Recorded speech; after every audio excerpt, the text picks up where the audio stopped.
Hi, welcome back guys. This is your friend, Parallel Deku. Back with another fanfiction. This is the series of What If Deku Was Watched by a Ghost Hero? Now before starting, please give this video a like. And subscribe to the channel if you want more videos like this. Now let's get into the fanfic. Stay quiet, stay quiet. Sumire thought to herself as she carefully crept through the back of the classroom. There wasn't as much pressure when there wasn't a professional hero and a room full of aspiring heroes to catch her snooping. She just needed to get a quick peek at the class that was her primary reason for being there. There was so much information that could be gathered from just 5 minutes in a classroom dynamic. It was still summer break for the students, but the teacher had called them together to further their training, so they were bustling about, discussing their new dorms and laughing with one another, with the exception of a few more serious characters. She needed to know and understand the students and the teachers, particularly this class that had been making so many appearances both positive and negative in the media. As she focused on one of the students with beady red eyes and spiky blonde hair, smoke practically billowing from his ears in frustration, she made a foolish mistake. Hovering low by her ankles was an extremely muscular tail, lazily waving back and forth as its owner chatted with friends. All it took was a small bump into the log-like tail to completely blow her cover. She tripped and struggled to regain her balance, revealing her presence to the entire class as they turned to see what the commotion was. Embarrassed, Sumire tried to disappear again, but her quirk was silenced.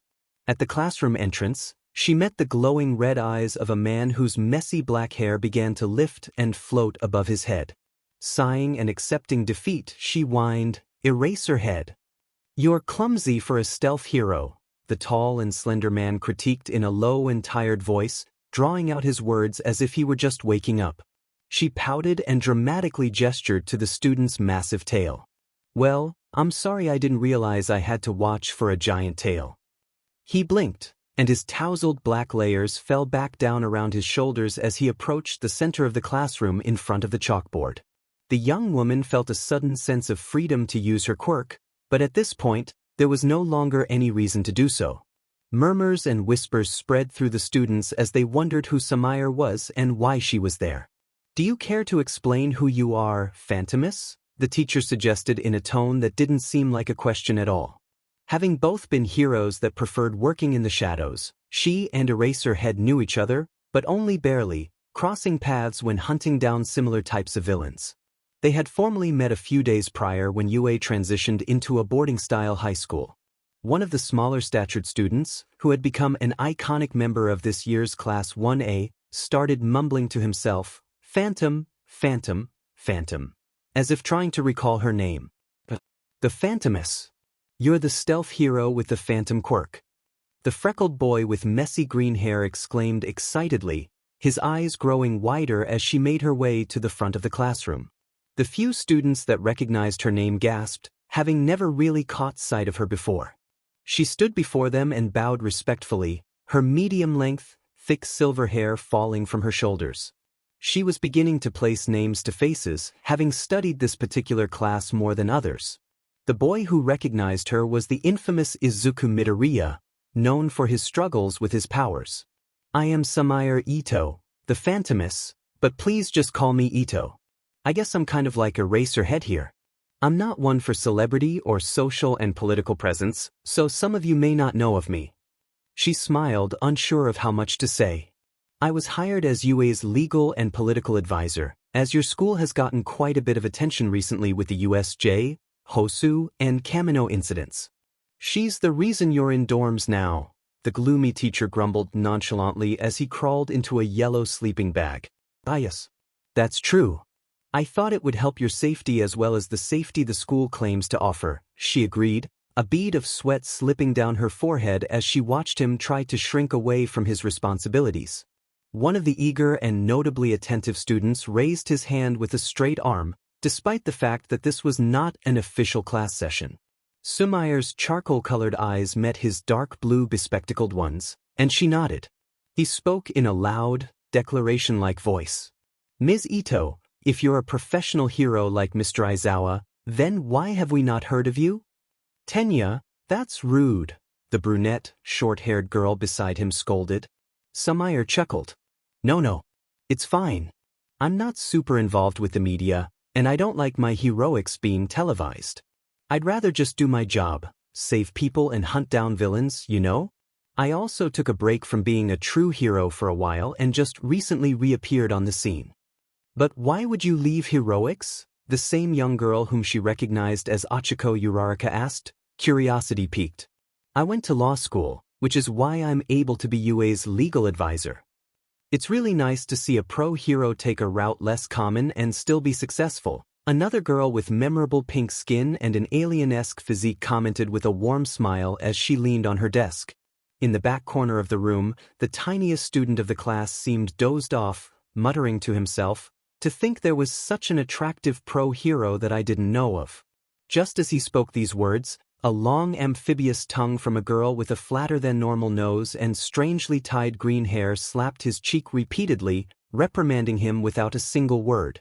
Sumire raised a single brow and breathed out a short laugh, thinking to herself, "These characters are much more dynamic than I thought." Suddenly noticing that the appointed teacher was laying on the ground behind the podium in his sleeping bag, she jumped, taken aback by his lack of care for his responsibilities. "Hey! I'm not the teacher here," she protested, her voice rising and waking him up as he pulled the zipper of the plush yellow fabric down slightly. "That's right." Eraserhead groaned, his expression emotionless, his black eyes sleepy to match his scruffy facial hair. "You're UA's babysitter." "I am not." "You're more of a babysitter than I am," she countered as the man lazily climbed from his sleeping bag. "Hey!" A loud, angry voice interrupted them, and they both turned to meet the fuming gaze of the troublemaker, Katsuki Bakugo. "Woman! What even is your quirk anyway?" The spiky-haired blonde had no reason to be so bitter, but he still growled as he addressed his superiors.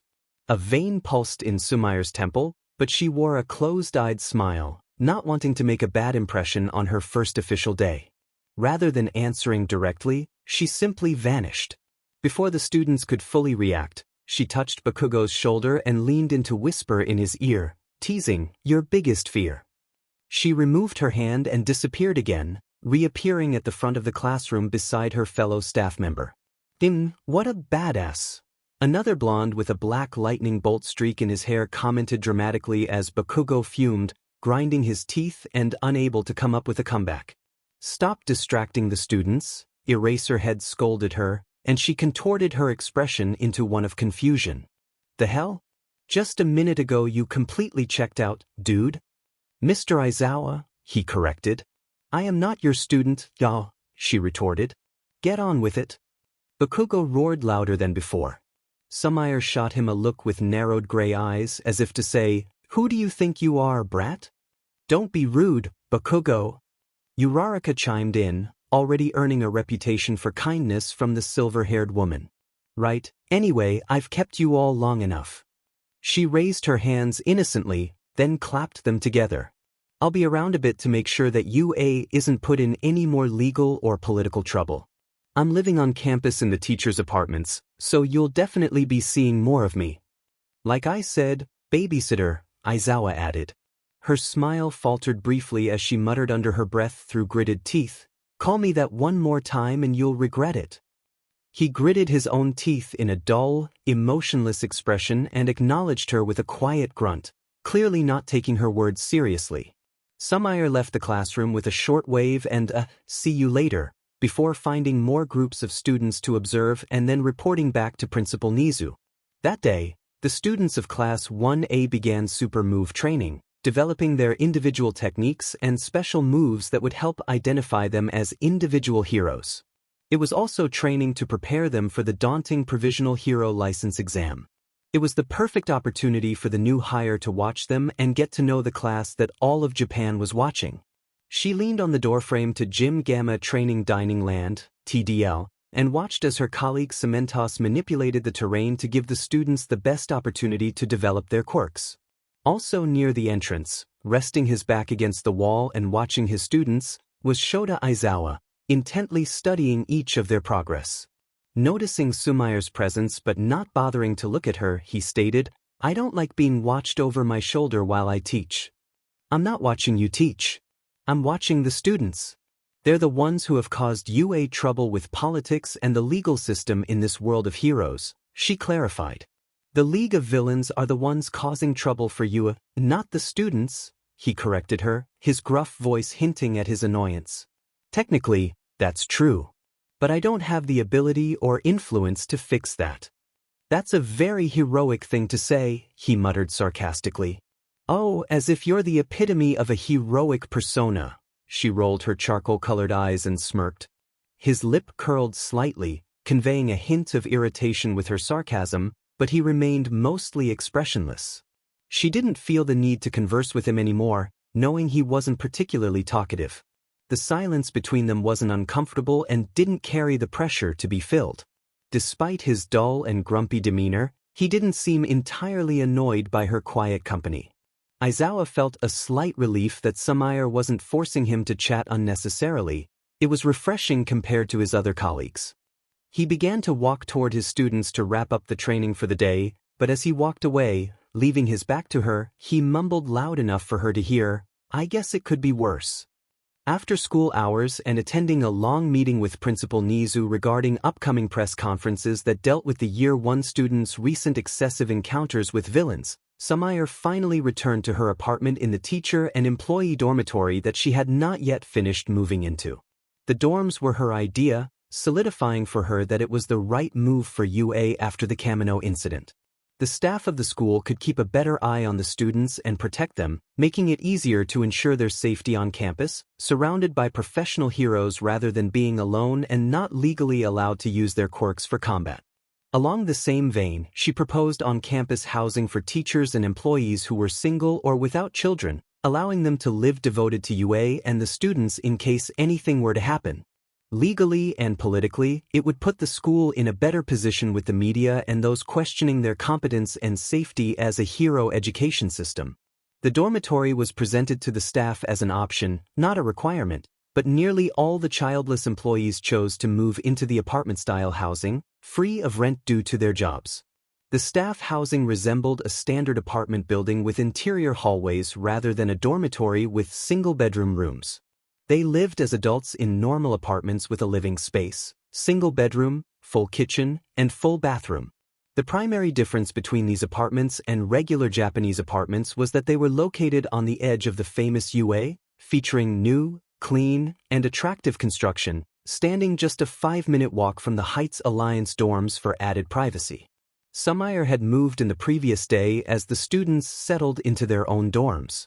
When she finished unpacking and organizing her things, she took out all of the trash and set cardboard boxes outside her door, preparing to make a few trips to the large garbage bin on the side of the building. Her apartment was the second-to-last one on the left wing of the 3rd floor. There were exterior fire escapes on either end of the building and a primary staircase in the center leading to the front doors. The 1st floor was public, with 3 floors above it housing 4 apartments each. Since UA was an exclusive school, not many actual apartments were needed. Just as she was preparing to make a trip to the dumpster, her left neighbor from the corner apartment was returning, fumbling with the key to his door as she emerged from her room with more flattened boxes. "Oh, Aizawa," she muttered, nearly bumping into him as she approached the outer stairs. The tired-looking man merely grunted in acknowledgement. Yet he put his keys back in his pocket and sighed as he went to lift the remaining trash bags outside her door. She blinked in confusion.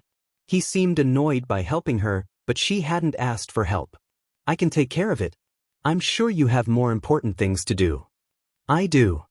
Dumbfounded, she tilted her head slightly, feeling a bit irritated by his puzzling behavior. "I said I'm okay. I don't need help.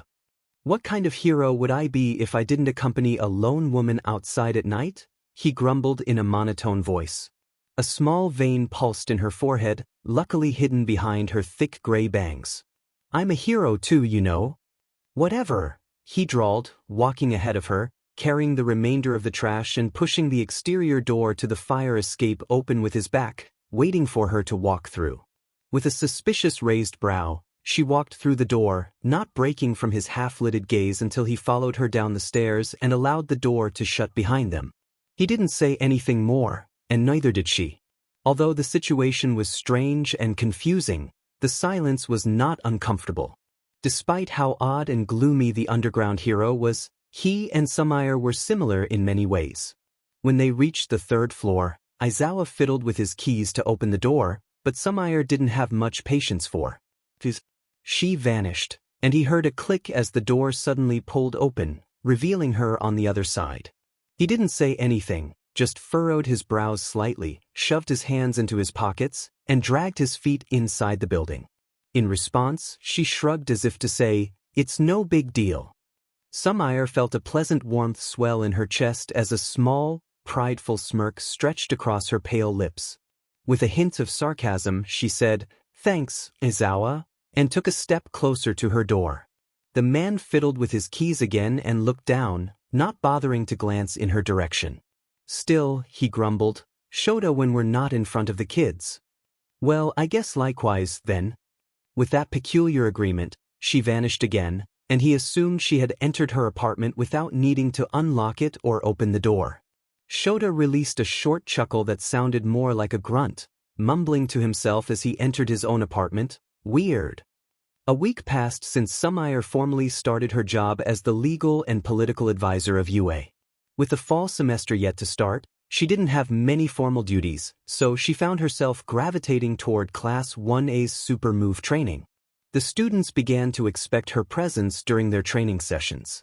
She even grew comfortable enough to offer advice to certain students here and there, particularly the more outgoing and receptive ones like Uraraka, Momo Yaoyorozu, and Tenya Ida. Admittedly, she favored a few to avoid others.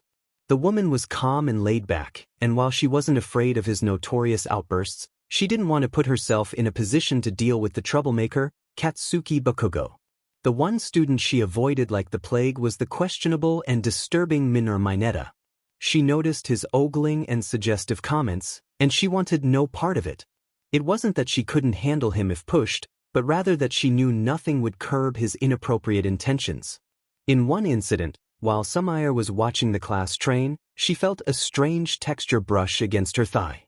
Startled, she yelped and tried to shake it off, looking down to find the small deviant. "I'm sorry," he stated in an insincere tone through a strong lisp. He reached for the squishy purple ball that had come from his head but used the opportunity to feel the soft skin of her leg, clearly not intending to remove his quirk. All the while, he chuckled mischievously to himself. She attempted to kick the small teen off of her, but he hung on tight. When her struggle with the student became apparent to those nearby, he was suddenly wrapped in tape-like cloth and pried from her. He was held in the air by the memorable capturing weapon that Shota wore around his shoulders like a scarf. "Remove it," the teacher growled. Mineta tried to speak through the capturing weapon that encased him like a cocoon. Annoyed, Shota freed one of his thin arms and hung him closer to the woman, who was still trying to pull the dense bubble from her skin. The boy still tried to protest, saying, "My quirk doesn't work like that. I can't grab them." Shota growled as an angry vein pulsed in his forehead, but he restrained himself from throwing his student across the gym. Instead, he just tossed Mineta back to the hero's training grounds. Hours later, the purple ball finally lost its adhesiveness and fell off Sumire's skin, but she vowed never to let herself get that close to the manipulative and inappropriate student again. By the time a week had passed, the students were down to 3 days remaining to prepare for the provisional hero license exam. While they were eager to develop their quirks and train, they were also hungry to learn about the professional hero they didn't know much about. They had been pressing her to share information and show off her quirk, but she had always brushed them off, redirecting them toward their own training. But she finally conceded. That day, she arrived at Class 1A's super move training towards the end of their time at the training dining land, dressed in her hero costume. She wore a black, long-sleeved leotard made of a LTX-like material that hugged her form, paired with boots and sheer tights. Her suit was crucial to her quirk as it was crafted from microfibers that melded with her skin, allowing her to enhance her ability to disappear. Sumire tied her thick silver hair into a ponytail, and Shota observed her entrance into the gym from the corner of his eye, his shoulders relaxed in a laid-back manner. This was her first public appearance in her costume, surprising both the students and their teacher. Uraraka, floating above the cement terrain, was the first to notice, exclaiming to those nearby, "Hey!" Ms. Ito is wearing a hero costume. This caught the attention of Midoriya, the frog-like Tsuyu Azui, and the pink-skinned Mina. Ashido. Wow. Cool. Ashido shouted, sliding down from the manufactured landscape to join Sumire, followed by several classmates. Are you finally going to show us your quirk, Ms. Ito? Midoriya asked, his green eyes wide with excitement. She nodded with determination. I figured it was time I let you in on my little secret. The students gathered around their teacher and the advisor, intrigued by the unfamiliar hero's abilities for various reasons. It's probably better for me to show you than tell you. She smirked playfully and raised an eyebrow. Who wants to be the first to challenge Phantom? Before anyone could respond, the air around Shota shifted, his scarf-like weapon beginning to lift and float around his shoulders and neck. The sheer presence of his persona silenced everyone in the gym. Sumire couldn't deny that she felt a bit intimidated by his aura, but she refused to back down under his intense gaze. He grinned in his unique way, revealing his teeth with wide, focused eyes. The prospect of a casual spar thrilled him. I'll take you on, but I'm certainly not going to be an easy target, Phantomus. Sumire couldn't suppress a playful smirk at the challenge of battling Shota. It was exciting and fun, and it would test her abilities, something she hadn't experienced in a while. That's a pretty bold claim there, Eraser. She teased, beginning to stretch her legs. The students stepped back to give their superior space. Midoriya couldn't contain his enthusiasm as he cheered, "Man, this is so cool." He pulled out an old notebook from seemingly nowhere and began to scribble notes eagerly. We can really learn a lot from seeing two pros spar together, Ida added. Now, since this is a teaching moment, I should probably explain a bit more about my quirk first. Sumire began, causing the class's actual teacher to relax from the tension he had built in preparation for the friendly fight. It's called Phantom, and like the name suggests, it allows me to assume the properties of a ghost, you know, turn invisible, walk through walls, defy gravity, and things like that. She pulled two ninja-like knives from where they were sheathed at her wrists and continued, my suit and these knives contain advanced microfibers that extend Phantom to these objects. Pretty cool, right? She chuckled. The impatient and eager Ida raised his hand to ask a question, only to be interrupted by Shota. No questions. They'll be answered later. I think showing you all how Phantom works will answer enough. She smiled. Oh, and I only have 5 minutes to achieve victory. That's how long I can use it within an hour. She then turned to Shota and lifted her chin in confidence. Ready? The capturing weapon that Shota wore rose again, floating around his neck ominously. He ran his long fingers through the thick black strands of hair that fell over his face, smirking once more and fastening his yellow goggles over his eyes. He was not going to take it easy on her. And she wasn't going to slack off either. She gripped her knives and stood ready. Staring down the seemingly lazy man, she addressed the students. What are you waiting for? Count us off. In unison, the class shouted with varying degrees of excitement. 3, 2, 1. As soon as they declared 0, Sumire vanished, leaving no trace behind. They couldn't hear anything or see any footsteps.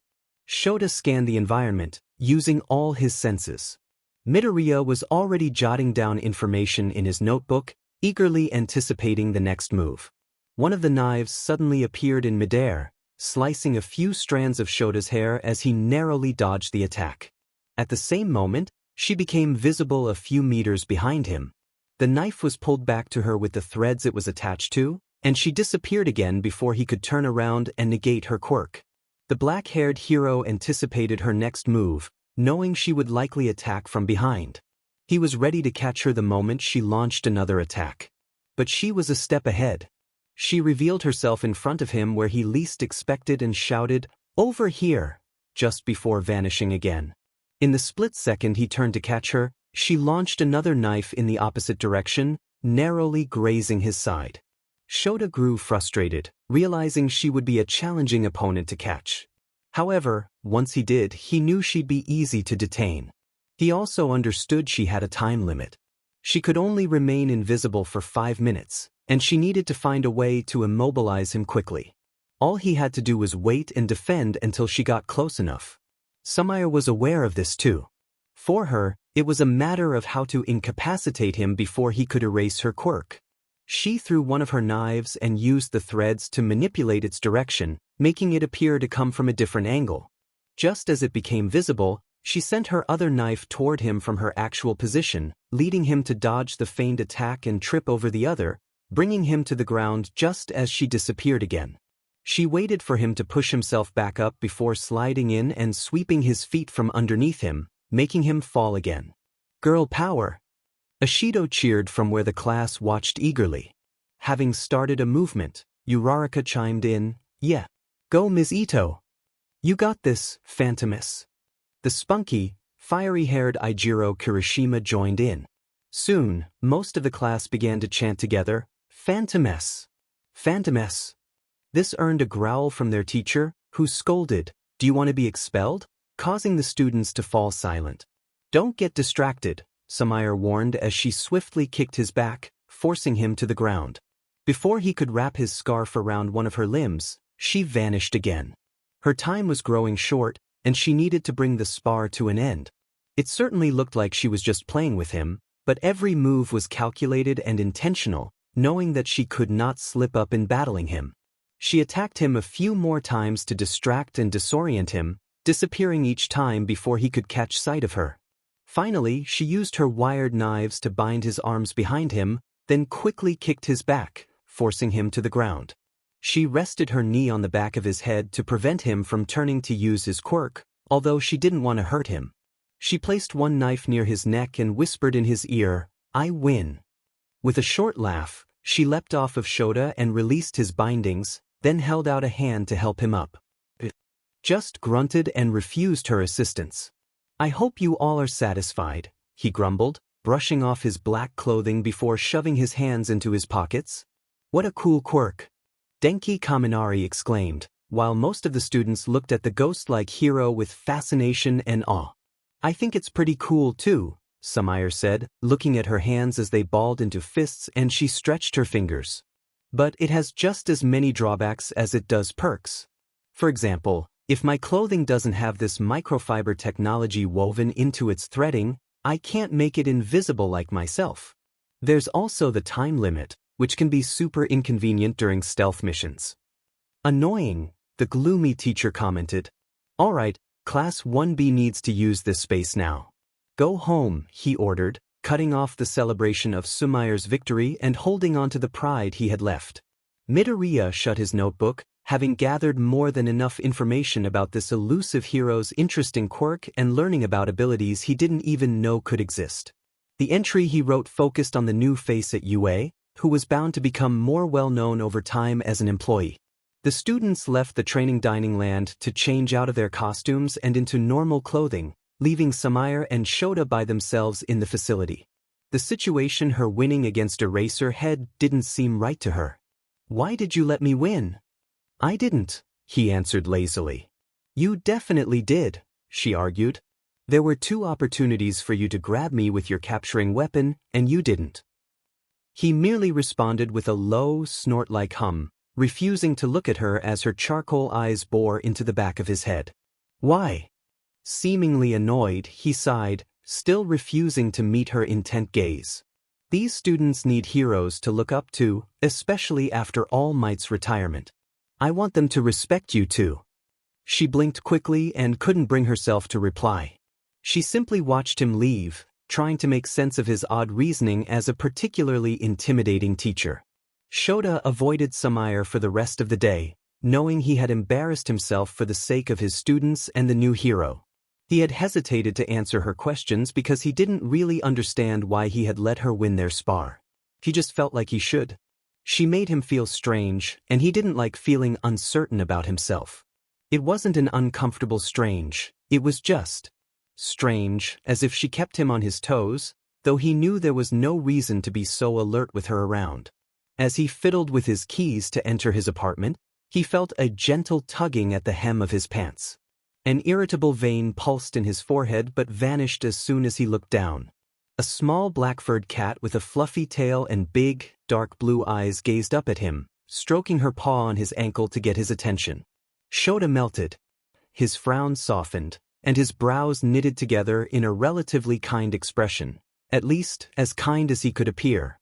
He knelt down and began to pet the cat's head, which fit in the palm of his hand as she pressed her nose into his large fingers. She erupted in loud purrs as she rubbed against his hand and leg warmly. Suddenly, Sumire appeared before them. If it weren't for Shota's notoriously laid-back personality, he would have jumped. The cat didn't move, merely purring in bliss under his touch. "Ah, I'm sorry," she said softly as she knelt down. "Come here, Echo."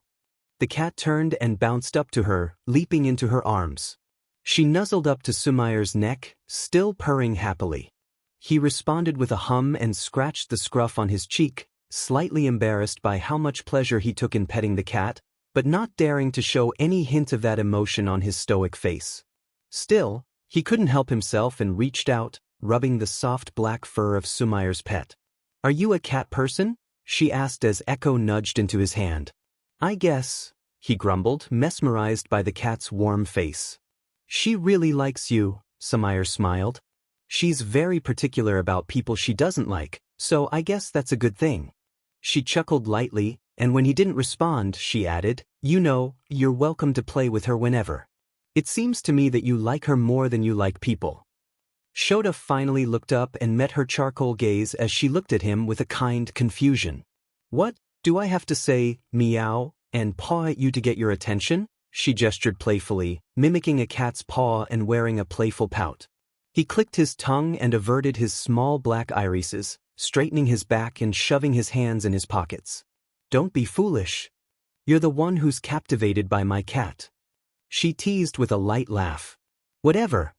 He grumbled and turned back to his door. "Principal Nizu wants me to join you in his place at the Provisional Hero License exam." "I figured as much. Does that bother you?" He simply shrugged and muttered, "It could be worse." On the morning of the highly anticipated exam, the students of Class 1A filled a UA bus and excitedly trickled out. Sumire claimed a seat beside Shota, trapping him in a corner and earning a bitter scowl. It wasn't her place to explain the threats UA faced from the other schools, but she felt worried for them, having grown particularly attached to this class. After all, she didn't have much else to do between semesters but observe them. She lingered near their solemn teacher who secretly wished he could retreat into his sleeping bag and avoid the day, having not been properly acclimated to the rest of the professional heroes in the same way they usually became known among themselves. Law school had complicated that for her, though she dared not admit how out of place and insecure it made her feel. She might easily be mistaken for a civilian with her non-costume button-down dress and her lack of familiarity with others. But it was nice that she wasn't forced into conversation thanks to Shota's notoriously unapproachable demeanor. Or so she thought.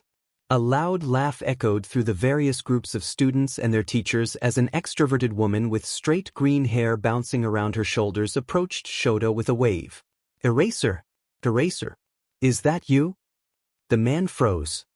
His complexion turned pale as his eye twitched, daring not to turn to the one calling out his name.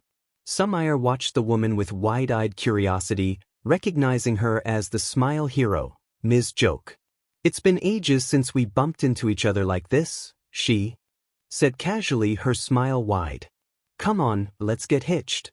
Sumire's face went pale, dumbfounded by Joke's friendliness and boldness with Shota. But the man quickly retorted in a stern voice, "No." The green-haired heroine erupted in laughter, exclaiming, "No? That's hilarious," and making several other comments about how they'd build a happy life together as husband and wife. Shota countered with remarks like, "That sounds like a nightmare," and simply, "Shut up." Finally noticing Sumire, Ms. Joke grinned and said, "Don't tell me you're already married, Eraser." Although she sounded serious, she laughed heartily. "Absolutely not." Sumire replied, as Shota's brow twitched in sheer irritation. The loud woman stopped laughing and blinked rapidly. Then, "Who are you?" Sumire wore an awkward smile and a confused stare. "Sumire Eto, UA's political and legal advisor. Aizawa and I are colleagues." "Phantomus," Shota corrected shortly. "Oh, wait, the Phantomus is real?" Ms. Joke began laughing hysterically again. I honestly thought she was just one of those myth heroes and that she didn't actually exist. Pathetic, the man muttered as students from Joke School began to greet the UA ones.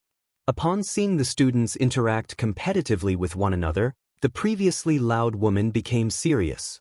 Did you not tell them eraser? Sumire had thought the same, but she respected her coworker's boundaries. Shota grunted, then turned his back on Ms. Joke and began to walk inside the building where the provisional hero license exam was taking place, with Sumire following the eager and oblivious class.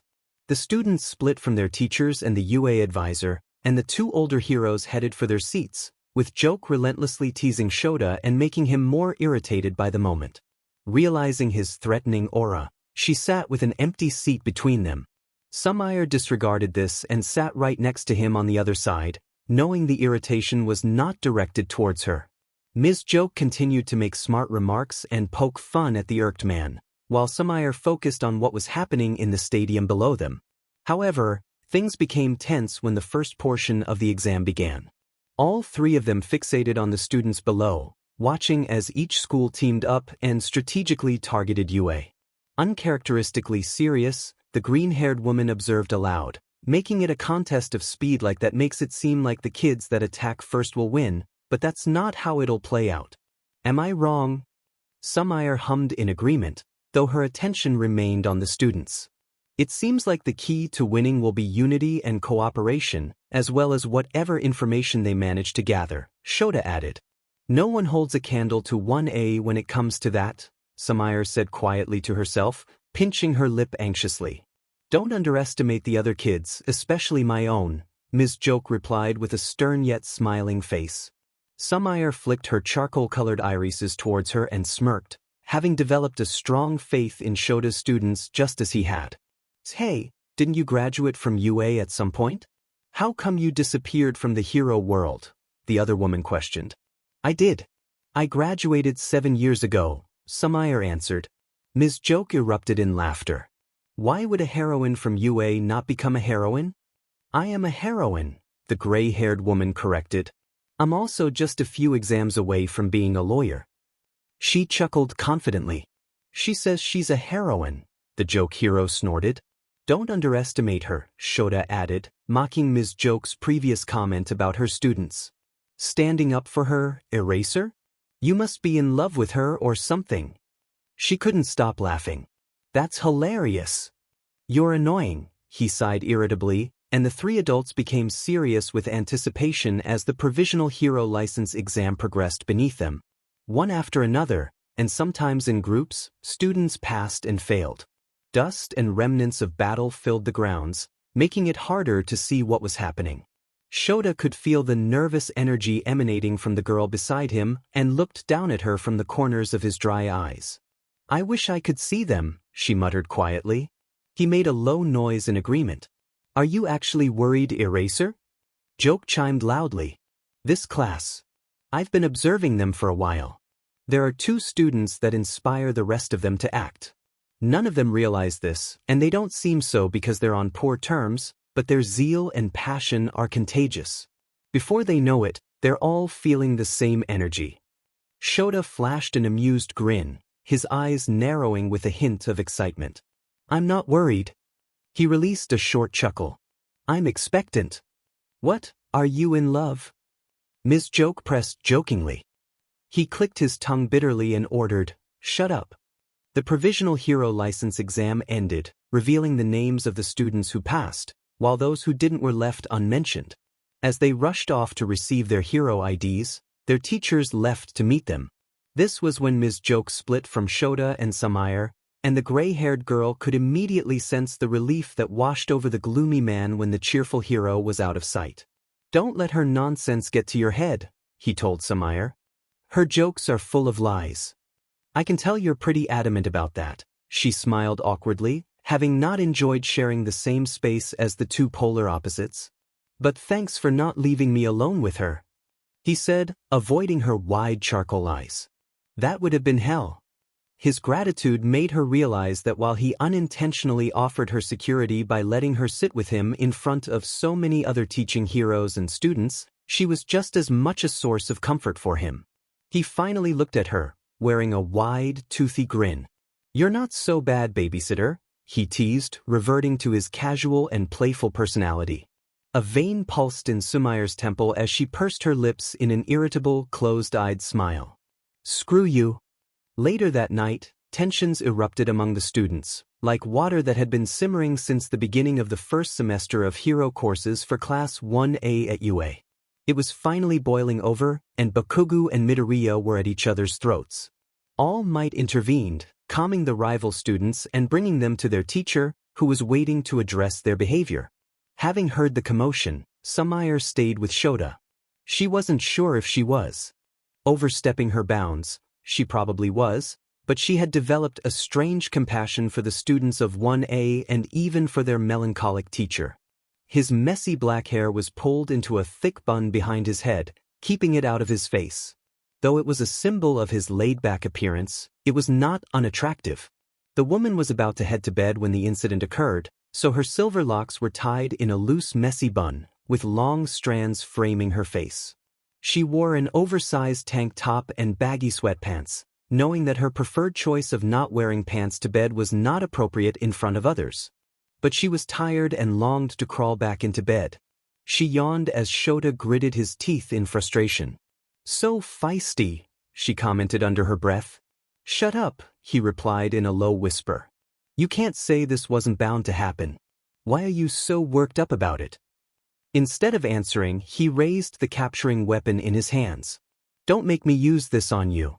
"Oof, bold move," she snapped back, rolling her dark gray eyes, knowing he wouldn't appreciate her teasing.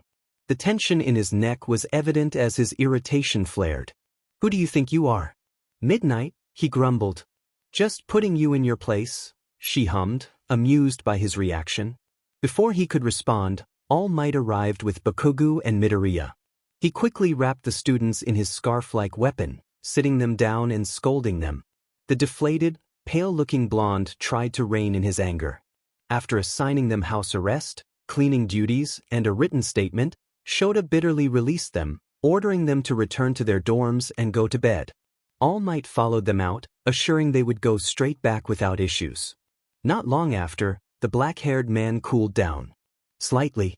"Come on," he told Sumire as if it were an order. "Not with that attitude," she huffed.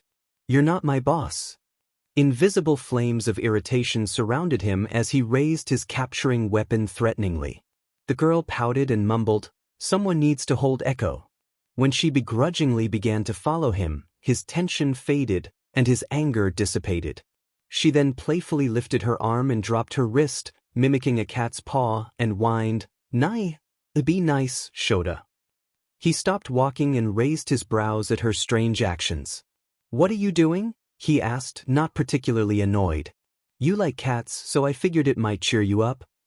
A tiny smirk stretched on his pale lips, and he released a chuckle-like breath. "Silly," he teased back. But she knew she had succeeded in her goal. The second semester began the following day with a commencement ceremony. Sumire had started her more formal role as the legal and political advisor, so she didn't spend the day observing Class 1A or brightening the environment for their gloomy teacher. When the teachers switched off for different PRs, she ran into Shota in the otherwise empty hallway. She was carrying a few files of various sizes, but when she saw the frowning man, she stopped and smiled.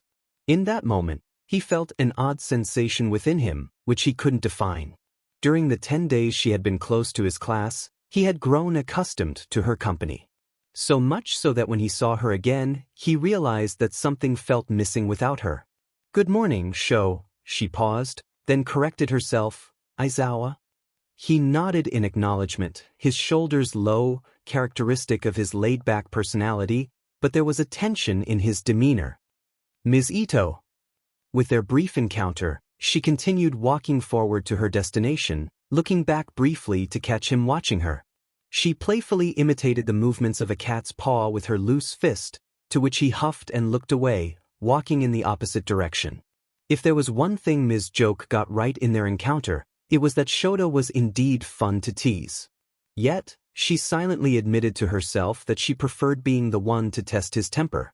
"Hey there, Phantomus." Sumire watched as the famous, yet questionable hero Midnight approached her. "Seems you've really softened up our grumpy little eraser head," she hummed in amusement. "Have I?" The silver-haired woman laughed. "I don't know that that's possible."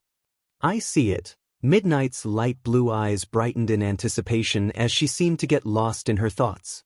"The magic of love brings back the incomparable youthful innocence and joy that I just—" She squirmed excitedly, her expression playful. She exclaimed, her voice rising in pitch. "Whoa, calm down. I have no idea what you're getting at here." Sumire raised her hands, trying to bring the overly enthusiastic woman back to reality. "I sense the thrill of a budding romance," Midnight declared dramatically, hugging herself. "The hell?" Sumire tilted her head in confusion. "The way that boy looked at you when you walked away? I see that look in his eyes." "Exhaustion and annoyance?" "Maybe a little bit," Midnight agreed, her excitement bubbling again. "But I saw the birth of a crush." Sumire narrowed her charcoal eyes at the eccentric woman. "I don't know if I'm more weirded out by how you phrased that or by the idea that Shota could have a crush on anyone, let alone me, the new girl." "He lets you call him by his first name? When we're not in front of the students?" "Oh man, he's got it bad." Midnight shook her head, unable to hide her grin. "Midnight, you concern me." Sumire matched her smile, though her awkwardness was evident. Midnight took Sumire's hands and placed a small metallic item in her palm. With a satisfied smirk, she said, "You'll thank me later." After leaving Sumire to her duties, Midnight hummed happily to herself, lost in her own peculiar fantasies. Sumire, bewildered, examined the item Midnight had given her. Quickly, she stuffed it into her pocket, hoping no one had seen. A blush crept onto her pale cheeks as she hid her face behind her folders. "Really, Midnight?" she thought, rushing to her destination, trying to conceal her embarrassment. Midnight had managed to fluster Sumire completely. She avoided Shota all day, knowing that after the HNDCFFS incident, she likely wouldn't be able to look him in the eye. Once her responsibilities as UA's advisor were finished, she hurried home and prepared for bed, wanting to avoid any surprises. Midnight was probably laughing to herself about her influence on Sumire's sanity or reveling in her ridiculous fantasies. After battling her own anxiety for hours, the silver-haired woman finally crawled under her covers and fell asleep. In the early morning hours, Sumire felt herself being pulled from the dream world. She groaned, aware that it was still the middle of the night. As she became more conscious, she couldn't shake the feeling of being watched, as if someone were staring right through her. Though she was covered in blankets, chills ran down her spine. She released another long, tired and cracked her eyes open slightly. Suddenly, her charcoal eyes widened in terror as she placed a hand over her mouth to stifle a scream. Pulling her knees to her chest, she pressed her back against the wall, her heart racing. Looming over her was a massive shadow, like a translucent, freezing flame. Ominous tendrils reached toward her. Glowing red eyes pierced through the darkness, sending chills through her very soul. She struggled to breathe. Echo, her cat, was in the corner of the room, hissing and growling at the entity. Her fur bristled as she arched her back, though she dared not approach. The girl felt herself slipping away, retreating into the next room, crawling backward as the shadow pursued her, threatening to engulf her. It emitted a horrible noise, a low, guttural growl mixed with a harsh whispering that echoed in her ears, as if it were coming from inside her head. The shadow grew taller, towering over her, more intimidating than anything she had ever faced. Sumire's back collided with something solid, knocking the breath out of her. She became visible again and clung to whatever she had bumped into, seeking safety. "What are you doing?" a familiar voice grumbled, laced with irritation.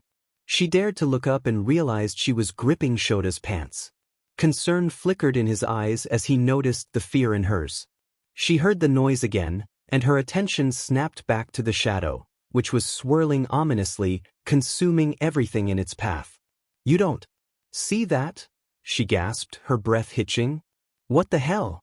He narrowed his eyes, confusion etched on his face, questioning her sanity. She couldn't gather the strength to stand as the dark mass inched closer, its tendrils reaching for her as she pressed herself against him. It seemed to prepare to launch at her, and her eyes widened in terror. This was not a foe she knew how to fight. She yelped as the shadow lunged. Closing her eyes, she braced for impact, unsure of what would happen next. "Hey!" Shota grabbed her hand and shook her gently, releasing the tension that had built up inside her. The shadow dissolved, leaving no trace behind. "What the hell is wrong with you?" he asked, clearly annoyed but also a bit worried. She had used her ability to sneak into his apartment, and now she clung to his hand as if it were her lifeline.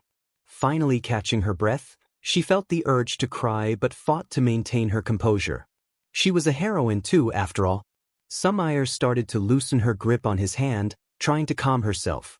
It was a slow process, but she rested her palm on her chest, feeling her heartbeat begin to steady. Shota stood and went into his bedroom, then made a trip to the fridge, setting 2 bottles of beer on the coffee table. He tossed a bundle of cloth at her and suggested, "You may want to put that on."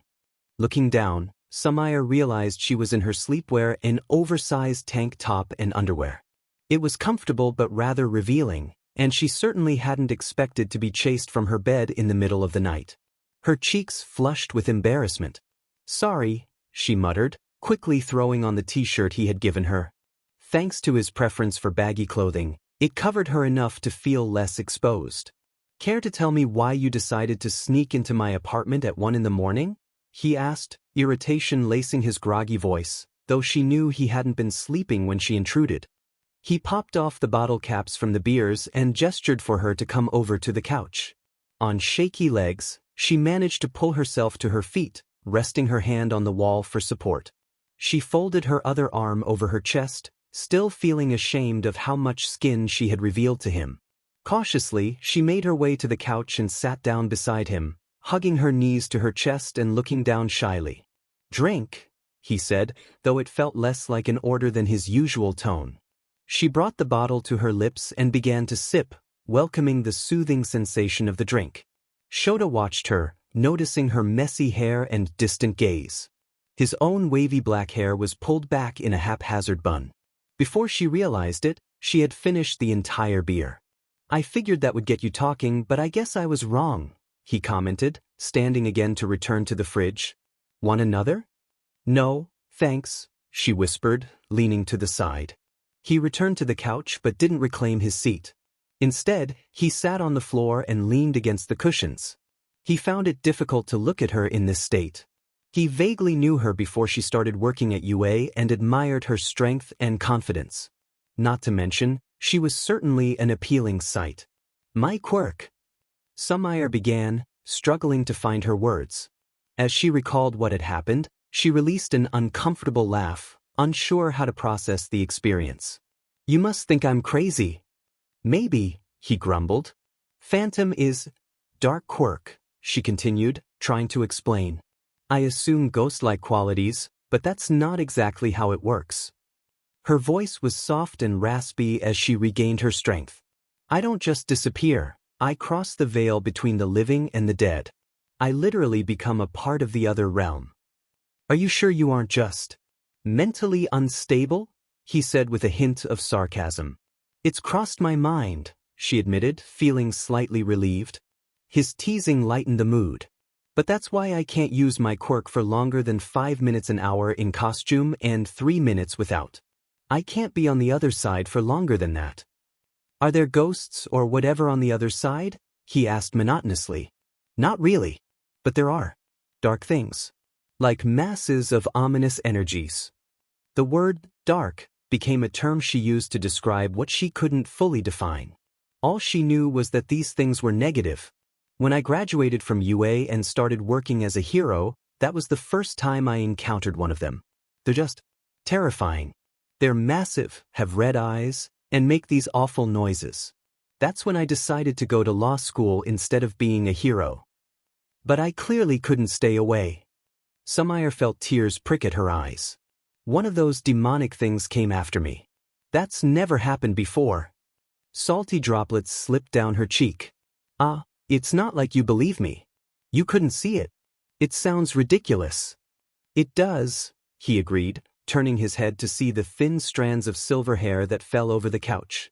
He pinched a few between his fingers. But your fear is definitely real. She took a deep breath and hooked her smaller fingers in his. Holding on to living things, like her cat, Echo, made her feel grounded and safe, though she never imagined the dark entities from the other side would come after her. She knew her gloomy colleague wasn't the type to be comforting, but he was trying, whether he realized it or not. Before long, Shota heard soft, calm breathing. He looked back to see the woman fast asleep, her hand holding onto his fingers. He debated for a moment, trying to decide whether to leave her alone and crawl into bed himself or stay with her. It felt strange to him, this desire to comfort and take care of her. Perhaps it was the true hero inside him, or maybe he just had a soft spot for Sumire. Shota paced back and forth in his living room, grinding his teeth in annoyance and feeling a strange fluttering sensation in his stomach. There was a woman laying on his couch, asleep in his baggy tee, her toned legs more exposed than they should be. He knew he was definitely attracted to her. More pressing than that, they had 20 minutes until the first bell of the school day rang. If it were him, he'd be crawling from his bed and into his sleeping bag, dreading every step to meet his class. But now he felt responsible for waking Sumire and making sure she got to her own job on time. He couldn't figure out how to do it. He didn't want to scare her, and he knew she'd be very angry if he didn't wake her in time. He also didn't know how to face the girl whose hand he had practically held all night. He stood over the couch awkwardly, thinking to himself, if it were anyone else, I wouldn't be this soft. She shifted her legs slightly, and he couldn't help but notice the smoothness of her skin. As warmth crept into his cheeks, he scolded himself for his obvious attraction to her. Hey, Sumire. It struck him that it was the first time he was saying her first name out loud, but he pushed aside his flustered feelings. Sumire, he said a bit louder. Frustrated that she wasn't waking up, he scratched the back of his head. He placed a hand on her shoulder and gently shook her. Hey, Sumi. She groggily opened her gray eyes. Shota, she murmured, her voice still thick with sleep. As she pushed herself upright, she realized she was still in his apartment. The place was simple, containing only the essentials, lacking any personal touch that would make it feel like home. I have to be at class in 15 minutes, he muttered. For some reason, he couldn't bring himself to meet her gaze. Oh no! Sumire exclaimed, jolting into alertness. While her schedule wasn't as strict as a teacher's, she still needed to be at work on time. Why didn't you wake me sooner? It's not like I know how to handle this, he grumbled, slipping back into his usual annoyed demeanor. Handle what? A nearly half-dressed woman asleep on my couch after being attacked by some sort of paranormal creature, who also happens to work at the same place as me. She crossed her arms, suddenly aware of her attire, his oversized t-shirt over her sleepwear. After a moment of embarrassment, she composed herself. I need to get ready. Makeup, coffee, food, clothes. You look fine without makeup, Shota said bluntly, immediately regretting his forwardness. She offered a small, wry smile. Thanks, Shota. Then she approached the wall separating their apartments. But I still need to pull myself together. You know, maybe put on a bra and some pants. She kept her arms crossed, shielding herself, but attempted to chuckle to lighten the awkward atmosphere. Just before she disappeared, he called out, Wait, Sumi. When she turned to look at him, he suddenly lost his train of thought. He wasn't sure why he had stopped her in the first place. Rubbing the back of his head, he let his messy hair fall around his shoulders. Defeated and uncertain, he dropped his shoulders and shoved his hands into his pockets. Sorry. See you later. Once Sumire was safely back in her own apartment, she pressed her hand against her racing heart, trying to calm it. She felt utterly embarrassed by what had happened and was certain her face was redder than ever. Not only had she revealed her vulnerability to Shota, but she had also shared the truth about her quirk, no matter how strange it sounded, even in a world filled with unique abilities. And she had been practically half-dressed. There was no way Shota would let her forget it. She would have to face the humiliation of seeing him again in public. She groaned dramatically and sank into a well of shame. Needless to say, she was late to work that morning. Caught up in her own responsibilities, she didn't run into Shota until later in the afternoon. They were likely avoiding each other out of embarrassment. However, since they worked at the same school, it was inevitable that they would cross paths. While the students of Class 1A were with another teacher, Shota headed to the teacher's lounge, where most of their desks and computers were located. Sumire had her own office near Principal Nizu's, as her work required more privacy. The hallways were empty, but that didn't ease the tension in the air when Sumire spotted the intimidating dark-haired man. She felt like she wanted to disappear, but his red eyes seemed to hold her in place. As she approached, he quickly grabbed her and pulled her into one of the narrower, less noticeable hallways. He pressed her back against the wall, one arm above her and the other on her shoulder, preventing her from using her quirk. He leaned in closer than was comfortable. She felt herself blush, especially recalling the events of the previous night. "Did you tell anyone?" Shota asked, his voice low and tense. She stammered, never having felt so flustered by anyone, especially not by the usually laid-back and grumpy man. "Did you tell anyone?" he repeated, his tone sharper. Then he seemed to soften, glancing away and loosening his grip on her shoulder. "About, last night." "God, no," she replied, equally shy. "It's so embarrassing. Why would you think I'd say anything?" She frowned, trying to banter back. He clicked his tongue in irritation and stepped back, allowing her to breathe a little easier. He turned his back to her, scratching the back of his head awkwardly.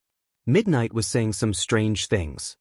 "Darn you, Midnight," she muttered under her breath, recalling her own questionable experiences with the overly suggestive woman. He glanced over his shoulder, careful not to let his gaze wander. "This stays between us, right?" "Of course," she smiled awkwardly. "Good." He grumbled and began to walk away. "Just knock next time." That night, Sumire had been waiting for plans to come together with a friend for a while. Both of them were busy with their jobs and everyday responsibilities, but they finally found time to grab a drink together. She went to a bar in the closest city to UA, a favorite among locals. It was a quieter place, with occasional live music and dancing for those who wanted to join in. But the music was never too loud to hold a decent conversation at the bar, which is why she liked it. As soon as she entered the bar, she was greeted with a warm hug from a longtime friend she had been trying to meet up with. "Sumi, I've missed you," the small-statured woman exclaimed excitedly, beaming at her silver-haired friend. "I'm so glad we managed to find the time to catch up, Hibiki," Sumire replied, equally thrilled but less extroverted about it. "I have a seat at the bar." Hibiki pulled at the taller girl's wrist, leading her to two bar stools where her friend had already ordered a drink. Hibiki wasn't a hero like Sumire, but she certainly had her own unique abilities. She possessed a bat quirk, which gave her features reminiscent of the animal.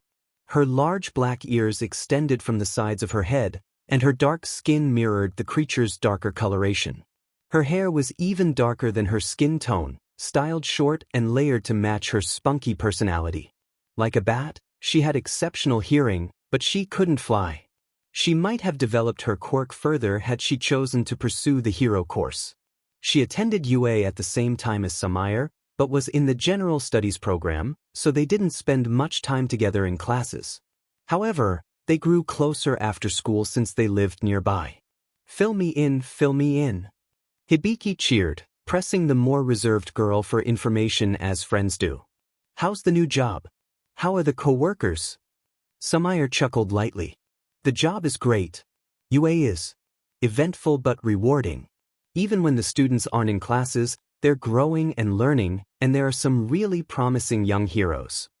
"I'm sure, I've seen some of those kids on TV," the shorter girl agreed enthusiastically. "And your coworkers? What kind of heroes do you work with? Any of them catch your eye?" She smirked, her sparkling green eyes wide with eagerness.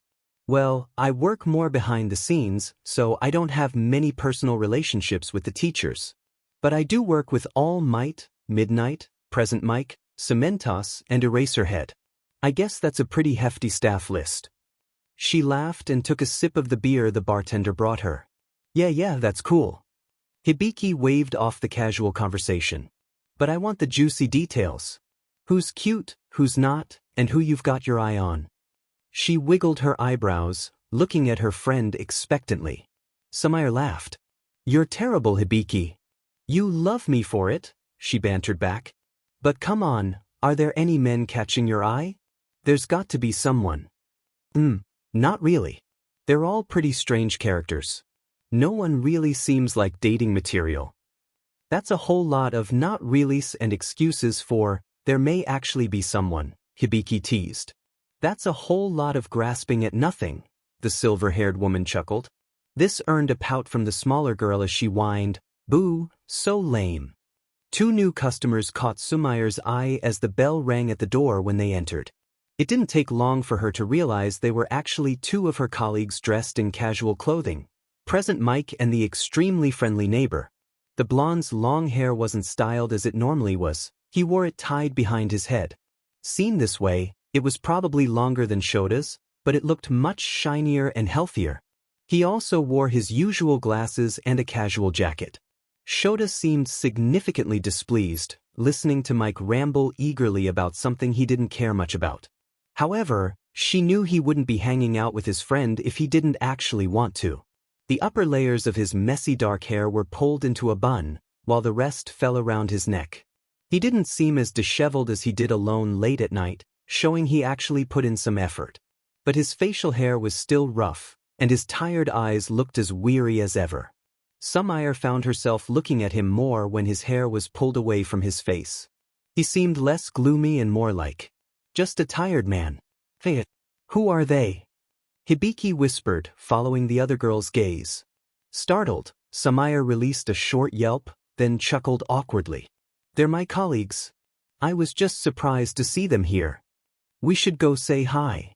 Hibiki chimed, jumping from her seat. We don't need to bother them, Sumire said, knowing that Shota definitely wouldn't appreciate 2 more people joining their party, especially one as forward and extroverted as Hibiki. Yes, we do. It's rude not to say hi when you see your coworkers at the same place. Hibiki grasped Sumire's wrists and pulled her from her seat toward the men she worked with. Shota immediately noticed Sumire as soon as he walked in. Her silver hair was striking, and though she was relatively quiet and reserved, her smile drew him in. As soon as he found himself examining her in her casual clothing, which hugged her curves nicely but not too much, he quickly turned away and refused to look her way again. But she and her friend were walking up to him and Mike, so he had to look at her.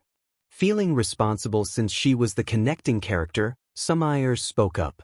Hey, she began awkwardly, but her friend bouncing beside her encouraged her to continue. We saw you guys and figured we'd come say hi. This is my friend, Hibiki Furukawa.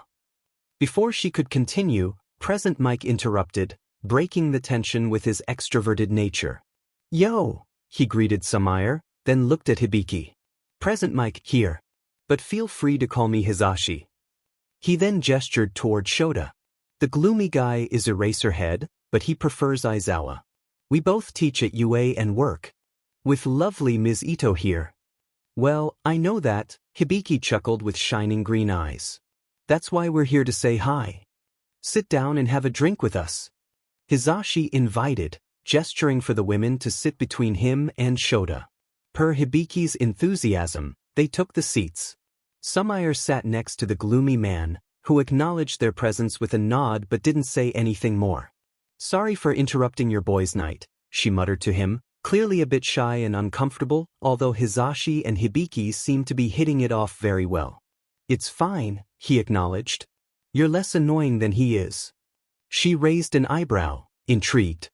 His comment made her feel a bit more at ease, hearing him act as he normally did.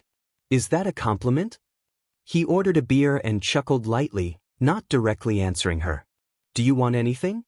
She blinked, surprised by his consideration. Yeah, sure. Again, she felt no need to fill the silence with pointless chatter. However, Hibiki interrupted their quiet moment. Hey, Hizashi and I are going to dance. Come with us. She was already up from her chair. I'll pass, go have fun. Sumire waved her off, staying with Shota as they watched the 2 outgoing friends head to the dance floor. It's so weird, the dark-haired man grumbled. Huh. They're loud and so bubbly. I was going to say obnoxious. She laughed. That's probably why they're our friends. They balance us out. We're probably boring to them. Maybe I like being boring. It's about balance. Whatever. They shared a comfortable silence for several more minutes, occasionally glancing at their friends flirting and dancing. After about an hour of the two of them relying on each other's presence to maintain their peaceful bubbles, Shota finally asked, "Do you want to leave?" She looked at him, then watched as her friend continued to enjoy herself on the dance floor. "Can I trust Hizashi to make sure Hibiki gets home safely? She's not a hero." "Yeah, he's a good guy," he assured her. Knowing that her friend could hear her, Sumire met Hibiki's bright expression. Hibiki nodded and smiled, indicating it was okay for Sumire to leave her with the blonde hero. "Let's go then." The silver-haired woman stood, and Shota followed, making sure to stay close to her to shield her from wandering hands. He felt relieved leaving earlier than Hizashi, knowing he was happy hanging out with Sumire's extroverted friend. Now, he and his attractive neighbor could leave whenever they wanted, free from the bar scene. How he acted toward her didn't go unnoticed by either of them. He was respectful and considerate, buying her a drink without hesitation, walking out with her, and guarding her from prying eyes and wandering fingers.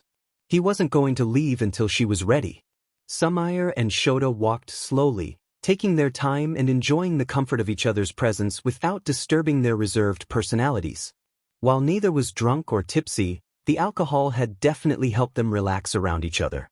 Sumire felt her walls crumbling, and despite having embarrassed herself in front of him, she felt there wasn't much left to lose. "I like the way you look with your hair pulled back," she murmured softly, not daring to meet his gaze. He hummed and raised an eyebrow, glancing at her from the corner of his eye. He let out a light, amused huff, hiding a small grin. "Weird. I think you're weirder than I am," she chuckled. "Maybe," he agreed. Before long, they reached their apartments. As Shota unlocked his door, eager to get some rest, Sumire teased, "You're done with your hero duties for the night?" "What?" He frowned, though he didn't seem annoyed. "You know, escorting a lone woman outside at night," she mocked with a genuine smile. He furrowed his brows in confusion. This led her to further tease him, mimicking his words in a playful tone. "What kind of hero would I be if I didn't accompany a lone woman outside at night?" He smirked and let out a short laugh. He then opened his door and looked her straight in the eyes. "Yeah, that was nonsense. It was just for you." Before she could respond or fully process his words, he disappeared into his apartment, shutting the door behind him. Sumire felt warmth rise to her cheeks as she quickly retreated into her own place, wanting to hide from anyone, especially Shota, who might see her. Echo padded up to her happily as she sank to the ground, embracing the cat in her arms. "Oh, Echo," she mumbled, snuggling into the cat's thick black fur. "This guy has me feeling all strange." Echo meowed and wriggled from her grasp, having had enough of the cuddling, but she stayed nearby to comfort her beloved human, who was growing more anxious by the second as she prepared for bed. It had only been a day since the terrifying darkness had chased her into Shota's room. While she felt exhausted, she wasn't sure if she could actually sleep. But as she crawled under the sheets, the cat curled up next to her.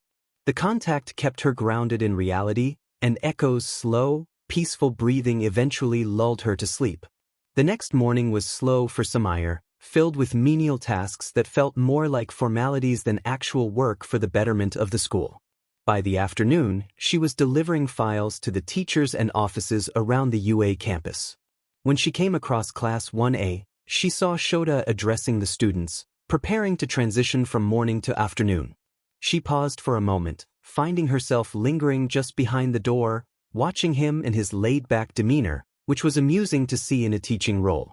"Ms. Eto," he said suddenly and sternly, startling her as he caught her snooping.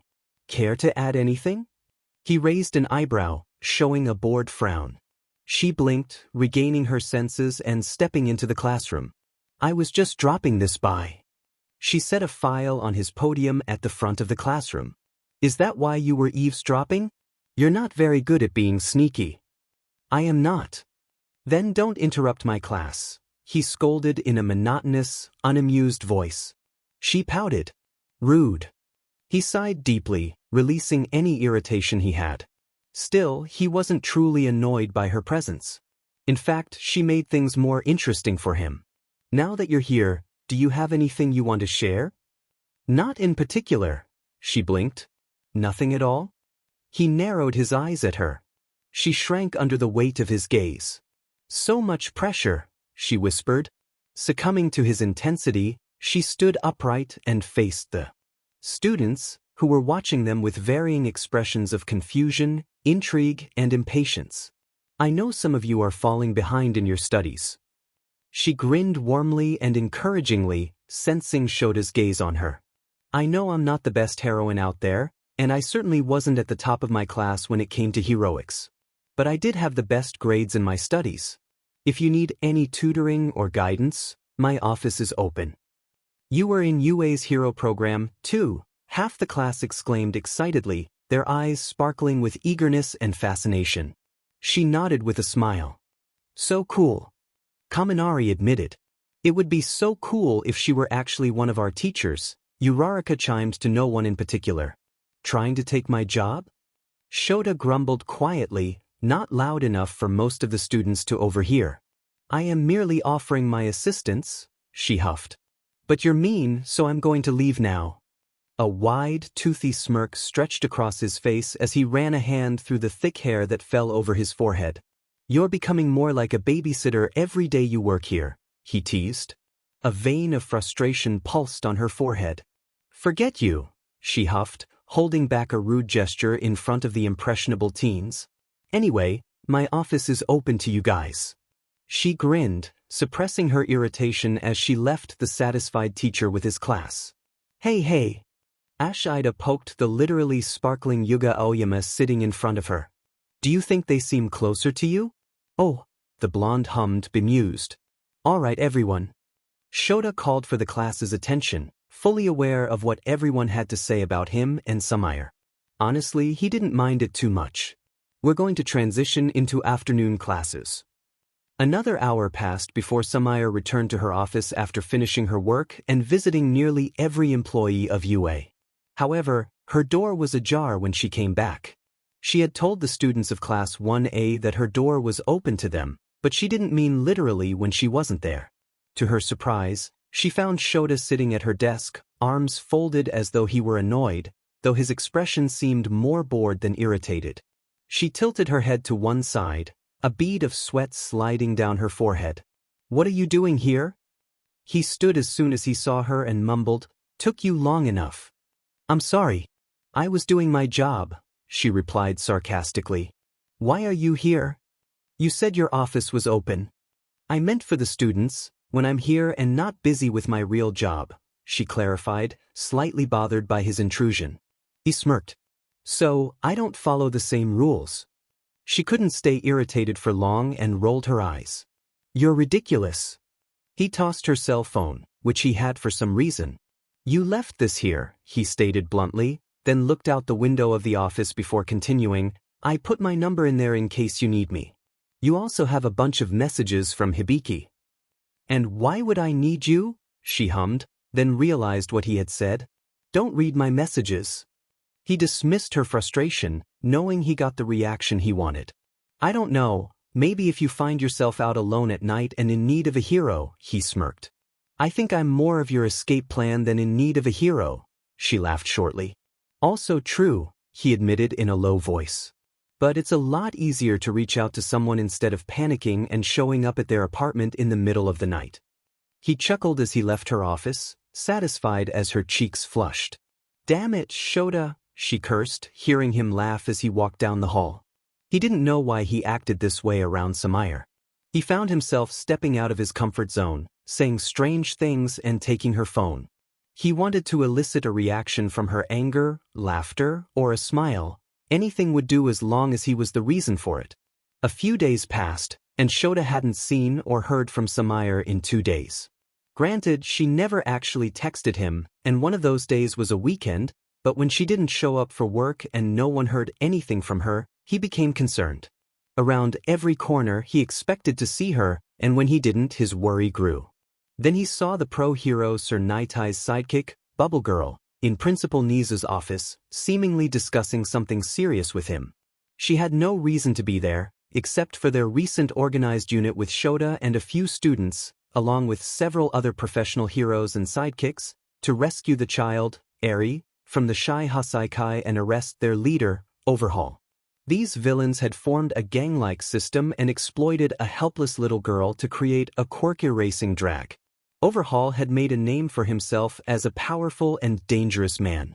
The girl bowed apologetically before Principal Nizu and then left, a solemn look in her eyes.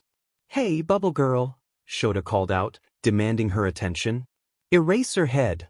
The blue-skinned girl stopped and acknowledged him. "What were you speaking to the principal about?" he asked, his tone firm. "That's classified information. I cannot share that with you," she replied matter-of-factly. "Does it have to do with the Shai Hasaikai?" "It does not concern you, Eraserhead. If it has to do with our operation, then yes, it does. Please, just cooperate and continue with your role." Bubble Girl quickly walked away, not wanting to answer any more of his questions.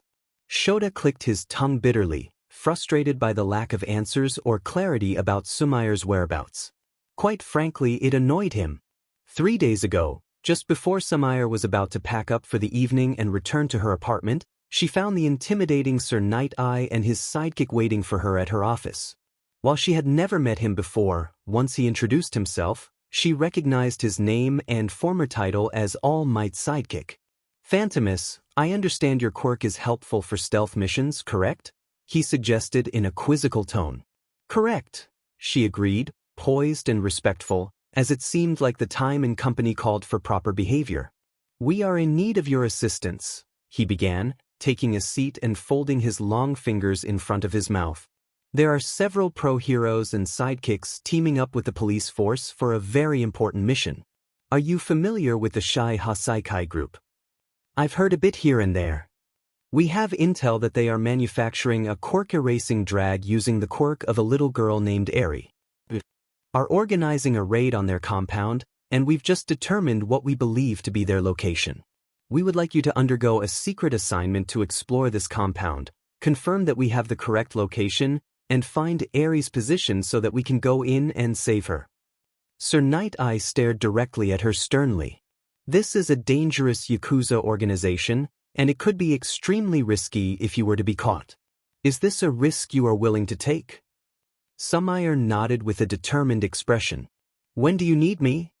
"Tonight. 2 a.m., meet us at this location." He instructed as Bubble Girl slid a map across the silver-haired woman's desk. "We don't have a warrant yet, but with your help, we should be able to acquire one in no time and guarantee a certain victory for our side." "Got it." Hours later, when nearly every civilian was asleep and the night was ruled by criminals and patrolled by heroes, Sumire met Sir Night-Eye and Bubble Girl at the designated location, just a block away from the suspected Shai Hasaikai compound. "If you get caught, we cannot come after you," the dark-haired man warned. "I understand. I won't be long." With that, she jogged to the compound and vanished, slipping into the unfamiliar and dangerous corridors. They were relatively empty, with a few unknown individuals lurking at the front and the core of the group moving through the rest of the underground hideout. She knew she was looking for individuals with bird-like beak masks and a little girl with a horn. If she were to get caught, they would likely use their manufactured drag to prevent her from using her quirk to escape. That being known, she also had a time limit. Whenever she didn't see or hear anyone around, she would release her quirk to make the best use of the time constraint she had. Deep inside the corridors, she heard a few pairs of footsteps coming her way, so she quickly concealed herself against the wall. Then she saw someone she recognized with short brown hair and narrow golden eyes. Half his face was covered by a plague doctor mask, and Sumire confirmed that this was the man Sir Night-Eye had warned her about, Kai Chisaki, more infamously known as Overhaul. If she revealed herself now, she would be in grave danger. Beside him was another man whose body was covered in a white cloak while his face was masked underneath another bird mask with golden trim. "Eri," Overhaul called in a steely voice. The invisible woman looked behind her to see a young girl, merely 5 or 6 years old, with light, barely off-white hair and wide, frightened red eyes. She had a small horn on the right side of her forehead, and Sumire knew that this was Eri, the girl the heroes absolutely needed to save. Bandages covered her limbs, and she was far too slim to be considered healthy. The child was looking directly at Sumire, though seemingly through her. There had been instances of her quirk not being childproof, as children often see things that adults cannot. Eri didn't appear as a normal person but as a translucent, almost ethereal figure illuminated by light. Eri saw her. There was no doubt.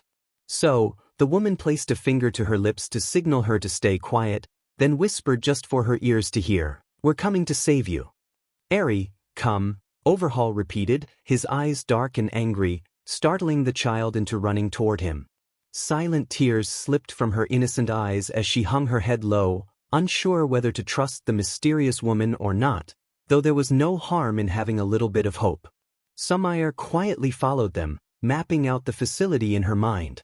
But she was running out of time. The two men brought Eri to a room at the end of the central hallway just before she ducked away into another corridor and released her invisibility, reserving all she could to get out alive. She breathed out a heavy sigh, stifling tears upon seeing the poor child at the hands of Overhaul and the shy Hasaikai. However, she pulled herself together and ventured further down the hall. Just as she was about to reach the entrance of the underground compound, completely invisible to others, the walls began to twist and shift, forcing her to appear unable to use her quirk. Not good. The walls were alive due to someone else's quirk, so as long as she was touching them, she couldn't take advantage of her abilities. She gripped onto her knives and prepared for battle. A large arm swung toward her, covered in a crystallized substance much sharper than she had anticipated. She leapt out of the way, struggling to maintain her footing on the warping floors. Suddenly, the hallway stabilized, and she felt the freedom to use her quirk again. The one whose quirk allowed him to manipulate the area seemed to be out of strength, though he didn't appear before Sumire as she focused on the bald, muscular man with a medical mask before her. Crystals were protruding from his arm and shoulders as he slowly approached her. She vanished and reappeared behind him, using the technique she practiced during sparring sessions.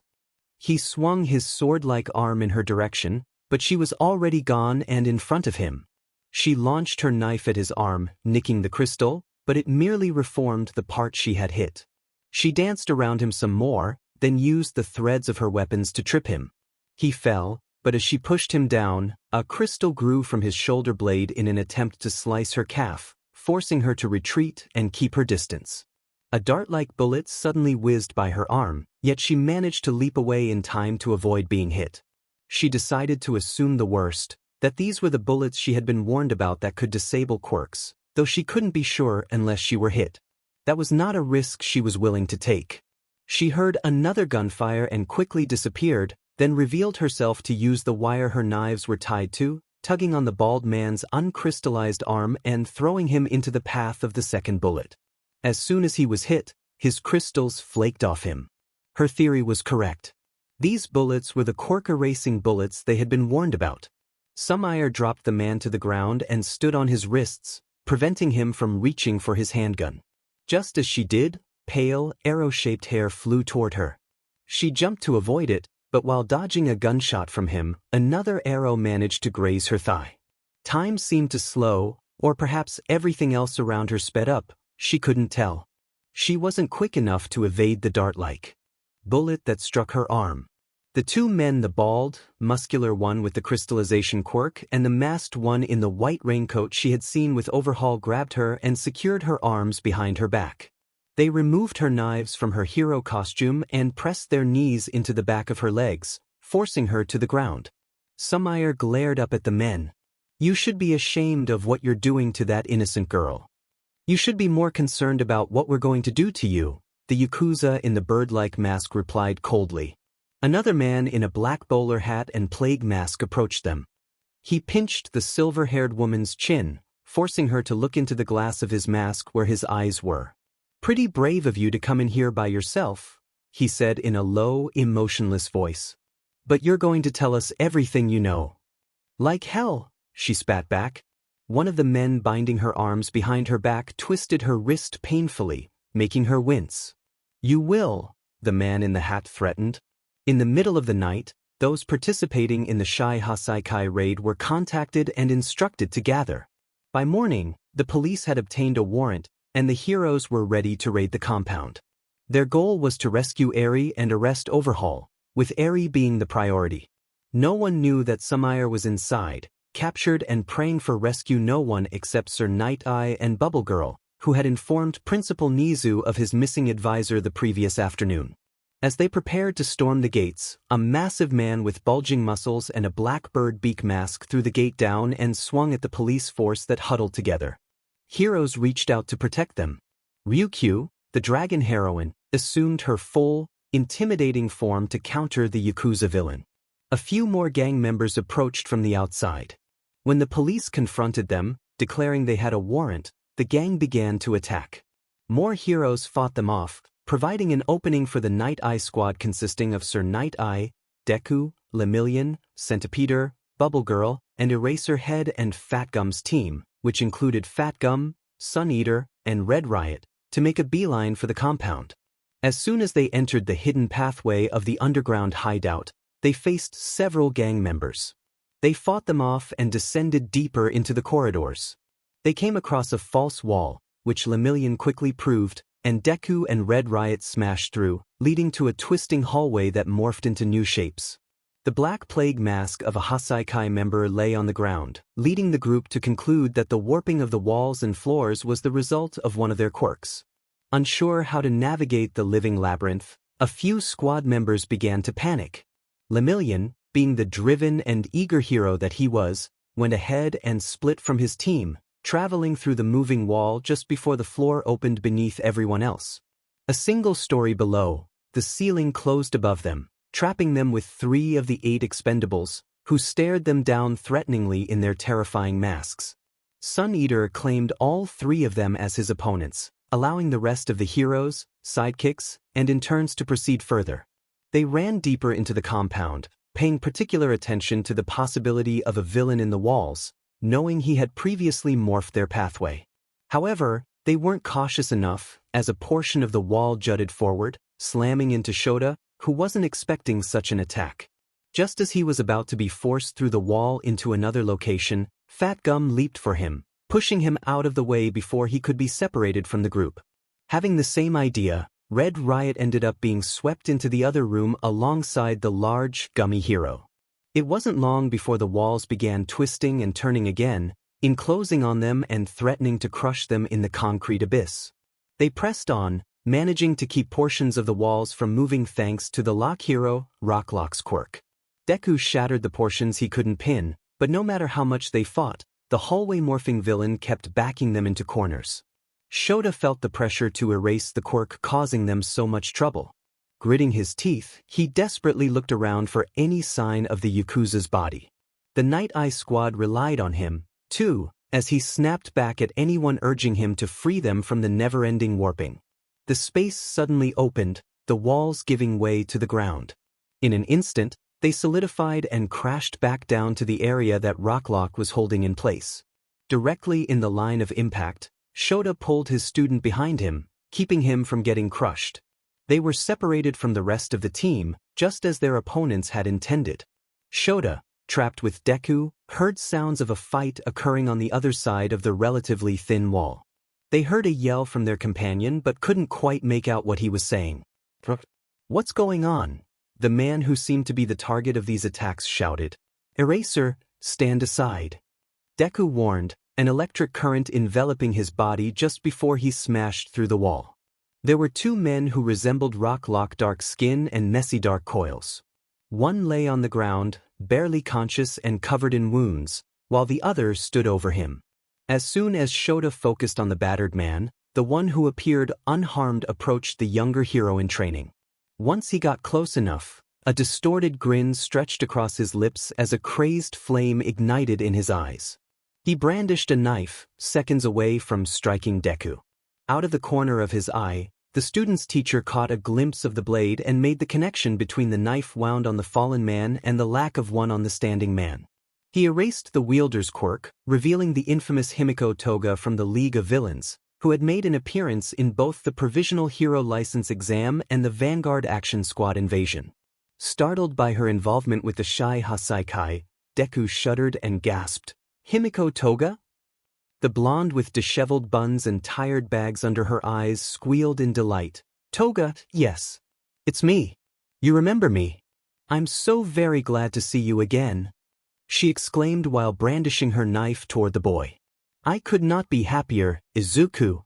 Shota entangled the girl in his capturing weapon, yanking her away from his student. "That's far enough, Himiko Toga." While he thought he had caught her, she balanced on the dense material, swung herself around, and jabbed him in the shoulder. He lost his concentration and swung a blade to counter her, but she had already escaped his grasp. His messy hair fell over his eyes, and before he could use his quirk again to counter the dangerously unpredictable teen, she was gone. Shota cursed and clutched the wound on his back but ordered Deku to tend to Rocklock's injuries.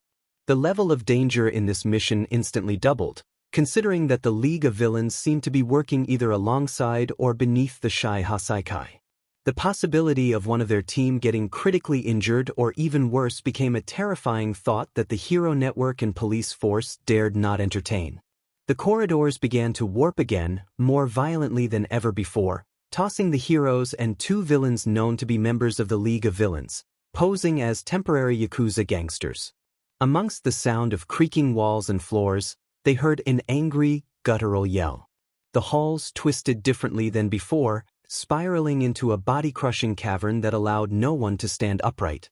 Shota, Deku, and Sir Night-Eye found themselves surrounded by Toga and the other known villain, Twice, but all were in the same position of trying to avoid being consumed by the collapsing structure. However, per her questionable personality, the blonde continued to provoke the Hasaikai villain in the walls, insulting him by attributing all his actions to insecurity. But her taunting provided them with the opening they needed. Manipulated by his emotions, the villain's face appeared at the end of the hallway, enclosed by the coiling hardness of the structure. Deku charged forward, shattering the rock that encompassed the quirk user. He fell from his hiding place, and as soon as Shota saw his large, muscular body, his abilities were rendered useless, and Sir Night-Eye knocked him unconscious. At last, they could further their mission to rescue Eri upon escaping the never-ending labyrinth. As they pressed on, following the pathway to Eri's room that Sir Night-Eye had discovered using his quirk, they heard cries and the sounds of concrete crumbling from a dramatic battle. Following the noise, Deku crashed through the wall separating their squad from the fight, revealing a battered and exhausted Lemillion still standing and holding his ground on his last leg, a terrified little Eri, and a fuming Overhaul, sweating and desperately trying to keep the determined blonde at bay. 3 Hasaikai members lay defeated just outside the room where Lemillion and Overhaul were engaged, and the masked man was bloodied and beaten. As soon as Sir Night-Eye reached his blonde intern's side, he collapsed in his arms, unable to stand any longer. Shota and Deku launched themselves at Kai Chisaki, who had been backed into a corner and was now outnumbered. His quirk was erased as they fervently hoped for the end of their raid. The teacher, inspired by his students' unwavering passion, shouted, "Time to make him pay." A ribbon of blood slipped down Shota's arm before he felt the sharp pain from the cut. Time slowed for him, and he struggled to keep his eyes open. Releasing Overhaul, spears emerged from the ground, and the heroes barely managed to avoid being pierced. Falling from the damage done to the inside of the compound, one of Chisaki's henchmen dropped before him. He was tense, clutching his face, his golden eyes wild with the insanity creeping in on him. When the Hasaikai slammed to the ground, the unstable man grabbed his plague mask, crushed it beneath his fingers, and the body erupted in chaos at his touch. Overhaul transformed into a terrifying figure, twisting into a nightmarish version of himself as he unsheathed his claws at the heroes. Shota was pulled into a different room without anyone noticing, held captive by the Shai Hasaikai man with light-colored, arrow-shaped hair. Every movement he attempted was painfully slow due to the villain's quirk. He was pinned beneath the smaller man, blindfolded to prevent him from using his erasure. The ceiling began to shed pebbles from the rumbling above. Shota sensed his enemy's impatience, but no matter what he did, he couldn't defend himself. The unmasked villain raised his knife and propelled it downward. It was kicked from his hand as he was thrown off the slowed hero.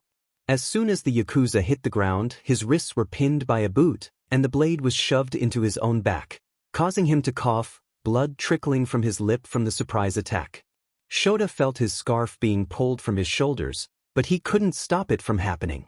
The Hasaikai was bound in the capturing weapon, and as the hero struggled to sit up, he heard gentle yet limping and slightly clumsy footsteps approach him. Before he could do so himself, the bandages were removed from his eyes, revealing the bruised, beaten, and bloodied body of the woman that no one seemed to notice was missing but him. With a quick glance at the bound shy Hasaikai villain who had been completely wrapped to keep him from using his unusual hair, Shota was able to erase his quirk, returning him to his normal speed. He couldn't take his eyes off the woman in front of him. "Sumire," he breathed, his lips parting in surprise. She smiled at him, though her charcoal eyes revealed the true pain she was in. There was a dried scab on her lip and bruises along her jawline. "Looks like I'm not the one needing a hero," she chuckled, her voice hoarse. He sat up, taking in her disheveled appearance. She was in her hero costume, but it was torn in various places. There were a variety of fresh and healing wounds lining her pale skin, and her thick silver hair had been released from its ties and looked unkempt. Her legs trembled as she kneeled down. He could tell she was using every ounce of strength she had left to keep herself upright, facing him with a smile. How she managed to take down the Yakuza in her state was beyond him.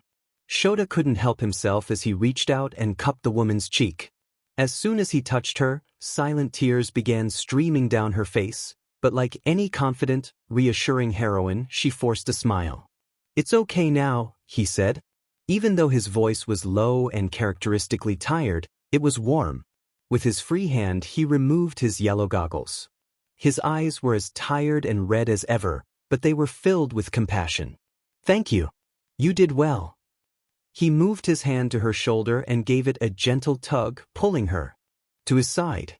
As she leaned against him, she completely faded from consciousness, allowing him to support her entirely. Sumire woke up in the hospital. It took a few moments for her blurry eyes to adjust to the fluorescent lights above her. As her consciousness returned, she noticed the mask over her mouth, pumping oxygen into her lungs. Other than that, she wasn't attached to anything. Her body ached as she pulled the plastic from her face and pushed herself to sit upright, giving her a clear view through the window onto the city street. She didn't quite comprehend how much time had passed since the Shy Hasaikai raid or how long she had been asleep, though it felt like a very long time. A few of her belongings were on the table beside her, so she reached for her cell phone. She had a few worried messages from Hibiki, so she quickly notified her that she was okay. She then found herself typing Shodaizawa in the send box. She had never texted him before after his strange offer in case she needed him. She figured there was no harm in it. After all, she did save him. "Hey," was all she could say. About 5 quiet minutes passed before the door to her hospital room flew open. Shota stood there with tense shoulders as he took a few deep breaths, giving the slightest hint that he had run to her. When he composed himself, he slumped his back and walked up to Sumire, tying his messy hair behind his head. She smiled at him, the bruises and scabs on her skin almost entirely healed, if not barely visible. "Are you okay?" she asked softly. "What are you talking about?" "I'm fine." He seemed annoyed, which wasn't unusual for him.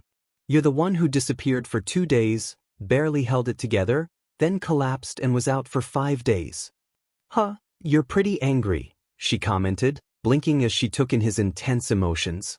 He dropped his head and shoulders in disappointment. "Sorry, I'm not.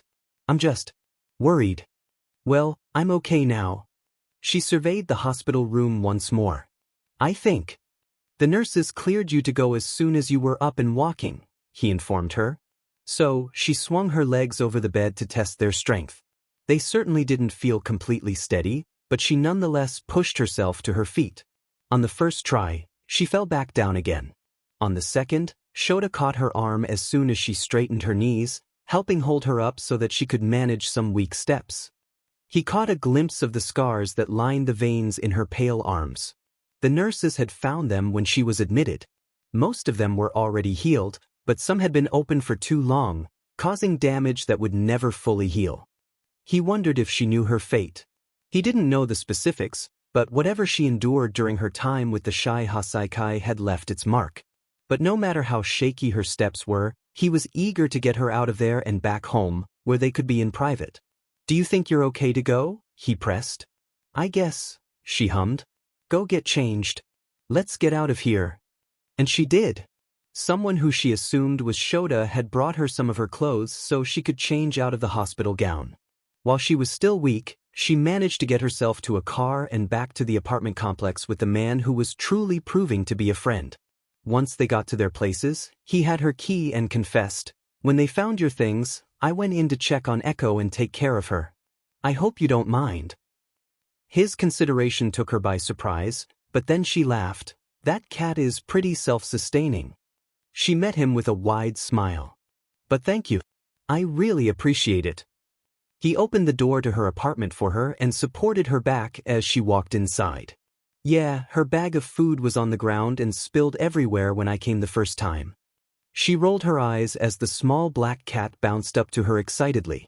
Echo leapt into her arms and rubbed her whisker-covered cheeks against the soft skin of her owner's neck. Shota shut the door behind them, then he squeezed Sumire's shoulder. Though it wasn't hard enough to cause her any pain, it did startle Echo from her hug. As soon as her hands were free, the man dropped his head on her shoulder and wrapped his arms around her waist. It was incredibly awkward. He wanted to show how much he cared for her while keeping as much distance as possible, making sure his body wasn't touching her too much or holding her too tightly. But it was sweet and genuine, and that made Sumire smile. "I'm glad you're okay," he mumbled into her shoulder. She returned his strange, yet honest hug and leaned her cheek on his head, taking in his scent. Though he didn't care much for his appearance, he had a distinct smell of something sweet mixed with shampoo. She found it comforting as she took another deep, refreshing breath. Then he suddenly regained his physical distance and pushed her back. His expression showed no sign of the vulnerability he had just displayed. His tired eyes were serious, and his lips were stern. "Why were you there in the first place?" he asked, his expression revealing his frustration. Sumire released a deep sigh and lazily fell onto her couch. Her apartment was much cozier and felt more lived in than his, with personal touches that made it feel like home. "I assume no one told you?" "Told me what?" "I have drinks in the fridge." She gestured toward it, knowing this was going to be one of those conversations. He retrieved two and set them on the coffee table, sitting on the floor across from her. "I'm sure Bubble Girl or Sir Night Eye came up with some story for the lawyers, but I really don't want to give you that nonsense." "I appreciate that, but Sir Night Eye died during the raid." "Oh, I guess you all went through with it anyway." She stared off, disappointment evident in her expression. "Are you ever going to tell me why you were there?" "Sorry," she muttered. "Anyway, Sir Night Eye and Bubble Girl came to me with a mission to explore the suspected Shy Hasaikai compound and find the location of this little girl, Eri, to provide the information the heroes and police needed for success. But I guess it was too much for me to handle." She laughed uncomfortably, forcing a grin to mask her insecurity. "I was caught, but I guess I was more useful to them alive than not, well, mostly." Shota watched her intently, waiting for her to fully disclose what had happened. "As far as I know, they were using Eri's blood to create a quirk erasing drag. It made it pretty easy for them to keep me from escaping." She clutched her wrists as she recalled the events. "They had me restrained and hung from the ceiling, and I was far too weak to fight back. They injected me with experimental drags and observed how my quirk would react, if it did at all. Every time I tried to resist, they would overpower me. Every failed experiment meant starting over." Tears burned in her eyes as she bit her lip nervously. "I felt like I died multiple times. Each time, I was revived only to be beaten, experimented on, and then killed again. When you're killed by overhaul, you feel it. You feel every part of your body being torn apart. You feel your blood boiling within you, ready to burst. You feel your skin tearing. You experience every ounce of pain your body can endure, all at once." She looked directly at Shota, tears streaming down her face. Shota, it was awful. She wiped her eyes, trying to contain her trauma. When you all arrived, the chaos managed to break the chains that held me. But when I tried to use my quirk to find you. That's the part one no. Shota finally spoke. The nurses told us how much that drag was in your system. Once again, she smiled to reassure herself that everything would be okay, despite her fear and uncertainty. I guess that means the Phantomus will really disappear. Sumire, everything will be, Shota began, only to be quickly silenced by her. You know how once your quirk develops, it feels like an extension of your body, like another limb that's just there? He nodded. It's not like that for me anymore. It feels like this tiny flickering match deep inside of me that I have to tap into to use it. It's still mine, but I can't access it all the time. We'll train, and we'll work until that flame fills you again, he tried to encourage. I don't think it works like that, Shota. His expression was serious as he stared into her sad, defeated eyes. We'll find a way. I appreciate your concern and willingness to help, but I don't think it's possible. Of course it's possible. Shota. She watched as he scratched the side of his face in deep thought. He stood and began to pace across her living room.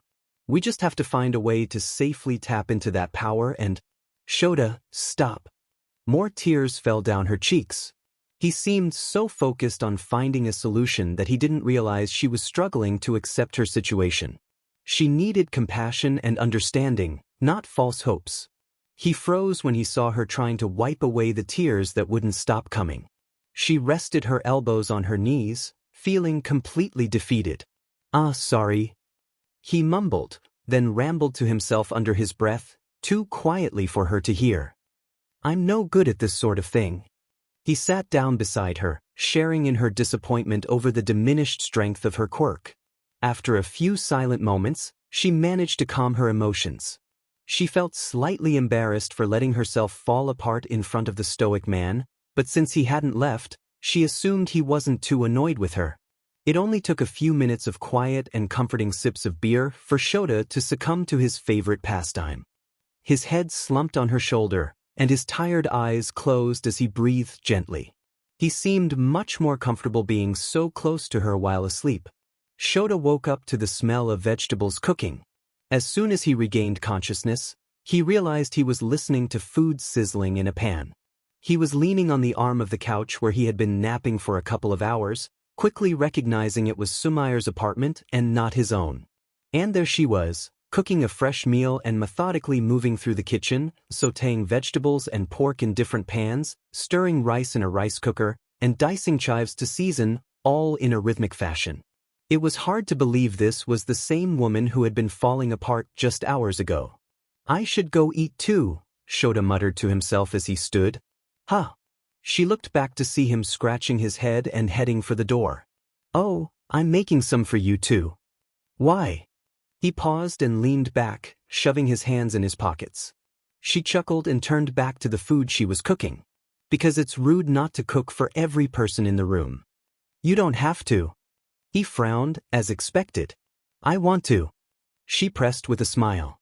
He released a heavy sigh, which Sumire was beginning to understand was not a sigh of boredom or irritation. Rather, it was just him. She didn't know why. Maybe he was just releasing tension, but he always seemed annoyed whether he actually was or not. Are you sure you should be moving around that much? You were just released and… I'm fine. She quickly countered. Fine. He huffed. Do you need any help? Nope. He pouted for a moment, genuinely annoyed that she wouldn't let him do anything. Then he approached her and gently tucked her thick silver hair behind her ear. She froze, feeling her heart race. You're not supposed to cook with your hair down, he said in a low, calm voice. His warm breath brushed against her ear, sending a shiver down her spine. With a free hand, he reached for her wrist and took a hair tie off of it. He used it to secure her hair in a loose bun, keeping it away from her face and the food. Clearly, he had experience with hair. Sumire hoped her face wasn't as red as it felt. He stepped back and leaned against the counter behind him. Careful, don't burn the veggies. Sorry. She quickly regained her composure. She was eager to give him tasks to calm her racing heartbeat. Could you please plate the rice and grab the silverware? She gestured to the drawer that housed the utensils. He did exactly as she asked, setting 2 plates with portions of rice and napkins with chopsticks, knives, and spoons. It didn't take long for her to finish before placing the pan of pork and vegetables in the center of the table. Thank you, Shota said, then helped himself to the food she prepared. As soon as he took a bite, his narrow eyes widened in surprise. It's good, he stated, his tone not quite matching his pleased expression. She grinned with pride yet dismissed his compliment. It's not that fancy of a meal. He ignored her humility. Do you always cook like this? I cook a couple of times a week, then I have leftovers. Although I don't sit at the table much. I'm more of a sit on the couch, watch TV, and eat at the coffee table kind of person. Suddenly, he stood and took both their plates from the table, carrying them over to the coffee table. What are you doing? She laughed. Lightly. Sitting on the couch and eating in front of the TV is much more appealing to me than a formal dinner. He searched for the remote in her console. She shook her head but couldn't help smiling. She joined him on the couch as he browsed through movies. I'm glad I don't have to force myself to be proper around you, she confessed. He smirked and glanced at her from the corner of his eye. Me too. By the time they were halfway through the movie, they had finished their food and the lights were off. It was surprising that Shota was still awake as he lazily leaned into one corner of the couch. Sumire found herself leaning more and more to the side as drowsiness took over. Before she could stop herself, she fell onto his shoulder, resting her head in the space between his chest and neck. The comforting scent he carried lulled her into a peaceful state. His back stiffened as soon as she touched him, and it took him several moments to relax and match his breathing to hers. As much as it scared him to be so close and comfortable with her, he couldn't leave her. He felt a strong desire to take care of her and make things better for her. He understood that she could take care of herself, but he wanted to be there for her in her time of need. He didn't know why he felt so strongly about it, but he chose to accept it rather than run away. All that combined with his undeniable attraction to her. He certainly didn't mind her falling asleep on his shoulder. A smirk spread across his lips as he gently pulled the hair tie from her hair, running his fingers through the silky silver strands to smooth them out. Then a thought crossed his mind that shifted everything for him. He imagined that in the vast world of possibilities, one day maybe she would do the same for him, pull his hair loose and run her fingers through his messy black waves. He felt warmth rise to his cheeks as he whispered, "Wow." The next morning, Shota's phone rang incessantly, pulling them from sleep. He groaned as he found his cell phone and his neighbor basically sleeping on top of him. He reached for the back of his head, feeling nervous with her resting against him and bumping into her fuzzy cat. Sumire released a tired sound and pulled herself upright, freeing him from being trapped between her and Echo. "So loud," she murmured in a rough, sleepy voice. "Sorry." He grumbled and checked his messages. "Aries awake." "Oh good." She gave a sleepy smile. "Until we find her a permanent home, I'm responsible for looking after her. It's because of her quirk, I think I'm the only one who can manage it right now." He explained as he stood and straightened his clothes. "There's coffee." She pointed to the coffee pot in the corner of the kitchen and rubbed her tired eyes. "That's exactly where he headed. Now I can do my part," he muttered. "What? You cooked last night?" I can make you coffee." She chuckled. "You're weird." A couple of minutes later, he brought her a mug full of coffee after searching through every cabinet until he found them. "I need to go," he stated bluntly, staring into the coffee he had just poured for himself. "You can borrow that," she offered. He didn't acknowledge it but asked, "Are you going to work today?" She sighed. "I'm going to get some paperwork and catch up, but I'll be back in the office as normal tomorrow." He made a low hum of understanding, then headed for the door. He wasn't the type of man to rush when he was late, but by now he was certainly later than expected to be there for Eri and had missed meeting up with the students for their homeroom. "See you later." "Yeah," she agreed as he left her alone to gather herself and become presentable. As soon as Shota shut the door to her apartment, he released a heavy sigh, nearly spilling his coffee. Both of them had gotten good at trying to remain calm and collected in front of each other, even in awkward situations. But when they were out of each other's sight, they were overcome with nerves, fluttering sensations, and warm cheeks that they stifled. For him, he recognized that he was developing feelings for the silver-haired woman. He had always admired her as the Phantomess, like a quiet fan among the few who knew of her as a heroine, but now that he was really getting to know her, the real Sumire Eto, it was becoming evident that this was different from mere hero-to-hero esteem. But it was just a crush, harmless and going nowhere as far as he was concerned. When Sumire visited her office later that day to grab paperwork, she was greeted by a freshly baked cake, a bouquet of white flowers, and 2 cards. A smile stretched from ear to ear upon the warm welcome she received. The card in front of the cake read that it was from the students of Class 1A, Shota's class. It contained variations of, "Get well soon," "Thank you for taking care of UA," and "You're so cool." However, there was one note from Ashido that read, "Peace. I'm waiting for you and Mr. Aizawa to get together." Her cheeks reddened significantly, seeing several arrows pointing to the forward note that said things like, "I second that," and "I totally ship it." Even though she was slightly flustered, she laughed lightheartedly. The bouquet was from the staff she worked with. They, of course, had more details about what had happened to her, so they seemed more concerned than the teens. In the midst of her gratitude and joy, she snapped a picture of the cake and the exterior of the card, certainly not the inside, and sent it to the man whose class seemed to have an affinity for her. "I'm not supposed to have favorites, but I think I do," she chuckled to herself as she pressed the send button. Meanwhile, Shota was with the other teachers while his students were in class with a different hero leading them. He had his phone on him in case he needed to rush over to the hospital to help with Eri. His grim expression turned into the smallest smirk when he read his new message. "Yo, Aizawa," the extroverted and notoriously loud blonde shouted as he dramatically sat beside the dreary-looking man. "What are you smiling at over there?" "So loud," Shota growled, baring his teeth in a lazy frown. Hizashi erupted in laughter. "Don't think I didn't notice that giddiness, man," he teased. "Is there a girl?" The dark-haired teacher chose to respond by ignoring his outgoing friend. Frustrated with the lack of response, Hizashi stole Shota's phone and saw for himself what brought him to smile. "Demon Man. Since when are you and Ms. Ito so close?" He wore a wide, cheeky grin as he quizzed the irritated man. "We're neighbors," he answered shortly with a scowl, snatching his phone back. "As if that brought you to text someone before," the blonde taunted. "Shut up. Are you crushing on her or something?" Hizashi hummed in amusement as Shota's brow began to twitch. "Keep it down, idiot." "Oh man, am I right? Am I right?" Shota rested his elbow on the desk and dropped his scruffy cheek on it, a light pink dusting his pale skin. "Just shut it," he grumbled in defeat. "Our antisocial little eraser head is becoming social." Hizashi chimed. "Stop getting ahead of yourself." Now, what do we have going on here?" A flirtatious voice joined the conversation.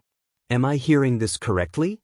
Midnight tossed her long dark hair over her shoulder as she walked up to the 2 men. "That Aizawa's crushing hard?" Hizashi answered, fiddling with his small mustache mischievously. Shota's face became dumbfounded upon the immediate exposure, his annoyance and embarrassment obvious, but he couldn't offer a proper comeback. "On the Phantomess?" Midnight stated nonchalantly. "Yeah, I knew that." "You already knew." "Quit holding out on me, Midnight," the blonde whined, disappointed that the woman had already caught on to what he had just figured out. "Oh, it was so obvious," she smirked. A dark and intimidating aura surrounded Shota, and even though he wasn't using his quirk, his eyes seemed to glow with frustration. His scarf lifted from his shoulders in an eerie, threatening manner. "Just leave it alone," he growled. Okay, Midnight raised her hands in feigned innocence. "Come on, chill out, man," Hizashi added, and Shota regained his senses, though a vein pulsed in his forehead from their teasing. "It's none of your business, so stay out of it," he ordered his sly and overbearing colleagues, shoving his hands into his pockets grumpily. But as he did, he jammed them into cold metal and pulled out a silver chain connecting 2 HNDCFFs. He clicked his tongue and turned back to the snickering heroine. "What is this?" he shouted, fuming with frustration once again. "Oh, there's no harm in it," she reasoned, a bead of sweat falling down her face under the man's intimidation. He slid the HNDCFFs across the floor back to the person who had slipped them into his pocket. He then ran a hand through the tufts of hair that fell in front of his face, thinking that it was just like high school all over again, except a bit more. He couldn't stand being tormented by the two any longer, so he turned to leave, rubbing the back of his head insecurely. Yet he couldn't get the HFS out of his mind as he grumbled bitterly, "I don't need that stuff. I've got this capturing weapon anyway." Midnight shouted gleefully, biting her bottom lip in anticipation. "At least you're on the right train of thought. Eri is asking for the nice ghost lady. Any clue who that could be?" Sumire received the text the next day while she was working to solidify the legal safety for UA's school festival. There was much more pressure this year compared to previous years to ensure the students' safety, which meant more work for her. But the message made her smile, practically hearing the sarcasm dripping from Shota's voice in the tiny electronic lettering. From what he told her, Eri immediately asked for Deku and Lemillion when she woke up. Upon recovering a bit more and remembering her rescue and the strange days surrounding it, she recalled the translucent woman that she saw but no one else seemed to notice. She also remembered the woman's face when she was caught by the shy Hasaikai and dragged into an isolated room. The little girl had no idea if the silver-haired woman was even alive anymore, but she knew she was with the heroes, coming just a few days sooner and giving her hope. If she could know anything about her, the heroes would have the information to share. So Sumire visited the hospital that evening, carrying a bento box full of fresh cookies to treat the girl who had probably never been given such a thing. She was excited to see her, safe in the hands of heroes and with the potential to smile and be a happy 6-year-old. She knocked on the open door before entering Eri's hospital room, murmuring a quiet, "hello," so she didn't startle anyone with her arrival. When the child looked at her, her cautious red eyes widened in delight. Shota was there along with a nurse looking after the girl. He stepped aside so that the heroine could approach the bed, and she did, opening the lid of her box to allow the smell of warm cookies to waft through the small space. "Hi, Eri."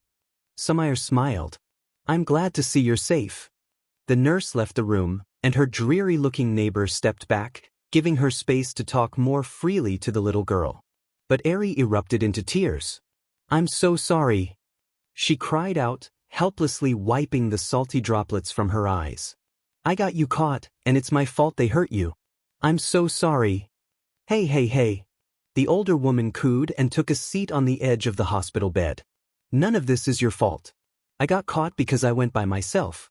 I shouldn't have done that, but I do not regret for a single moment coming to find you and trying to help the heroes rescue you."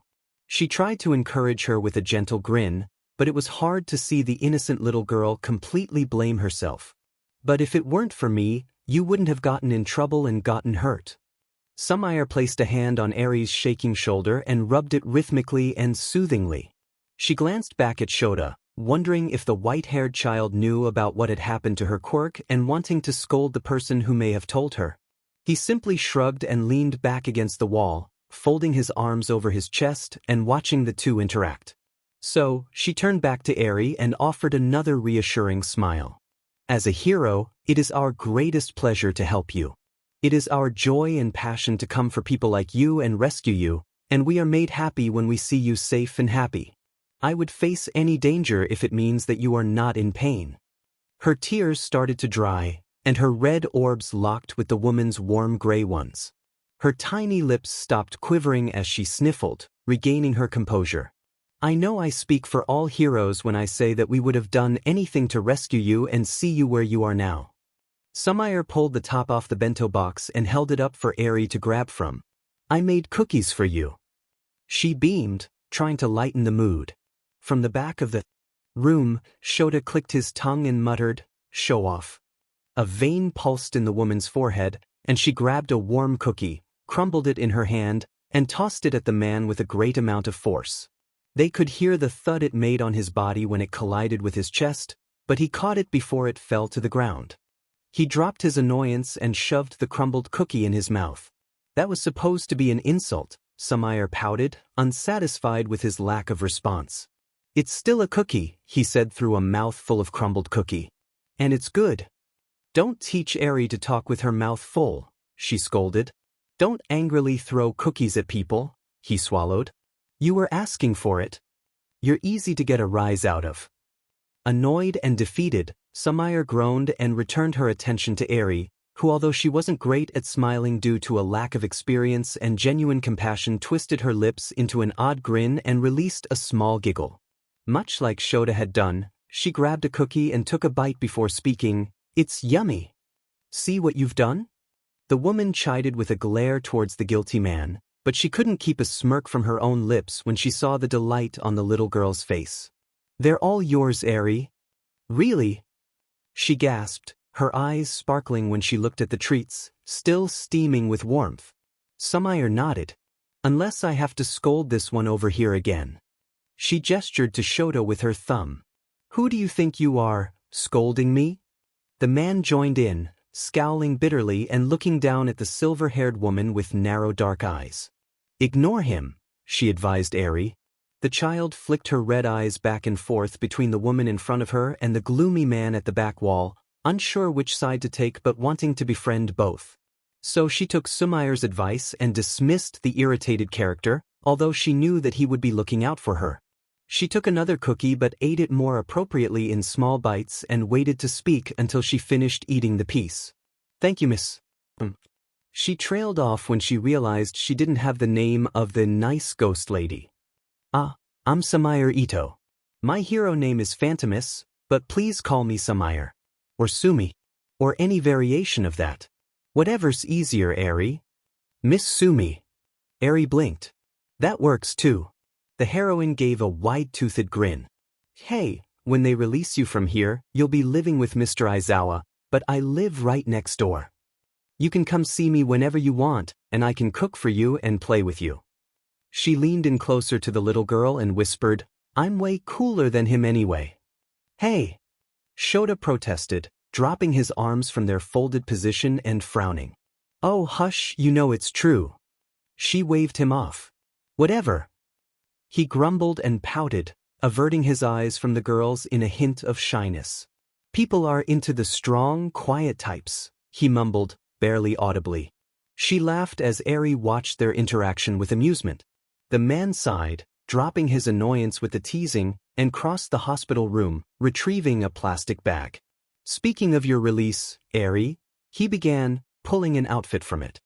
Here are your clothes for after you leave. He revealed a bright hot pink and baby blue sweater and leggings, covered in childish polka dots and images of cats. Sumire's face went pale as she blinked in disbelief at his choice. Poor Eri didn't even know any better. Shota, the woman started sternly. That's awful. What are you talking about? He raised his voice defensively. That is perfectly suitable for a 6-year-old girl. She rolled her eyes and held Eri's tiny hands. Don't worry, Eri. I'll get you some new, fashionable clothes. Those are fashionable. To someone who can't see. Stop chastising me. You're the one taking offense. Their light-hearted bickering paused when they heard the little girl giggling. They knew that even in their playful DSFNCTN, it wouldn't be long before she would smile. Sumire would cook them homemade meals mostly for Eri's sake. Shota was simply there as her caretaker and make sure the child was well-dressed, not in the poorly chosen clothes Shota picked out.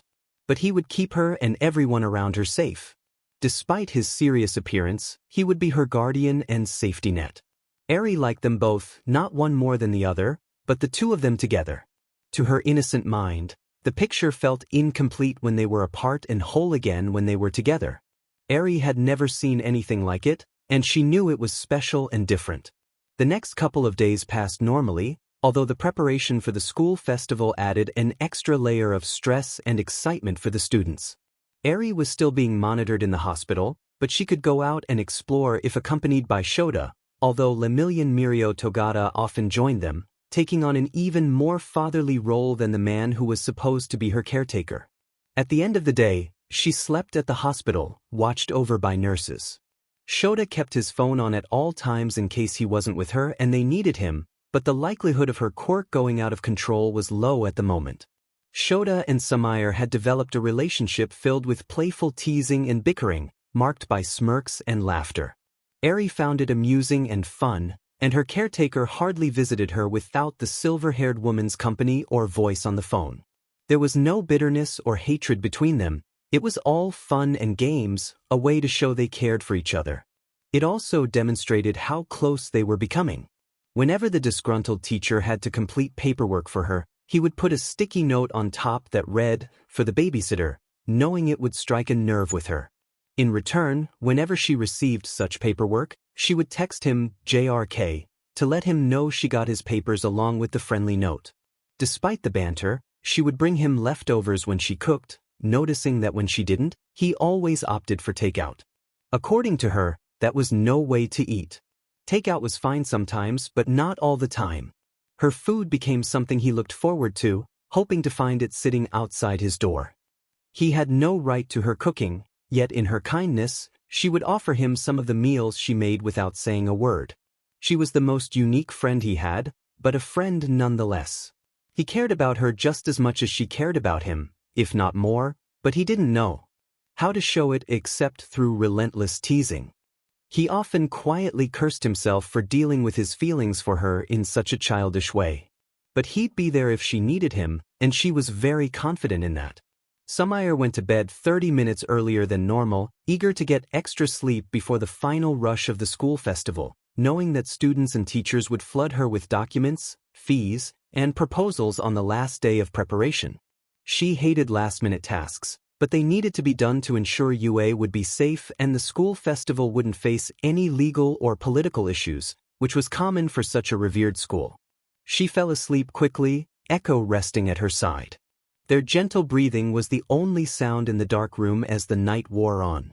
Rain began to trickle down her window, but it wasn't enough to wake her. Then the lightning began, flashing in the distance with soft, rolling thunder, but the light cast sharp shadows across her wall, startling the sensitive cat awake. As the storm drew closer, the thunder grew louder, more booming and crisp than the gentle rolls of earlier. Matching its volume, Echo shrank into a corner, her black fur standing on end as she anxiously watched over her human. A low growl emerged from her throat, but it wasn't loud enough to wake the girl. In the same instant, lightning flashed, and thunder clapped as though it was in the middle of the room with them, startling Sumire awake. But something held her down, keeping her from sitting up. There was an unbearable pressure around her neck, as if hands were clenched around her throat, preventing her from taking a breath.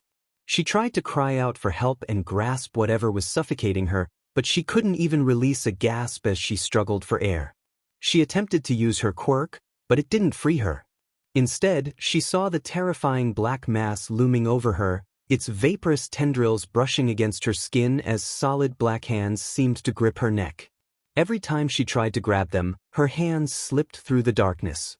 The incomparable red orbs glared deep beneath her skin, pulling at her very essence. She couldn't breathe. She was being suffocated by a darkness she couldn't comprehend, and there was nothing she could do to stop it. Echo yowled and leapt for the demonic entity. As soon as she did, the plasma vanished. She sank through the wall into the next room, searching for the only help she knew she could rely on. Silent tears dripped from her frightened gray eyes as she looked around. The room was dark, but a dim light peeked through the cracks of the bedroom door. Shota. His name echoed in her mind. Shota, I need you. She floated through the door, gasping for breath with every second she slipped to the other side using her powers. She nearly collapsed when she revealed herself in the man's bedroom, clutching her neck where she still felt the ghostly fingers pressing against her skin. Shota was sitting on one side of his bed with a book in his hands, his tousled dark hair messily tied away from his face, and the scruff on his face freshly trimmed. He set the book down on the nightstand when he saw the horrified look in her eyes. He looked at her with genuine concern as he slowly slid off the mattress and stood. Shota, she whimpered, her voice hoarse from the encounter. He knew this was not the time for teasing as he watched her crumple in fear after sneaking into his bedroom, wearing only her sleepwear. But he tried to focus on her well-being. She dropped her hand from her throat, revealing bruises that were already becoming visible in the shape of 2 hands. The man's usually dull eyes widened. "Sumire, what happened?" he breathed, barely managing to form the words. "The thing," she coughed. "The darkness. It came after me again. And..."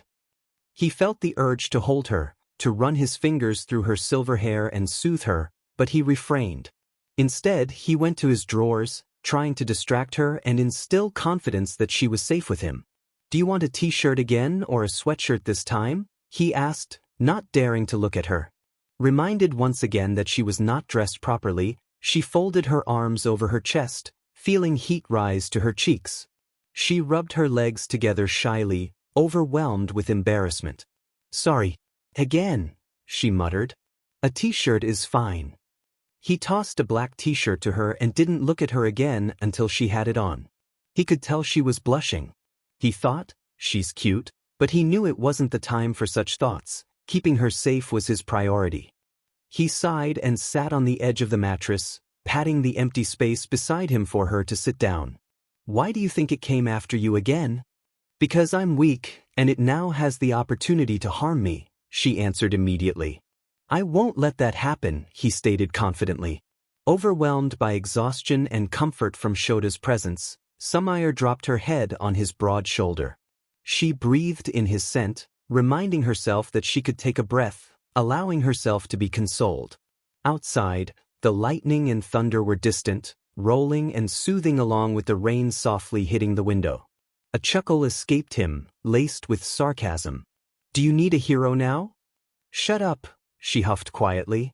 "You don't have to say it out loud. I'll be your hero." If she didn't know him better, she might have been disturbed by his pleased smile in the current situation. But it was him, and she knew he would never hurt her. "Go ahead, fill your own ego." She rolled her eyes, then took another deep breath and gently squeezed the arm she was leaning on. "Thank you, Shota." He gave a hum of acknowledgement, but when he looked down at her, her eyelids were blinking slowly, signaling she was about to fall asleep. So, he gently lifted her hand from his arm and raised her head, earning a sleepy look of confusion from her. "Are you ready to try to go to bed?" He stood, holding onto her wrist. It was hard for him to look at her neck. The bruises were signs of an enemy he didn't know how to fight or protect her from. The only thing he could do was be with her, but that could only go so far. She looked away from him for a moment, biting her lower lip nervously, then flicked her gaze back to him and nodded. He sighed and let go of her. He grabbed a pillow and headed to the door, but Sumire reached out a hand and asked softly, "Where are you going?" "To sleep on the couch. You can stay here." She sat back and looked down, feeling anxious and unsure how to bring herself to do what was needed to feel safe. "Shota." She met his bored-looking eyes with her wide, fearful ones. "Please stay." An expression of shock crossed his face, then he coughed, unsure how to respond to her request. But she needed a hero. She needed him, so how could he say no? He crawled back onto the bed on the side that she wasn't on, and as he was about to turn around to sit beside her, he found himself extremely close to her face, their noses nearly touching. He stayed there for a moment, his warm breath hovering just over her lips. It was merely a couple of seconds, but it felt like an eternal moment where time stopped and the world around them faded. Shota suddenly pulled away and laid down, helping her feel comfortable enough to lay beside him. Yet, he commented, "This is not the first time we've shared a bed," which made falling asleep beside him significantly less easy. Her heavy, irritable sigh signaled her annoyance, indicating he should stop talking. He cursed himself for acting so awkwardly in this situation. She was relying on him for comfort and safety, but he couldn't seem to say or do anything right. He turned on his side and looked at the unsettled girl. "Sorry," he whispered, gently brushing a few strands of her silky hair between his fingers. "I'm just trying to help." "I know," she replied, resting her head on the pillow. "All this is just a lot." He hummed in acknowledgement. "But you do struggle with communicating." "Gee, thanks." She turned towards him, offering a sleepy smile. "I still appreciate you. I know this isn't exactly convenient." "Don't worry about it." He rolled over, hiding his flushed face, trying not to dwell on the fact that the vulnerable girl was lying just inches away from him. A few minutes later, Shota felt a weight on his back. Unable to fall asleep due to the fluttering sensation in his stomach, he turned his head slightly to see Sumire resting her forehead against the space between his shoulder blades, her hands pressed against his back. She had already drifted back to sleep, completely innocent and trusting. Helping and comforting her felt rewarding. It brought him happiness, but he wished she didn't have to rely on him due to her pain. For now, seeing her peacefully asleep beside him, smiling despite everything she had faced, was enough. He felt relieved that he was the person she turned to in her time of need, knowing it stemmed from a place of genuine care. He was confident that she felt the same way about him. He promised himself that after this event, he would no longer run from his feelings for her. It was pointless to pretend she was just a friend, a neighbor, or a colleague. Or so he thought at 3:30 in the morning. All the confidence Shota had in the middle of the night, with Sumire sleeping beside him and clutching his shirt, vanished by the time he woke up the next morning. He felt just as shy and anxious about his feelings for her as he had before she sought him for comfort and safety. He slowly came to consciousness just before his alarm, realizing that the girl at his back was much closer than when he had finally fallen asleep. Her thin, yet strong arms wrapped around his torso, her hands resting against his chest. His knee was bent slightly, and her leg aligned with his, the smooth skin of her thigh brushing against him. She still rested her forehead against his shoulder blades, her chest pressed against his lower back. His face flushed with embarrassment as he questioned how their journey, Sumire getting hired at you, becoming his neighbor, looking out for his class, being pursued by the shadows of her quirk, and becoming friends had led to her sleeping so innocently and trustingly beside him. He was used to being relied on as a hero, but not in such an NTMT way. She stirred when his alarm went off, and as soon as she loosened her grip on him, he practically leaped from the bed. He had no particular problem with it, but he realized he might have enjoyed it too much, and he didn't want to succumb to the emotions and desires swirling within him. She let out a quiet groan and curled back up, mumbling, "I don't want to. Work. Isn't that my line?" Shota replied in a low, tired voice. She mumbled some indistinct words in response. He chuckled, pulling his messy hair from its tie. "I'm going to shower." He suddenly paused, remembering there was someone else he needed to think about. "Do you need to shower?" She sleepily pulled herself to her knees and rubbed her eyes, shaking her head to indicate no. "There's a coffee maker in the kitchen. You can also help yourself to the fridge." And, he glanced at her, noting how the t-shirt she wore fell to her upper thighs, a bit too short for normal clothing. He remembered how her legs had brushed against his when he woke up. Heat rose to his cheeks, and he quickly looked away, trying to hide his blush. "You can do whatever you want, but, if you care." He struggled to find his words, feeling like a shy teenager with a crush. "You're not wearing pants." Before she could respond, he retreated into the bathroom to calm himself and shower. By the time he finished, she was out of bed and in the kitchen, searching through the cabinets for mugs to hold the coffee she had already made. She had even made the bed, something he never did. He lingered by the bedroom door, watching as she rummaged through every cabinet and drawer, still wearing his t-shirt that was a bit too short. He felt a mix of flattery and concern over how comfortable she had become around him. "All the way to the right," Shota instructed, rubbing the side of his wet hair with a towel draped around his neck. Unlike her, he wore pants like a normal person but had not put on a shirt over his still damp skin. Water droplets dripped from his messy hair down his muscular torso. Thanks." She smiled, but when she saw him, a look of surprise crossed her face before it turned shy. Noticing her reaction, he gave a toothy smirk and ran a hand through his hair. He had never felt particularly proud of his physique, but if it made Sumire blush, it was something to take pride in. It also felt like a taste of her own medicine for not wearing pants. "You'll get sick if you don't dry your hair," she mumbled, returning to pour coffee. "I don't really care. I never do." His sly grin faded as he approached the kitchen. "You should. I care. You should care about wearing pants." Against his better judgment, he brushed his finger lightly along her leg, from her knee to just above the hem of her shirt. She squealed and jumped back, attempting to kick him, but he dodged. She grabbed the towel around his neck and twisted it, trying to gain control, but before she could secure him, his own weapon emerged from nowhere and wrapped around her wrists, forcing her to drop the towel and preventing her from making a move. "I know I'm your personal hero or whatever, but just to remind you, I am a man," he said with a lazy frown. "I'm aware," Sumire replied, pouting as he released her. "And you are a woman." "Yeah." She furrowed her brows, confused by his point. "I'm just saying be aware of your company," he said, irritation creeping into his voice. "It's not like I show up in men's rooms in my pajamas after being attacked by a demon ghost thing on purpose," she mumbled. "Men's? Plural?" He felt an unfamiliar anger bubbling within him. "No, of course not." She quickly protested. "But that's what you said," he argued. "Shota, it's just you." She was heated, her frustration rising. "I trust you. Forgive me if I think I've embarrassed myself enough to not care about how I look or act in front of you anymore. You should care because you're incredibly beautiful and I'm attracted to you," he snapped, the words escaping before he could think.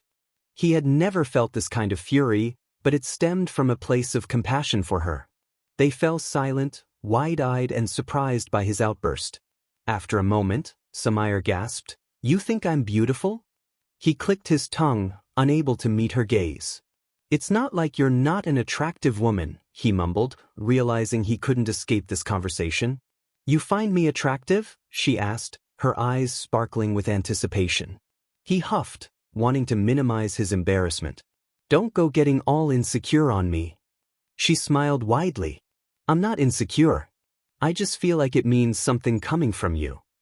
His cheeks flushed bright red. "What does that mean? You don't seem like the kind of guy who walks around telling girls they're beautiful." "I'm not," he grumbled, still avoiding her gaze. "Thank you, Shota." "For what? Pointing out your lack of clothing?" "No," she laughed. "For complimenting me. Indirectly. You're also not one to talk about the clothing thing." She glanced at his bare torso with a smirk, knowing he felt awkward. Remembering his missing shirt, he looked down briefly before putting on a sly grin. "What, do you find me attractive?" he chuckled, running his fingers through his still damp hair. She blinked, taken aback by his boldness. "I mean, you have a very healthy body like a hero should." The tables had turned, and she felt overwhelmed, shyly looking away to avoid his intense gaze. Shota let out a laugh and teasingly pinched a silver strand of her hair. He leaned closer, his smirk fading into a more serious expression. But as he leaned in, she quickly grabbed the towel around his neck and tossed it over his head, disrupting his line of sight before stepping back, still flustered. "Your hair's still wet." He frowned and pulled the towel off, rubbing it slightly to satisfy her. "That's not going to dry it," she protested, approaching him with determination. "Want to do it for me?" he grumbled, genuinely indifferent about his hair and only wanting to draw her closer. "You're the one who needs a babysitter," she pouted, but nonetheless ruffled his thick hair beneath the towel, standing on her toes to reach the top of his head. Noticing her struggle to balance, he instinctively grabbed her hips to steady her. In that moment, he hoped she wouldn't notice the warmth rising to his cheeks. Why did he touch her so familiarly and allow her to touch him so intimately? He felt closer to Sumire after the night they spent together. Though innocent, they had grown to trust each other more and felt increasingly comfortable around one another. But this was terrifying for him, as each moment spent with her deepened his longing and desire in ways that were anything but innocent. After nearly being late to work again due to distractions from Shota, and him from her, Sumire rushed from his apartment to prepare for her job, especially with the upcoming school festival on her mind. Despite her best efforts, she couldn't shake the image of her neighbor in loose pants and a damp towel from her thoughts. His muscular chest and shoulders glistening from the shower were ingrained in her mind, along with the memory of how he had held her close while she slept. It took everything in her not to squeal as these memories flooded her mind throughout the workday, making her blush and distracting her from her responsibilities. Nonetheless, the hours passed, and she managed to check off her list of tasks. Towards the end of the day, Shota appeared at her office door, airy beside him, clutching the fabric of his pants. "Sumire," he said, knocking on her open door. She looked up from her work, her face brightening at the sight of the wide-eyed little girl. "Eri." "Hi," she gasped, getting up from her desk to kneel and open her arms invitingly.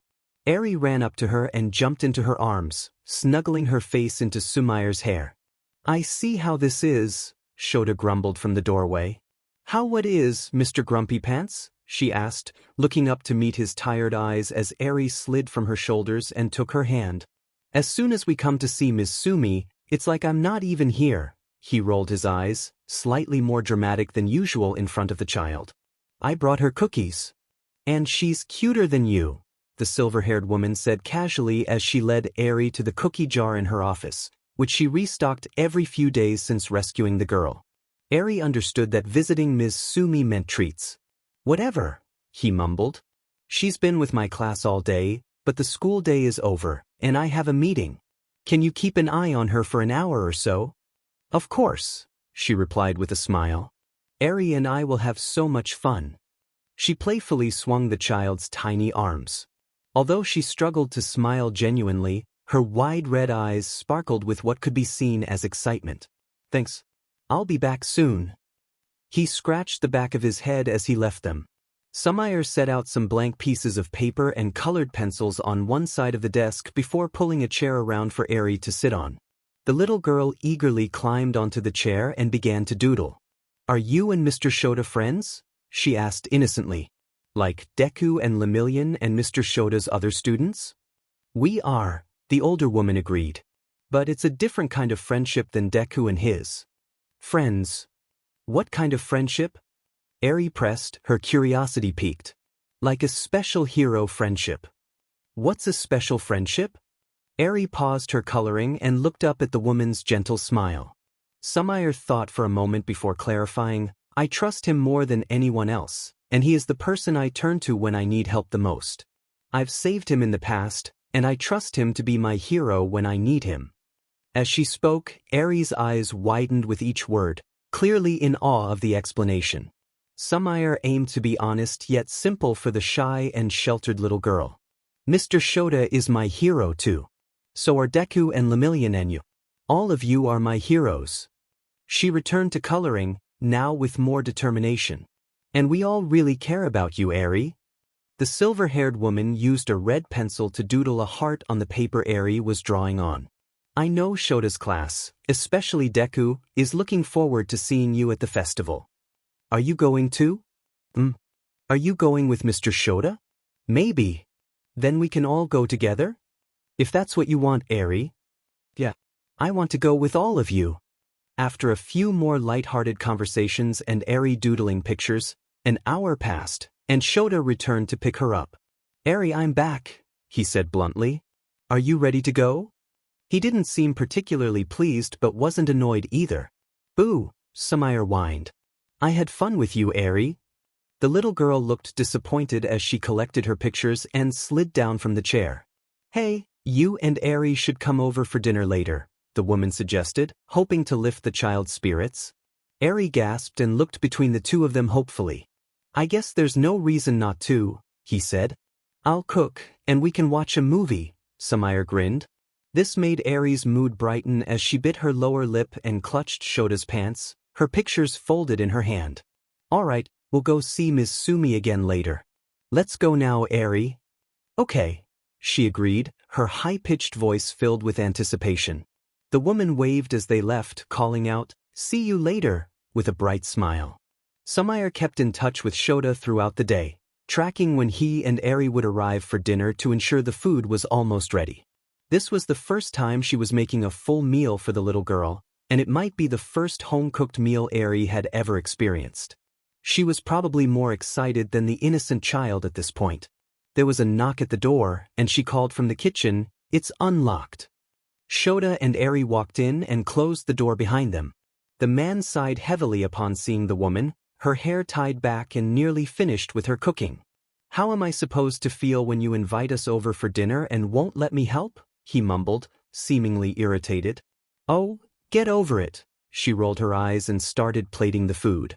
You can introduce Eri to Echo and play with her until I'm done. Will you ever let me help you? You help me enough. 'Cause you guys are special friends, right? Eri chimed in, recalling what Sumire had said about them earlier. Special friends. Shota trailed off, blinking as he tried to understand. She's been saying odd things since I left her with you. What did you do to her? He narrowed his eyes at the woman curiously. I just told her that we're special friends and that you're someone I trust, she shrugged. The most, the little girl added brightly. You're her hero. Her red eyes sparkled with excitement. Sumire felt a wave of embarrassment wash over her. She should have known that anything she said to a child would be repeated, especially one as naive as Eri. I may have mentioned that too. She averted her gaze shyly, a light pink tinting her cheeks. A smirk spread across his face as he ran a hand through his messy bangs. It was a grin she found both intimidating and slightly uncomfortable. He chuckled softly and spotted Echo in the back of the living room. As he passed by Sumire, he gently traced her jawline with his finger and tucked a loose strand of hair behind her shoulder. He whispered in a low tone, careful with the compliments. Though he tried to hide it, a faint blush crept onto his cheeks. Shota and Eri played with Echo while Sumire finished preparing dinner, refusing to let him help at all.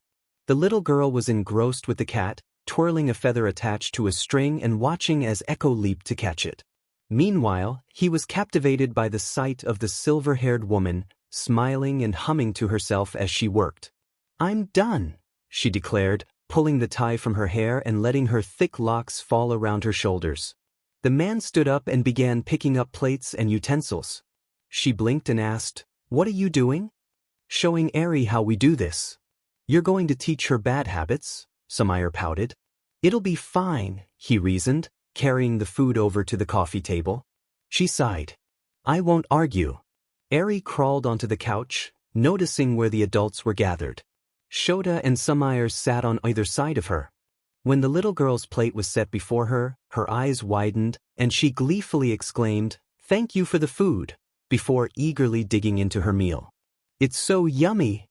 Sumire exchanged a glance and a smile with Shota, who couldn't help but blush slightly at the sight of her pride and the joyful aura surrounding the child. They ate together, the adults laughing and joking while Eri watched in amusement, on the verge of erupting into giggles and smiles. Random sounds and sights came from the television, but none of them paid attention to what was being broadcasted. It merely served as background noise. As soon as they finished, Shota put on a movie and dimmed the lights in the room before taking the empty plates and utensils to the sink. I can do that, Sumire said, starting to get up to wash the dishes. But he quickly replied, No. Let me handle this. But they're my plates, she whined. I said no. He frowned at her, though she knew his intentions were good. Hold her down, Eri. As instructed, the white-haired girl sat on Sumire's lap, pushing her shoulders down and wrapping her tiny arms around the woman's waist, resting her head on Sumire's chest. Got her. Good girl, Shota hummed. Defeated but grateful for his willingness to help, Sumire hugged Eri and leaned back, cuddling the child who seemed so comfortable with both her and the dark-haired man. They settled in to watch the movie, taking up the entire couch, including his seat when he returned from washing and drying the dishes. He sat down on the ground, leaning his back against a pillow propped up against the couch. His messy hair draped over the edge of the cushions, and Echo, sensing the calm atmosphere, crawled into his lap and curled up there. He suddenly stiffened when he felt a gentle tug at his hair. Turning his head, he saw that Eri had already fallen asleep, resting peacefully on top of Sumire, who briefly looked away from the film to meet his gaze with a warm smile. Her fingers were entwined in his messy hair, gently pulling through it, loosening any knots and soothing him with a comforting touch. Sorry, it looked soft, she whispered, careful not to wake Eri, before removing her hands from his hair. I don't mind, he replied, though he secretly wished she would continue.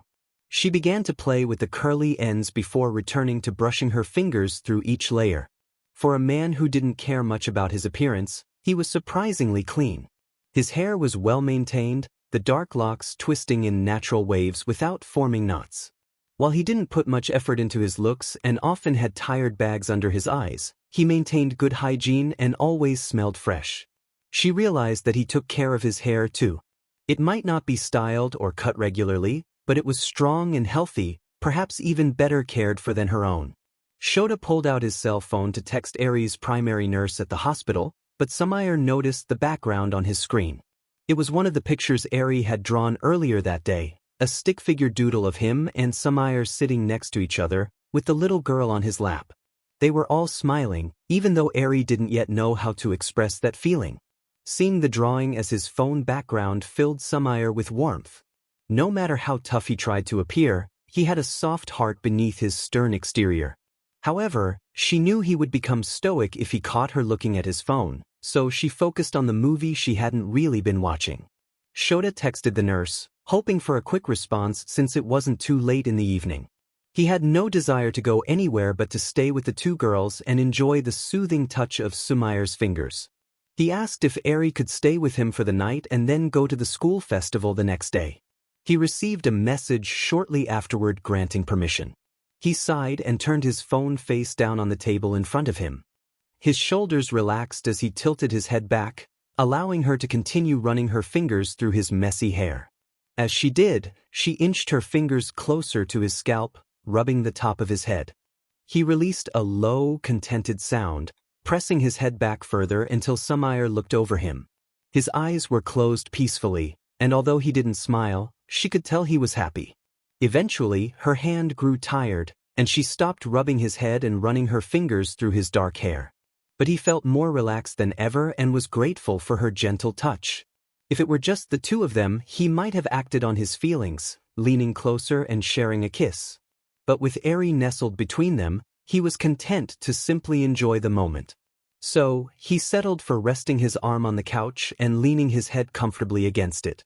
The woman adjusted slightly, and he felt the weight on the pillows shift just a bit behind him. With Eri cuddled beneath one arm and sleepiness creeping in, Sumire struggled to keep her charcoal gray eyes open to finish the movie. Kind of disoriented from tiredness and not thinking about the reasoning behind her actions, she slid her hand beneath Shota's muscular arm and gently touched his palm. He tensed up at the unexpected sensation, but all the stress that filled his body was released with a sigh when she tenderly intertwined her thin fingers with his longer, stronger ones. It felt like the perfect fit, like a piece of him he didn't realize was missing had been returned to him, making him feel whole again. All three of them woke up the next morning at the sound of Shota's alarm. It was the day of the school festival, and Eri was probably more excited about it than any other student or attendee. Deku had told her he would be part of Class 1A's routine, and she was looking forward to seeing him and the other students dance. As soon as Sumire became conscious, she pulled her hand from Shota's, where it had been entwined all night. When her hand was gone, he immediately missed it, though he still felt the phantom sensation between his fingers. Eri woke up bright-eyed with a childish energy that forced the adults out of their grogginess. "We get to see Deku and everyone dance today," she cheered, her red orbs sparkling enthusiastically. The silver-haired woman smiled at her, but the signs of tiredness were evident around her eyes as she groaned longingly, "Coffee." "I agree," Shota replied, getting up to make exactly what they both wanted and needed. "Let's get you a bath started, Eri," Sumire hummed in a sleepy voice, getting up to run the water in her bathroom. Eri followed her with a clumsy walk. Once she got the girls situated with everything she needed in the bath, she returned to the kitchen to get the coffee Shota was making.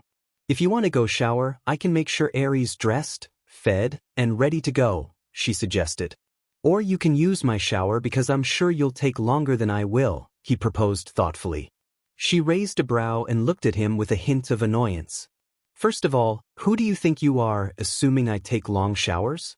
Secondly, I don't need to wash my hair, so it will be fine." "Geez, I was just trying to be considerate," he replied, rubbing the back of his head. "Ask before you assume." Having become significantly more relaxed and comfortable around her while at the same time, she managed to make his heart race more than anyone or anything. He nearly snapped back with a teasing comment about their current relationship. Instead, he caught himself and simply responded, "Fine." By the time an hour passed, they were ready for the festival. Shota had returned to Sumire's apartment, and they held onto Eri's small hands, guiding her through the halls and down the stairs. Just before they went down the central stairwell, a familiar petite girl with dark skin and large bat ears met them at the top. Hibiki. Sumire's voice was high-pitched with shock. Hey there, Sumi. Hibiki beamed cheekily, then took note of the gloomy-looking hero and child beside her. Did you get married? And adopt a child without me knowing? She gasped dramatically. What? No. The silver-haired woman shook her head, furrowing her brows in confusion. This is Eri. We rescued her from a Yakuza gang, and now Shota is looking after her for the time being. Eri, this is my friend Hibiki. Ms. Hibiki. Eri tested the name on her tongue. Nice to meet you, Eri. Hibiki nodded, then focused on her friend and the man beside her again. But that doesn't explain why you two are together. We're neighbors. Sumire dismissed her pointed questioning. But why the heck are you here? She asked, turning back to the small-statured woman. Oh yeah, about that, Hibiki chuckled awkwardly. As if on cue, the loud and outspoken hero joined her and grabbed her hand. Oh, Shota. Sumire. Little Eri. You ready for this festival? Hisashi basically shouted. Hibiki. Sumire said sternly. You and Hisashi? And you didn't tell me? Hibiki forced a grin, wearing a face that said, oops, I was caught, before saying, Sumi, he's just so nice. She looked at the blonde with glowing green eyes, infatuated by the tall man with even taller styled hair. Hisashi flashed a cheesy white smile, clearly just as mesmerized with Hibiki as she was with him. He's my colleague, Hibiki, Sumire mentioned. I should know these things. Well, we should get better at communicating then, Hibiki commented. We really should, the silver-haired woman sighed, smiling agreeably. We should also get going to meet Togata, Shota interjected, pushing Sumire and Eri further down the stairs. He seemed annoyed, but it came from a place of embarrassment rather than actual irritation. Ah, right, Sumire hummed. Are you going to the festival, Hibiki? Thanks to Hisashi and his job, yes I am, the dark-haired woman declared with pride. Well, have fun, the taller girl encouraged once they reached the bottom of the stairwell. Though I'd really appreciate you keeping me updated on things. You're one to talk, Hibiki scoffed. Have fun with your new man and child. Hibiki! Sumire gasped, her cheeks becoming pinker. Before she could get scolded any further, Hibiki and Hisashi went off on their own as the three others went to meet Togata in front of the student dorms. Once they met up with the joyful and extroverted blonde teen who had been such an influential part of Eri's rescue, the little girl jumped into his strong arms, and he did everything possible to make her smile. Seeing the two of them together like an older brother with his younger, innocent sister made the older woman feel warm. Eri had such a hard life up until then, but now she was surrounded by people who genuinely cared about her and wanted the best for her. It was only a short matter of time before Eri would laugh and smile. Togata and Eri walked ahead of Sumire and Shota as they entered the school festival. The exterior of UA was covered in flags and decorations, and excitement filled the air, much like the enticing smells wafting from all the food booths. While she wasn't quite as eager as Eri, the charcoal-eyed woman was also bubbling with enthusiasm. They made their way through some of the stands, killing time before the anticipated performance of Class 1A. Everything made the little girl light up, from the foods to the experiences to the sights and sounds. She kept pointing to various things she wanted to see and try from Togata's arms, and he carried her wherever she asked. But they finally made their way to the gym that Shota's students rented for their act. Eri was practically shaking in anticipation, sitting on top of the blonde's broad shoulder to get a better view. The lights suddenly went off, and a spotlight illuminated the center of the stage before them. It then started to sparkle majestically as a curtain rose, revealing the band. They began the dramatic intro of the song, and the dancers flooded the stage. As soon as the bass guitar and kick drum started a consistent, booming rhythm, the students danced to the beat. The theatrics illuminated the stage like a professional concert. The students used their unique quirks to create sparkles, disco lights, limitless spotlights, and glitter that made the single song feel and look like it was organized and executed by experienced musicians, dancers, and engineers. Every rhythm could be felt beneath each person in the audience's skin, and every riff and melody line echoed in their hearts. Sumire knew these students were physically strong, but their passion translated into such a powerful performance that no one could criticize. When it ended, cheers erupted from those who were there to watch. The woman couldn't help but raise her arms and yell out with the rest of them. But most remarkable was the giant, open-mouthed smile glowing on Eri's small, pure face as she shouted in excitement. Seeing the genuine joy on the little girl's face and the bright grin on the lips of the girl beside him, Shota couldn't contain his own happiness. The transformed gym emptied soon after the performance was over. Sumire, Shota, Togata, and Eri stayed to speak to the students of Class 1A, but after seeing how long it was taking to have a conversation with them, the impatient teacher said, "Togata, stay with Eri to talk to Midoriya." He then turned to Sumire and quietly said, "Come with me." She blinked uncertainly but followed him without question. He led her through the halls of UA, dodging every decorated classroom and event, clearly trying to find somewhere without people around, which was hard to do with the school festival going on. Around every corner and in every stairwell, there were people crowding around something. He was clearly becoming more and more irritated as he couldn't seem to find a single private space. "Where are we going?" she questioned, picking up her pace to follow the uncharacteristically eager man. "I don't know. Somewhere where there aren't 1,000 people around," he grumbled, dodging another group of students. So grumpy, Sumire huffed with a pout, not appreciating his attitude after the excitement they experienced during Class 1A's performance. "What are you complaining about now?" he sighed, trying to regain his composure. He was just so restless and determined. "I'm not complaining," she protested in a higher-pitched tone, taking another abrupt turn alongside him. "I feel like you're about to complain about something. You know, that's kind of offensive. Are you sure you're not just insecure?" she teased, her playful tone lightening the mood. "Me? Insecure?" Shota scoffed, freezing for a moment to roll his eyes at her. But then he resumed his eager search. "Yeah, insecure," she smirked. He finally found a stairwell in the corner of the building. They were on a higher level where fewer festivities were going on, so there were fewer people, but once they closed the door behind them, it all fell quiet. He was intensely focused, his lower lip falling into a stern look as a shade fell over his tired eyes. He gently pushed on her shoulders, guiding her back against the wall. He rested an arm above her head and leaned in closer, making her shrink beneath him. She bit her lip, feeling a flutter in her stomach as she looked up at him with wide gray eyes. She couldn't keep her cheeks from turning red as he leaned in so close. She could feel his warm breath on her nose as his long, dark hair brushed against her skin. "I'm not insecure," he stated, his voice low and steady. "Yeah," she taunted, standing up to his confident demeanor. "Could have fooled me." Her smirk, however, betrayed her true feelings. He chuckled, unable to resist matching her smirk. He was determined to make his intentions clear. "A bit shy? Maybe," he confessed. "But insecure? Definitely not." "Okay then," she rolled her eyes, trying to appear just as strong as him in the moment, even though she felt like melting. "I'll believe it when I see it." Shota quickly traced her jawline, drawing her closer. In one swift movement, he leaned in, their lips almost touching.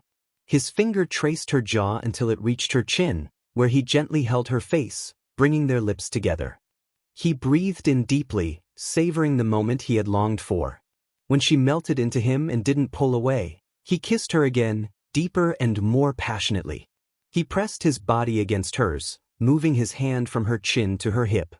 His kiss was intense, igniting a spark that made her want more. She released a soft sound as he drew them closer together, their connection growing stronger with every kiss. Feeling her respond to him, moving in rhythm with each kiss, only made him want to pull her closer, enveloping her in his embrace. Shota had wanted this for so long, and now that he finally had her, he realized just how much he cherished this moment. He really liked her, and he didn't want to ever let her go. The fact that she wasn't rejecting him but actually kissing him back with just as much passion made him weak in the knees, no matter how confident and strong he tried to appear. As much as she tried to match his intensity, each kiss left her feeling lightheaded. A sudden loud noise from the hall just outside the stairwell pulled them back into the reality of their crowded school during one of the busiest days of the year. They were not in their own little world and could be interrupted at any moment. With a gentle tug on her lower lip, Shota pulled away, giving her space. "I doubt an insecure man could make you tremble like that, Sumire." He smirked, running his fingers through his messy hair, a satisfied light shining in his typically gloomy eyes. Seeing the blush on her cheeks was one of the most fulfilling experiences he had ever had. But he didn't want to overwhelm her, so he turned away and left, shutting the door behind him to give her room to process. As soon as he left, her knees gave way, and she slid to the ground. Her heart pounded so heavily that she felt it might burst. All she could think was, "Wow, Shota." She bit her lower lip, filled with longing and genuine affection. Even with her quirk nearly gone and a job focused on restoring Yue's credibility, all she really wanted was Shota and the overwhelming feelings he stirred within her. On the other side of the door, Shota lost the cool facade he was trying to maintain. His face was flushed, and his stomach churned with an intense, unexplainable feeling. The sensation of her body moving with his, the warmth of her presence, and the way her lips felt against his consumed him. He wrestled with this desire and the confidence he felt when she returned his kiss, battling the shyness that had plagued him until that moment. It would certainly change things, but would it be for better or worse? Did she want the same thing he did? Did she feel the same way about him? What should he do next? His mind spiraled into anxiety and insecurity, despite what he had said to Sumire. So, Shota resorted to his usual tactic of avoiding her until he felt the timing was right or until he ran into her and had no choice but to confront his feelings. That, and he just really wanted a nap. Hours passed, and the sun set beneath the night sky. The school festival came to a close, and the students returned to their dorms. Shota brought Eri back to the hospital as he was supposed to and left her with the nurses in charge of her care until her release.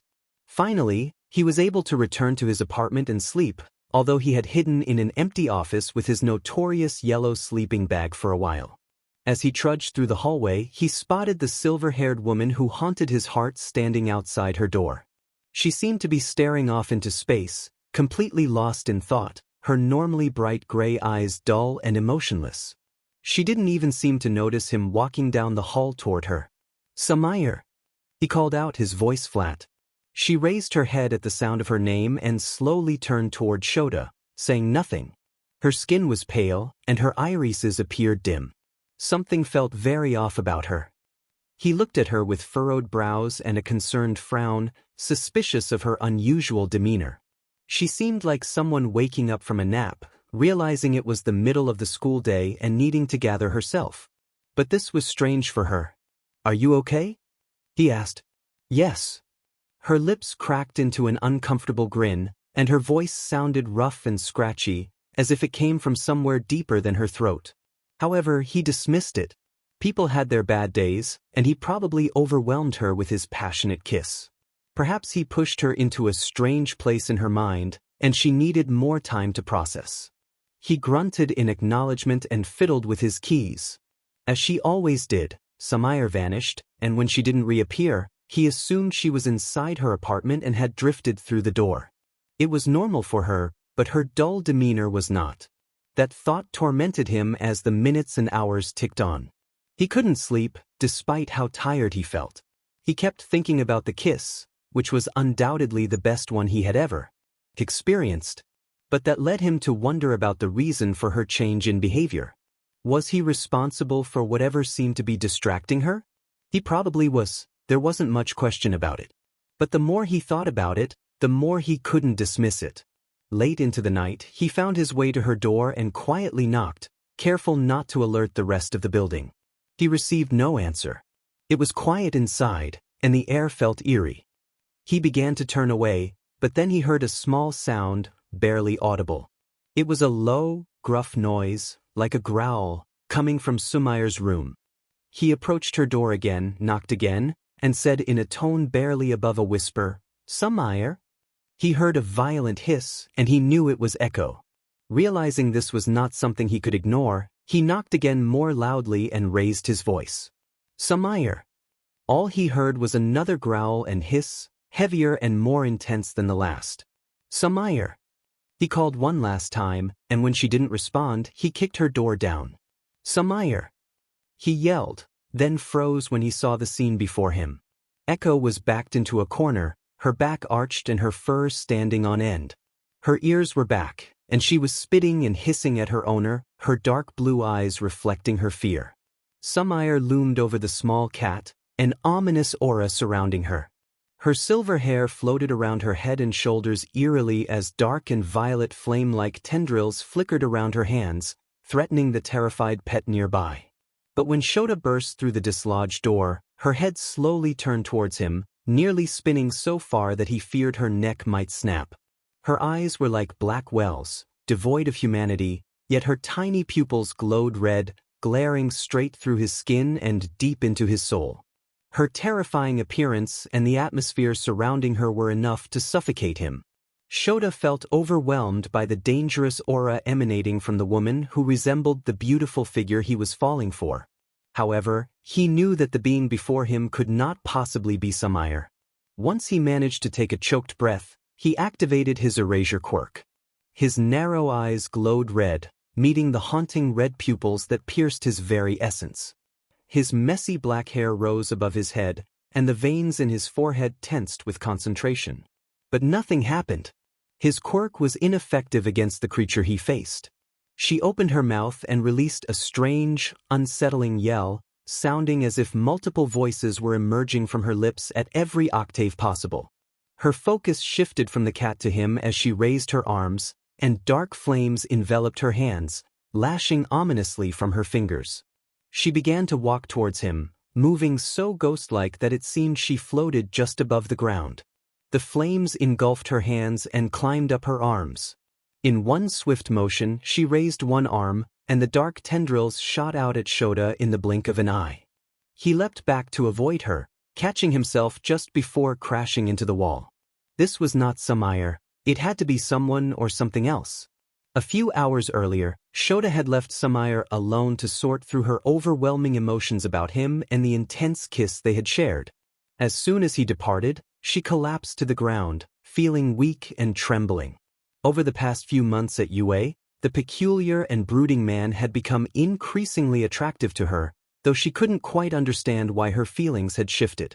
But after he kissed her, she felt herself melt, like a high school girl who had just been kissed by her crush. Yet the adult in her craved more. Distracted, she didn't think she needed to be on guard. However, as a heroine, she should have known better. Her head was pushed back against the wall, and she gasped for breath. The back of her skull throbbed as she struggled to take in air. It was a hauntingly familiar and terrifying sensation. Her throat tightened as if being constricted, and an ominous atmosphere enveloped her. Fear consumed her as she tried to scream but couldn't muster a sound or a breath. She attempted to use her quirk, but as soon as she vanished, the dangerously familiar beady red eyes glared into her soul. When she released her quirk, it felt as if she were drowning, every ounce of air being drawn from her lungs. The darkness loomed over her, covering her pale skin like a freezing cold blanket that paralyzed her, its black, plasma-like hand gripping her throat tightly. The sounds emanating from the demonic being were a high-pitched static mixed with a low, throbbing hum. "You're weak, Phantomus," it growled, its voice a chilling chorus of multiple tones spiraling through her dizzy head. Its grip on her neck tightened, and Sumire felt her strength fading. The corners of her vision darkened, closing in on her sight as her head swam. No air filled her lungs, and consciousness slipped away along with her remaining strength. That night, Shota continued to dodge the sinister version of Sumire's attacks, evading the flame-like tendrils that lashed out at him, reminiscent of his own capturing weapon, one he didn't have on him. He hadn't expected to find her in such a demonic state. "Damn it, Eraser!" The striking heroine with long dark hair rushed down the stairs in her sleepwear, seemingly unbothered by the amount of skin she revealed. "What the hell is going on down here?" she shouted. But she froze, her icy blue eyes widening in confusion and disbelief. The tired-looking man frowned but kept his focus on the silver-haired woman, who slowly twisted her head towards Midnight. "What is wrong with your friend?" Midnight questioned, regaining her composure as she approached Shota. A dark tendril lashed out at her, and she leapt away just in time. "Wow, I didn't think you were into this kind of thing, Phantomus," she remarked, trying to mask her unease. "First of all," Shota began, dodging another attack as the dark flames disintegrated the flooring where they struck. "She is not anyone's friend. She is her own, strong and independent." Yeah, I'm all for that female empowerment," she interrupted, waving off his comment. "I just need to know what's happening here," she said sternly. He sighed and explained, keeping his attention on the dangerous woman who continued to unleash her dark flames at them without moving an inch. Each time she missed, she struck another part of the building, causing it to crumble. If this continued, she would surely bring the structure down. She mentioned that there was a dark side to her quirk. He said, trying to figure out how to retrieve his capturing weapon. "I think the dark side has taken over." "Seems like it," Midnight agreed just as he kicked in his own door to grab his scarf-like weapon. He didn't want to hurt her. If he could just restrain her and prevent her from attacking, he could try to help her overcome whatever she was battling within herself. As he gathered his weapon, the woman shouted, "Cover your mouth." A light pink dust filled the air. Shota inhaled one last breath before covering his mouth, watching to see if Midnight's quirk would have any effect on Sumire. Nothing changed in the silver-haired woman's haunting demeanor. Instead, she grew more agitated, lashing out with longer and thicker flame-like tendrils. "Great," the dark-haired heroine cursed, deactivating the fog that had surrounded her. Growing unsteady from the attacks, the ceiling began to crumble, and the floor beneath them became unstable. "She must just be unconscious. Like something else has taken over," Shota reasoned, considering the effects of both his and Midnight's quirks on her. The foundations of the apartment building trembled and creaked. "Go get everyone up and out of here. I'll hold her off and try to deter her," he said in a tone that sounded like an order. But the resourceful heroine knew better than to snap at him in their circumstances. So she obliged. Most of the residents were already awake and helping to evacuate the building, being the heroes that they were. Noticing the commotion, Sumire became angrier. Dark flames flickered around her, and she released a guttural shout mixed with a growl. Tendrils flashed from her form, lashing out in all directions and leaving gaping holes in the walls, stairs, and floors. She floated in midair, her expression devoid of emotion except for fury. She seemed more like a force of nature than a human.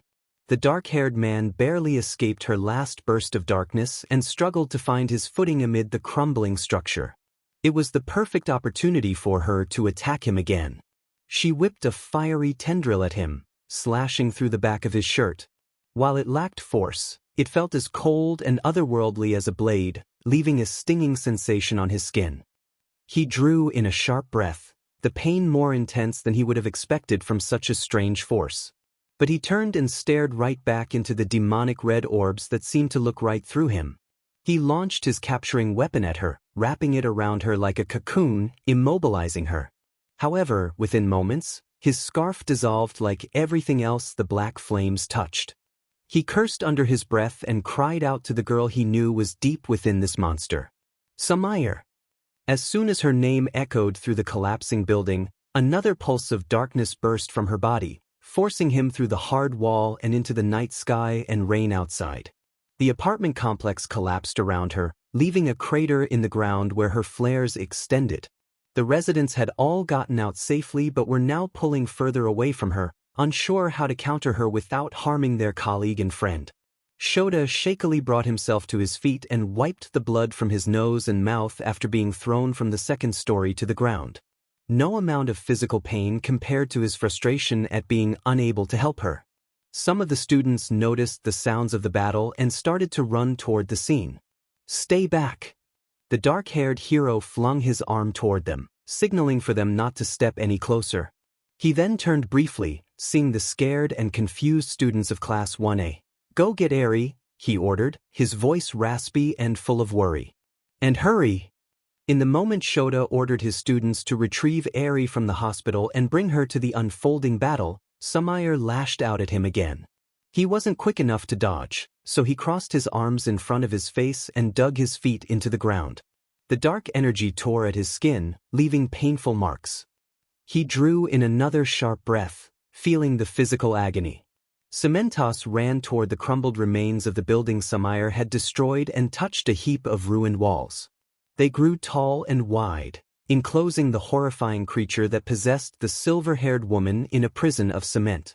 But in one pulse of darkness, the gray material dissolved under her black flames. "Damn it! Sumire!" Shota shouted again. Nothing was working against her. She lashed a dark tendril at him once more, which he narrowly dodged. "I know you're in there. You're strong enough to beat this."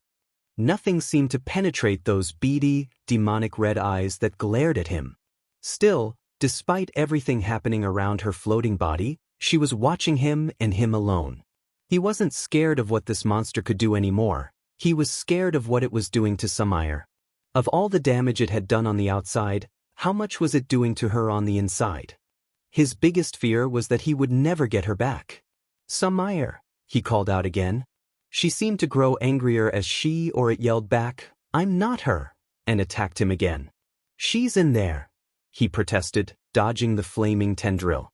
"Sumire, listen to me and fight it." The flames diminished slightly for a moment, then grew even larger and more powerful with a guttural scream. "Sumire," she screamed even louder. "Sumire." Shota shouted as loud as he could. The creature became silent and dropped her head forward. Her silver hair fell from where it ominously floated around her head, hiding her face from anyone. She gently dropped to the ground, regaining her earthly balance. She hugged her body and slowly lifted her head, peering through her thick bangs. Blood began to trickle from her nose. But she was looking at the battered hero before her with wide, horrified charcoal gray eyes. "Shota." Her voice was hoarse as she forced his name from her mouth. "Sumire." He gasped, seeing a glimmer of hope that she was still there. When she stood there, trembling and more terrified than anyone he had ever seen, he started running toward her. Tears streamed down her cheeks, dusted with dirt from the damage she had caused, which only made him run faster to close the distance between them. He reached out, just barely able to touch her cold skin. And in an instant, her eyes turned black. A sinister smile stretched over her lips, wider than her mouth should have been capable of. "Nice try." The malevolent voices returned. Before he could dodge, a burst of dark, mysterious flames exploded from her body, throwing him several meters away. Burns covered the surface of his skin, and deep bruises would surely emerge later.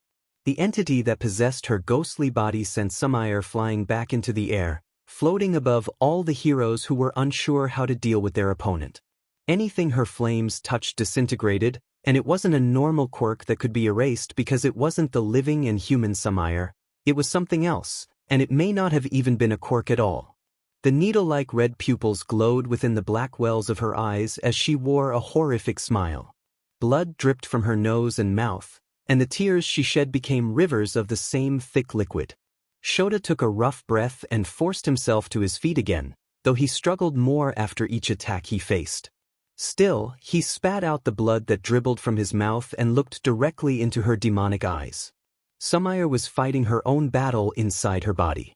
He would do everything he could to ensure her victory and bring her back. Eri couldn't come soon enough. This was the last resort and most unpredictable plan, but he feared it was the only one that could work. He silently prayed it would bring an end to this and that no one would be hurt any further. He feared that if this monstrous entity wasn't stopped, their only option as heroes responsible for the safety of UA and the entire country would be to eliminate Sumire. That, or she would perish from what it was doing to her living body. The haunting woman now surrounded herself in an orb of darkness and drifted high in the sky, not getting any closer to the heroes as they were to her. Shota was tense as he waited for the next attack. It wouldn't be a standoff forever, and at this point, they didn't know how to stop her. A black car came racing to the scene, and Sumire lashed out at it. Luckily, Cementos created a wall of cement to intercept the attack, which crumbled instead of the car. Midoriya rushed out of the vehicle with Eri in his arms, and Shota felt relief wash over him. "Deku!" he shouted, using his hero name to emphasize the need for him to rise as a hero. "Bring Eri closer, but don't let go of her and dodge Sumire's flames at all costs. They have the power to destroy anything they touch." The boy obeyed, focused on the ghostly woman ominously suspended in the air. Eri clutched onto his shirt, watching the woman with wide, red eyes. "Eri," Shota began gently, knowing that this entire plan was a risk, "we need you to save Sumire." He grabbed onto her small hand as Deku came closer to him. "What's wrong with her?" the scared little girl asked with a shaky voice, also noticing the hero's bloody appearance. "There's a bad entity inside of her. I need you to use your quirk to save her," he answered. "But how?" Shota cupped her pale, round cheeks and looked into her wide and innocent eyes. "If you want to save someone, you can do anything in your power to do it. That's how we heroes live. If you want to save Miss Sumi, I know you can and will. Don't fear your power, because that's what we need." Even though she was anxious and uncertain, Eri nodded in agreement. "Eri, you're the only one who can help her." "I'll try my best," she whispered, lacking confidence but determined to help. "But what if I hurt her?" "I won't let you or anyone else get hurt," the dark-haired man assured, then turned to his student. "Deku, since you are the only one who can handle being around her quirk, I need you to use your speed and agility to get closer to Ms. Eto. Bring Eri close enough so that she can rewind her quirk entirely. But do not let Eri get hurt. If it proves too dangerous, fall back." "Mr. Aizawa, what if it doesn't work?" the small-statured boy asked. "It will," Shota said, trying to convince himself just as much as his pupil and the little girl. "Know your limits. Wait for an opening and go as quickly as possible." Midoriya furrowed his brows and nodded. "Got it." The lightning-like static consumed his body, and before anyone could blink, he took off with Eri in his arms. "Todoroki," the teacher called out, knowing that all the students of his class were standing back. "Use long-range attacks to distract her. Watch out for Midoriya and Eri." He instructed sternly, and the promising student obliged. He could have also used Bakugo, but he didn't trust him to contain his explosions enough to protect his classmate and the child. Todoroki began to launch spears of ice around Sumire, keeping her head area open for Deku to close in. However, every icicle he created disintegrated within seconds under the woman's otherworldly flames. Still, it seemed to be working. Todoroki distracted her from Deku, Eri, and Shota, and he was far enough that it was easy for him to see her tendrils and flames coming and dodge them. The possessed heroine was frustrated and released a haunting howl before charging at the boy attacking her, the orb around her growing violently. Shota in a breath anxiously and ran for his star student as well, desperately shouting, "Watch out, Todoroki." Suddenly, the plasmatic air around her dissipated, and she froze. Behind her, Deku stood with Eri, who was enveloped in a strange light emanating from the small horn on her forehead.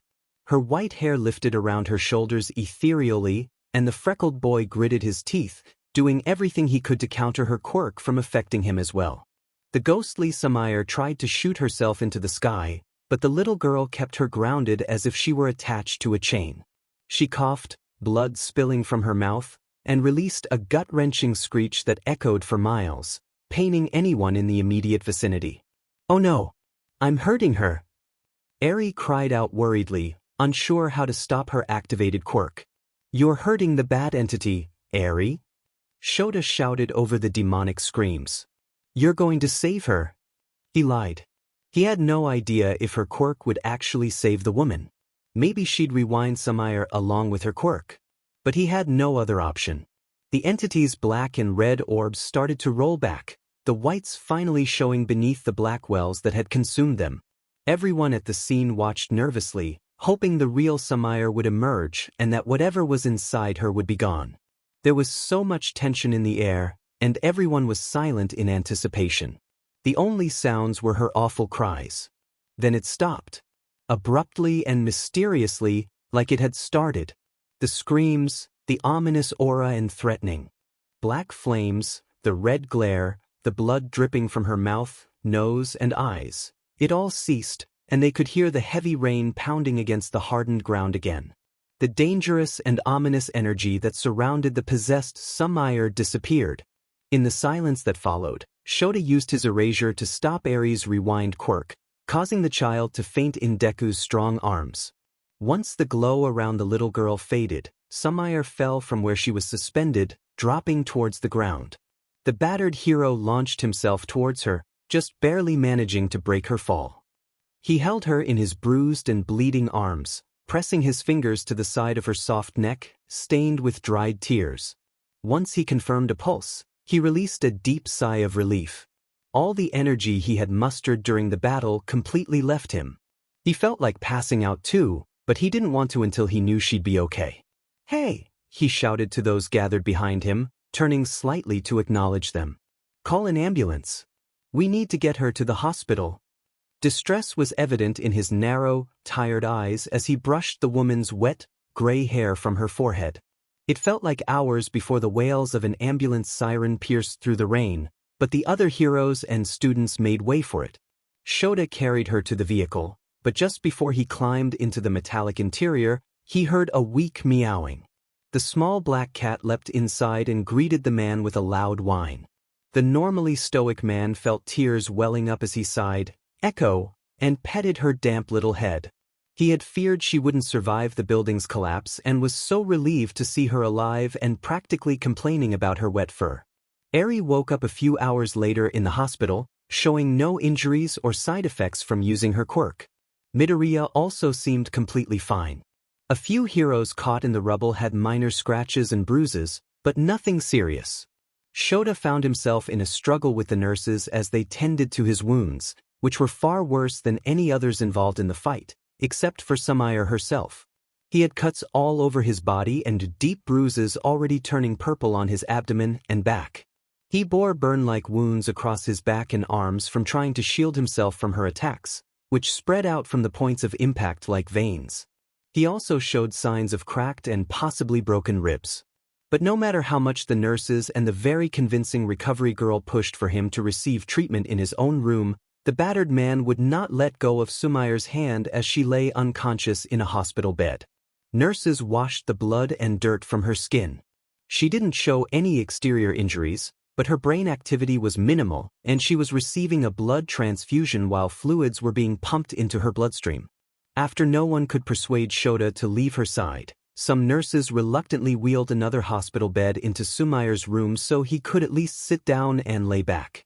Echo chased them through the hospital and hopped onto a chair in the corner of the room, watching anxiously. A nurse tried to catch her to clean her matted and dusty fur, but the cat refused to be touched, so she was left alone. "Mr. Aizawa, are you looking out for Ms. Ito while she's here?" a nurse with a clipboard asked amid all the prodding, cleaning, and bandaging. "Did she refer anyone else previously?" he asked, drawing in a sharp breath as recovery girl focused on the large bruise over his ribcage. "You're actually mentioned here as her emergency contact." The nurse showed him Sumire's sheet, where written in her handwriting was his full name and contact information. He was surprised, but despite all the physical pain he was experiencing, he felt warmth inside. "Then yes, I'll be responsible," he agreed. If he weren't so worried about the silver-haired woman, he would have grinned with pride knowing he was her emergency contact. "Sir, I'm afraid we aren't able to get any response from her quirk factor," the nurse said, her expression filled with concern. "We're afraid that her quirk may be completely gone, but there's no way to be sure until she wakes up." Shota's plan had worked just as he thought it would. Eri had to rewind Sumire's quirk to sever the tie it created between the living and the dead. That would cut off the link that the otherworldly entity had to possess her body. Now, he just hoped she would wake up. The nurse continued her explanation. "Judging by her brain activity, she is in a coma. Unfortunately, we cannot determine if and when she will wake up. It could be in a few hours or it could be a few months." She tried to sound optimistic, but there were so many unknowns that she couldn't guarantee anything. "Thank you," the exhausted-looking man muttered. Nurses came and went, testing and treating both Sumire and Shota until they were entirely stitched and bandaged, ensuring their physical wounds were taken care of. Once the nurses stopped coming through their room, Echo gently pounced onto the silver-haired woman's bed and curled up beside her. Even after what she had been through, she knew that the monster was not her owner. Since he wasn't going to be released that night, he shut the blinds on the internal doors and windows. He stood over Sumire's bed and brushed her messy hair from the side of her face. She wore an oxygen mask, allowing him to see her gentle breaths cloud the translucent plastic. He placed a small, tender kiss on her forehead and felt relieved to feel her warm skin beneath his lips.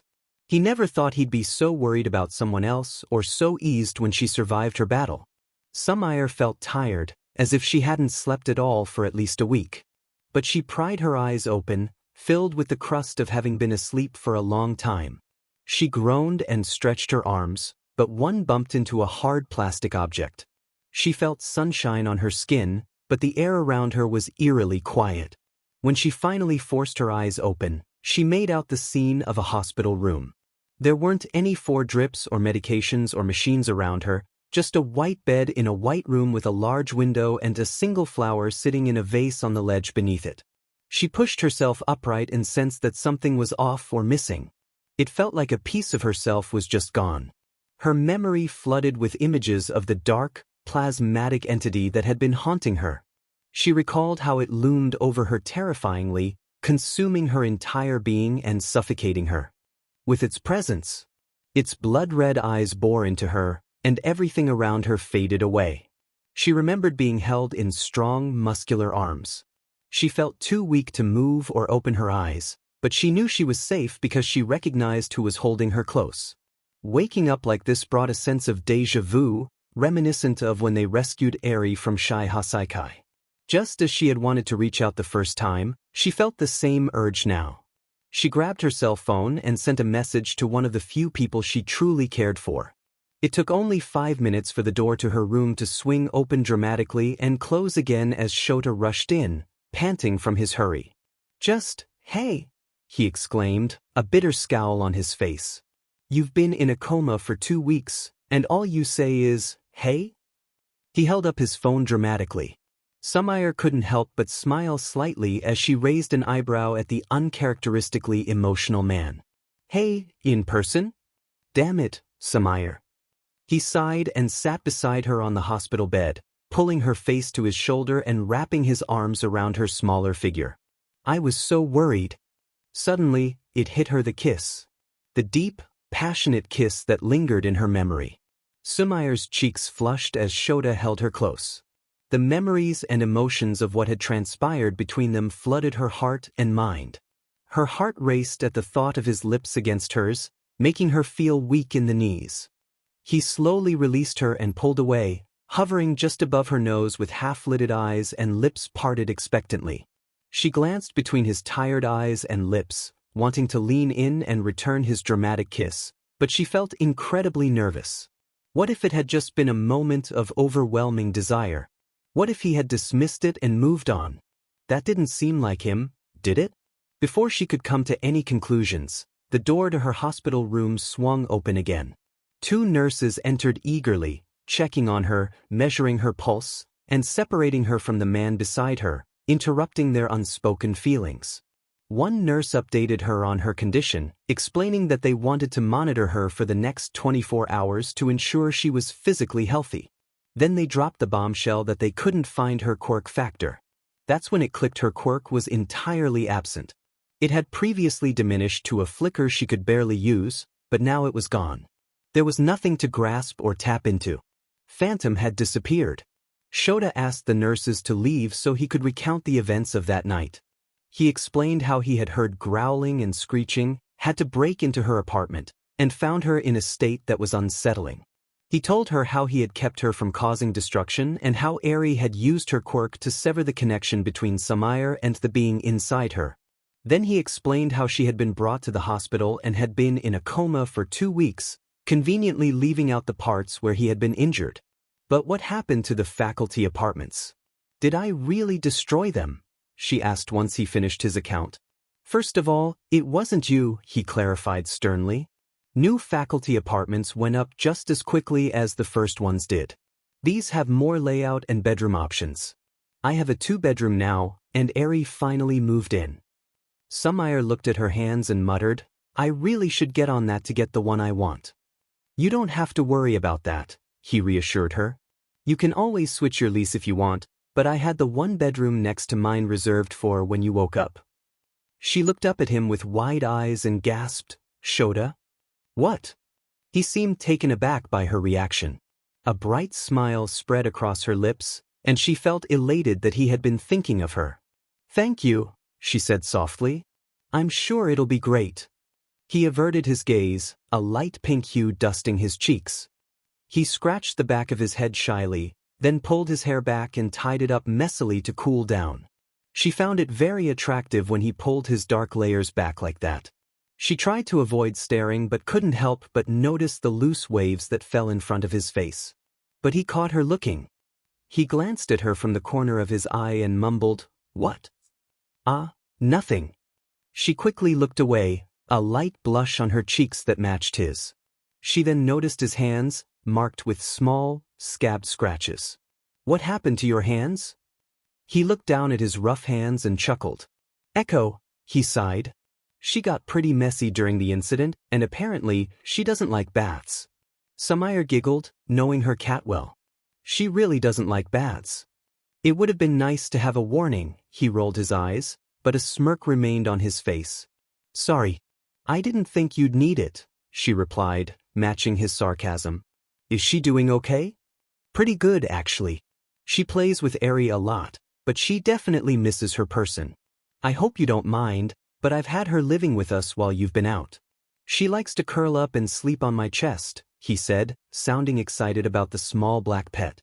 The seemingly gloomy man was adorable in that moment, and Sumire couldn't help but tease him. "I see," she said dramatically, raising an eyebrow. "You're just using me to get to my cat. You know, if I could keep Echo forever, I would reach peak happiness." "Happiness? Those things exist together?" she teased playfully, hoping to elicit a reaction from the typically stoic man. "Of course they do," he scoffed. "I am a rather content person. Content and happy are different. I can be very happy at times," he pouted. "Like when? When Eri smiles. And when Echo sleeps on me. And..." Shota paused, contemplating whether to continue. He knew very well what made him happy. He knew how and why and when and who. "Shota." Sumire hummed softly, reaching for his long fingers that were just centimeters from hers. They leaned in slowly, testing the passion-filled tension that felt like a rope drawing them together. But as fate would have it, the door to the hospital room slid open again, revealing Uraraka, Yaoyorozu, Ishido, and Midoriya. Shota dropped his head in defeat and mumbled, "I told them they could visit after their classes." "Hey!" Sumire chimed, less disappointed by the interruption than he was. "Ms. Eto," Uraraka declared with bright eyes as the other students crowded around the bed. "We all really wanted to see you after everything that happened," Ishido stated confidently, shooing Shota from his spot on the bed and sitting there with her legs folded. "I thought I was the alien queen, but you clearly took that title." "Mina," Yaoyorozu whispered harshly, scolding her. "That's rude." Still, the silver-haired woman chuckled. "More like Ghost Queen." "It was really cool but kind of terrifying too," Uraraka commented. "You're really cool, Ms. Eto." "Thanks," Sumire laughed lightly. "But that whole thing was really terrifying. I wouldn't say it was cool." "I think she's talking about how you handled it.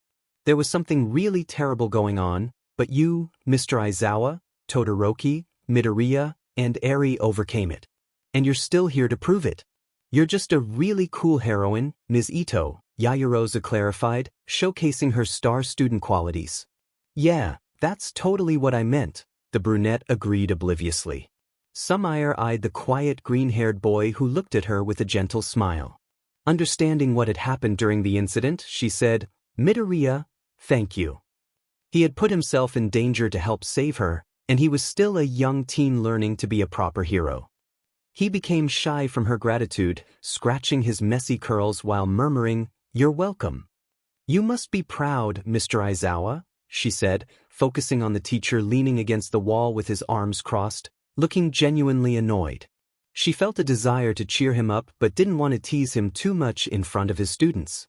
"I am," he agreed in a monotonous voice, glancing at the shy Midoriya. When his gaze flicked back to Sumire, she mouthed, "Be happy." Shota sighed heavily and shook his head, but the students noticed their interaction. "Oh, come on." Ashido whined dramatically. "When are you two just going to kiss already?" Sumire squealed, her cheeks bright red as the otherwise unemotional man became equally flustered.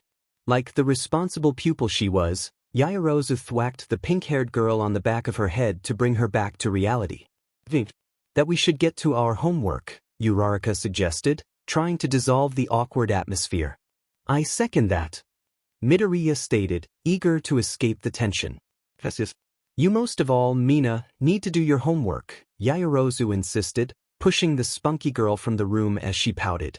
"Don't pretend like we're not all waiting to see them together," Ashido huffed, rolling her eyes. All 4 students left the hospital room, bickering about respecting their mentors and keeping certain thoughts to themselves. However, not long after, Shota hurried to retrieve Eri, clearly uncomfortable with the atmosphere created by the students, especially Ashido. He didn't understand how much Sumire wanted to kiss him again, and he was back to running away from his feelings for her. Shota avoided Sumire the entire last night and the couple of hours she was in the hospital, which frustrated her. For someone who had seemed so relieved when she woke up, it was disappointing that he wasn't around to keep her company or even bring Eri by. Secondly, she wanted to make sure she got her cat back. He didn't even show up or text her when she was released from the hospital. Still, she found her apartment on the 2nd floor as the second-to-last door down the hall. All of her belongings were already moved in and unpacked, along with some new furniture courtesy of the school and Principal Nizu. But Echo wasn't there. She released a loud, irritable groan. "Shota," she whined, seconds from banging on the wall between their apartments to get him to bring her beloved cat back. He was being immature, and she was over it, until she felt anxious about seeing him again. So, she hid in her room for a while, waiting for him to come around, be friends again, and return her cat. But as the hours passed, she became more restless. She searched through her cabinets for something to give her the courage to face him and the awkwardness that lingered after their last encounter. But she found nothing. She never kept much alcohol to begin with. She prepared herself to take a deep breath and drift through the wall, then froze when she realized she couldn't access that part of herself. With a sigh, she left her apartment like a normal person, even though she was in her sleepwear, which included pants and a bra. Recognizing it was late and that Eri was probably asleep, she refrained from knocking and texted Shota instead, unsure if he would see it or respond. But within moments, he quietly opened his door. She felt relieved that he was there but was also pouting over his lack of communication and possession of her cat. "Can I please have my cat back?" "Sure, you can come inside," he mumbled, acknowledging her rudeness at his door. He stepped back and gestured for her to enter, and she did, with him shutting the door behind her. "What's with the attitude?" Sumire whispered, not wanting to disturb Echo or Eri. "You're the one who's gone dark on me. I think I deserve to have an attitude." "Sorry," he muttered under his breath, fully aware of why he had been avoiding her. He hadn't intended to keep her cat from her, but he didn't know how to face her. He wasn't sure if she remembered their unforgettable kiss, given everything that had happened. Still, he motioned for her to follow him to his bedroom, wanting to keep the sleeping little girl undisturbed. Echo was curled up on his bed but quickly jumped into her owner's arms, nuzzling her nose against her soft skin. When she noticed the open door, she leapt down and headed for the living room. He closed the door behind them and began to change his shirt, wanting to replace the one that had seen better days. But he couldn't forget the scars that now marked his back and arms, scars that she had unintentionally given him during her possessed state. His muscles tensed, and he froze when she gently touched the pink skin that stretched from his shoulder to his waist. She realized she hadn't seen it before, and while the wound had healed, the scar was still tender and swollen, indicating it was recent. "Did I?"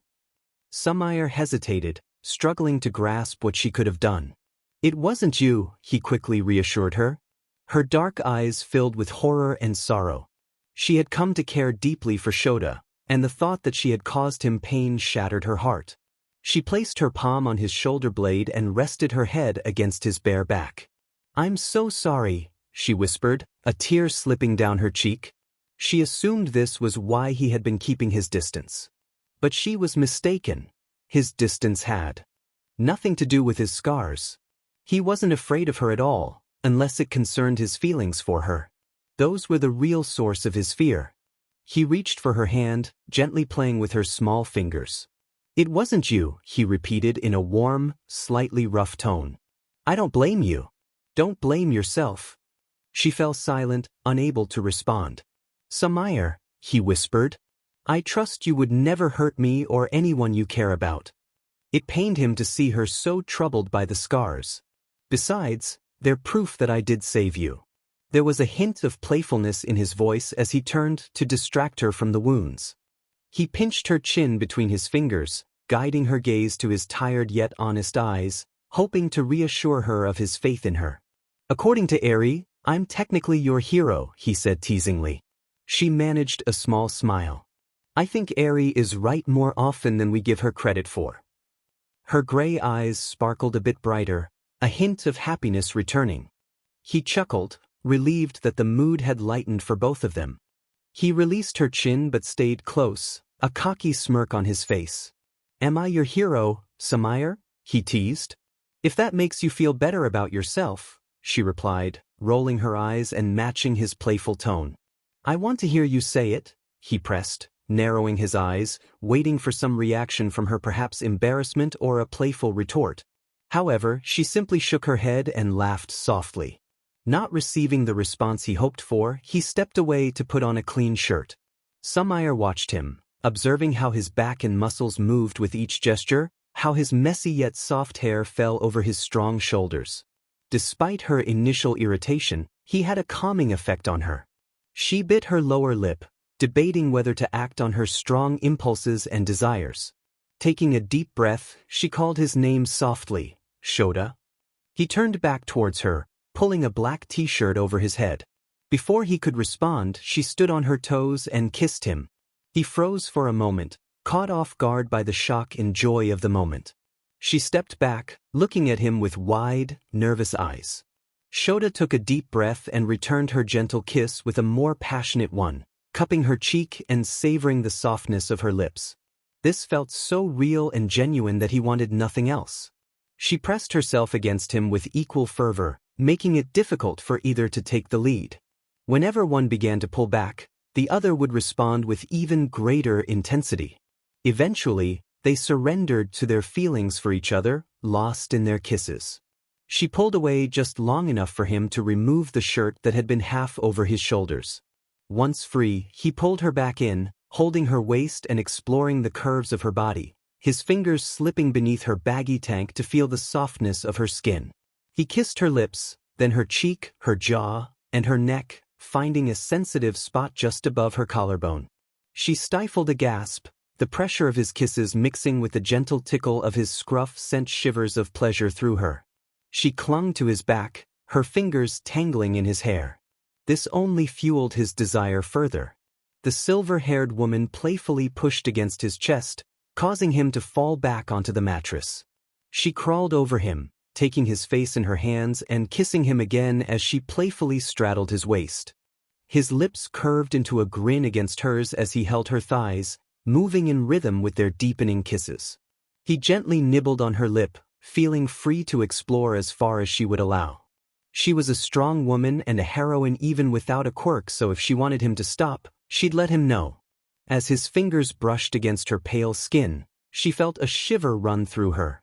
He slipped his hand beneath her sleeping tank top, teasingly fiddling with the closure of her black, lacy bra. When she didn't protest, he gently unclasped it and let it slide off her shoulders, tossing it aside. She placed her smaller hand over his larger, rougher one, guiding it to the hem of her sweatpants. With her encouragement, he began to slide them down, and she adjusted herself to make it easier. She wasn't embarrassed or hesitant. He had already seen her in her sleepwear or lack thereof. The only difference this time was that he was the one removing her clothing. Then Sumire remembered that they weren't alone in the apartment. The innocent and naive Eri was just on the other side of the wall, and who knew if she was awake and able to hear them? That thought made her cheeks flush with shyness. She suddenly stopped kissing him and rested her head on his shoulder. He blinked in confusion, slightly taken aback by her abrupt distance, but he respected her feelings. "Eri," she murmured against his warm skin. He sighed, anticipating what was coming next. "She's just in the other room." "She's asleep," Shota reasoned. "But what if— I don't know. What if we wake her?" He chuckled, and she could feel the light vibration in his throat. "I'm glad you have that kind of confidence in me." She made a disgruntled noise, not wanting to fully acknowledge his teasing comment as she held onto his shoulder. But he placed a gentle hand on her head, running his fingers through her silver locks. "It's okay. I understand, Sumire." She felt incredibly lucky that he cared for her so much. A warm smile spread across her face as she nuzzled her nose into the space between his shoulder and neck. "You're such a good man, Shota," she whispered. "Nah, it's just you," he replied, genuinely believing it. She was special. How he looked at her was special. How he felt about her was special. That's what made him a good man. "I'll take it." She gave him a quick peck on the lips and got up, pulling on her sweatpants in preparation to leave. He sat up, furrowing his brows in confusion. "Where do you think you're going?" His confident yet laid-back demeanor returned as he frowned. She looked down, muttering, "Well, I feel bad for going so far and then telling you no, and I think that maybe—" He reached out and took her wrist. "That doesn't mean you have to go." She blinked, her charcoal eyes wide like a charmed little girl. "Sumire, I want you to stay." His tired eyes were honest and unusually warm. "I will respect whatever you choose when you say us, and when you say no. But I finally get you, Sumire. Not by circumstance or accident, but because you want to be here. If you want to, I just want you here."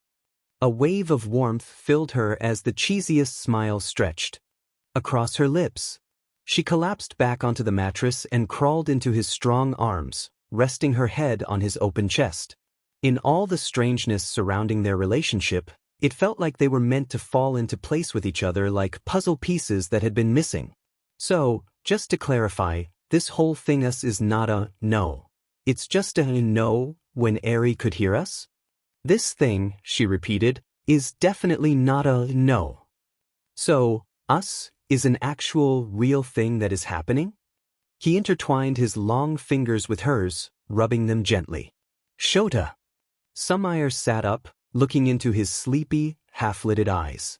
"This whole thing," she gestured to the bed they were lying on, "is definitely a yes." About a week later, Shota's students proposed a plan to have Eri sleep over in their dormitory. They outlined an entire scheme to build a massive pillow fort in the common room, where they would all stay and play with the innocent little girl. Since it was a weekend, Shota didn't have a real reason to say no. Also, he was craving an overnight babysitter. He and Sumire weren't really hiding their relationship from others, but they weren't flaunting it either. They wanted to maintain a professional working environment, and knowing that Eri might say things she didn't fully understand, they didn't want to confuse her or have her spill any secrets to Shota's students. But Eri knew something was up. It would only be a matter of time before she discovered what made them special friends. If Shota were being honest with himself, he was still a man with very real desires. Sumire had been so comfortable and open with him thus far, so perhaps he could fully romance her. More than anything, he wanted to make her feel as special as she truly was to him. After all, no one had ever inspired him to want to be better before. He knew that she accepted him in all his laziness and quirks, but he wanted to try for her. He didn't care about what others thought of him or how he appeared to them. He cared about his impression on Sumire. Not because he felt he had to, but because he wanted to. He felt like a smitten boy trying to win over his crush. So, after he dropped Eri off at Class 1A's dorm, he bought some white roses and a card, thinking that red was too cliché. He left one rose by her door with the card and knocked before disappearing into his apartment. It took a few moments for Sumire to answer, but when she did, her lips curved into a pleasant smile. She took the rose and read the note, which said, A car will pick you up at 7:30 p.m. Dress nicely, the fancy way that we don't really do, and was signed, your hero. She followed his instructions and put on a lovely black dress she reserved for special occasions. She also applied darker makeup and curled her silver hair. She slipped her feet into black stilettos that complemented her form-fitting gown, all the while wondering if she had dressed up too much. By 7:30, she was downstairs in front of the building, waiting for the car that was coming for her. She kicked her feet and glanced at the ground, feeling a bit shy about being seen in such elegant attire. When the black car pulled up, the driver stepped out and opened the back door for her, revealing another Rose waiting in the back seat. Flattered, she couldn't help but grin during the drive. The car eventually arrived at a well-known fancy restaurant, a place everyone aspired to visit for special occasions. It was the most celebrated restaurant in the city and among the finest in all of Japan. The driver opened the door for Sumire once more and led her into the restaurant, up the stairs to a cozy table for two where Shota was waiting, surrounded by the rest of the bouquet of roses. He stood to greet her as the driver took his leave. Sumire felt like squealing but managed to contain herself, wrapping her arms around his broad shoulders. Overwhelmed with surprise and gratitude, she could only say his name. She kissed his cheek and took a moment to really look at him. He rested his hands on her waist, feeling the elegant fabric of her classy dress. It was modest yet hinted at the figure beneath the satin and lace. The typically scruffy man had cleaned up nicely. His hair was tied back and styled, and he wore a sharp button-down shirt and black dress pants. "You look beautiful," he said, trying to keep his composure. "Thank you," she beamed. "You look quite dapper yourself." "Don't get used to it," he replied with a hint of teasing. "But I figured I should take you on a first date sooner or later." She giggled, her heart melting for him. "This is quite the first date. Is this how fancy all your first dates are?" "I've never bothered to try," he admitted, noticing her confusion. "I haven't dated in a while, and it's never been with someone I cared about." "Well, I'm very flattered," she said. They enjoyed a delicious multi-course meal before heading back to their apartments. While they relished the fancy date, they were also eager to return home, kick off their shoes, and relax. He respectfully stopped at her door, seemingly planning to leave her for the night. However, she laughed and playfully pushed him back toward his door. "Shota," she began confidently, lowering her voice, "you're not sleeping alone tonight." The surprised yet pleased man stepped back, tripping over a small box behind him. Confused, he picked it up and opened it. Inside was tissue paper with a note on top that read, "I saw the flowers. Have fun tonight." They could practically hear the playful tone behind the words. Hidden beneath the tissue was a pair of HNDCFFs with soft black fur lining the circular holes. Shota and Sumire's cheeks flushed as they hurried into his apartment, escaping anyone's line of sight. Once the door closed behind them, they both sighed heavily in unison, feeling the weight of the moment. They laughed, realizing how the mischievous heroine had cornered them both and given them a suggestive pep talk before they even acknowledged their feelings for each other.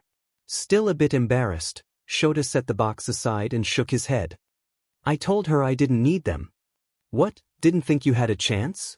Sumire teased, trying to lighten the mood despite the butterflies in her stomach. "No," he replied, and suddenly, the ends of a ribbon-like material mysteriously floated from his bedroom, wrapping around her waist and pulling her close. Their bodies pressed together, and her cheeks flushed a deeper pink. He lowered his head, hovering just above hers as she blinked with wide eyes, waiting for him to kiss her, biting her lower lip in anticipation. "This is way more convenient," he said in a low voice. She let out an excited squeak as he found the zipper on the back of her dress. "How does this even work?" she giggled, feeling his warm breath against her skin. "I think a little mystery makes it more exciting." Tired of the teasing, Sumire whined, "Come on, Shota, just kiss me already." So he did, grinning against her lips in satisfaction. He lifted her off the ground and carried her like a bride into his bedroom, shutting the door behind him for extra privacy. Needless to say, they made the most of their time together that night. Months passed as Shota and Sumire maintained a professional working relationship, though their closeness did not go unnoticed. Midnight had drawn her own conclusions, and Shota couldn't hide the truth from Hisashi, nor could Sumire keep it from Hibiki. Eri was also beginning to understand what being special friends meant. It meant they occasionally had sleepovers, exchanged kisses on the cheek or forehead, and cuddled while watching movies. The little girl was innocent enough to tell the other students that her mentors were special friends, which certainly caught the attention of Class 1A, who had sensed the romantic tension for a while. Just like that, rumors spread, and the students, especially Shota's, began to assume that the two were officially together. The ship was sailing at UA. At the end of their final semester as first-year students, Shota decided to address the rumors that had flooded the halls. Each student in Class 1A was distracted and unfocused, having just finished their final exams and eager for classes to end. Still, Shota firmly rested his palms on the teaching podium and called for their attention. Everyone quiet down. It took a few moments for them to settle and for all eyes to be on their teacher. Now, I'm aware that there are rumors floating around regarding Ms. Ito and me, he began. Ashido, their biggest supporter among the up-and-coming heroes, interrupted, "These are facts." As if on cue, Sumire happened to be walking by with paperwork, so the man called out to her. "Ms. Ito," he said in a monotonous tone. She paused and acknowledged him. "Can you come here for a moment?" Confused, she obliged and set the paperwork down on a desk pushed against the chalkboard, then took her position beside the teacher, who didn't seem irritated despite his usual persona. "I would like to acknowledge that Ms. Ito and I are, in fact, together." Before he could say anything further, the class erupted in cheers as if they had just achieved a huge victory. Sumire looked at Shota in disbelief that he had confessed their relationship to his students. Instead of paying attention to her questioning brow, he smirked and quieted the students once more. Yes, yes. He recognized their joy, thanking anything or anyone that brought Sumire into his life. "I love Sumire Ito," he declared. A blush covered the woman's pale face as schoolgirls squealed excitedly. This was the first time he had said that he loved her. The L word was used, and it wasn't in private, it was in front of everyone, which felt both ironic and embarrassing. "And we're moving in together." Sumire finally blurted out. "We didn't talk about this." "It's not like you don't live there part-time anyways," he reasoned matter-of-factly. "I guess." She sighed, overwhelmed by everything happening at once. "Then do you want to move in with me?" "Yes." She pouted, filled with shyness. Then, led by Ashido, the students of Class 1A began to pound on their desks and chant in unison, "Kiss! Kiss! Kiss! Kiss!" This made the two of them blush and feel flustered.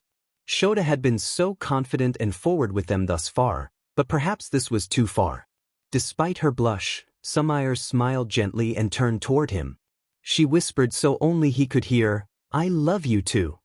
She cupped his cheek in her hands and stood on her toes, bringing the taller man into a sweet, loving kiss.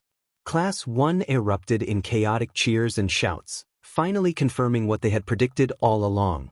A strong pair of sleeved arms draped over Sumire's shoulders as she relaxed on the sofa.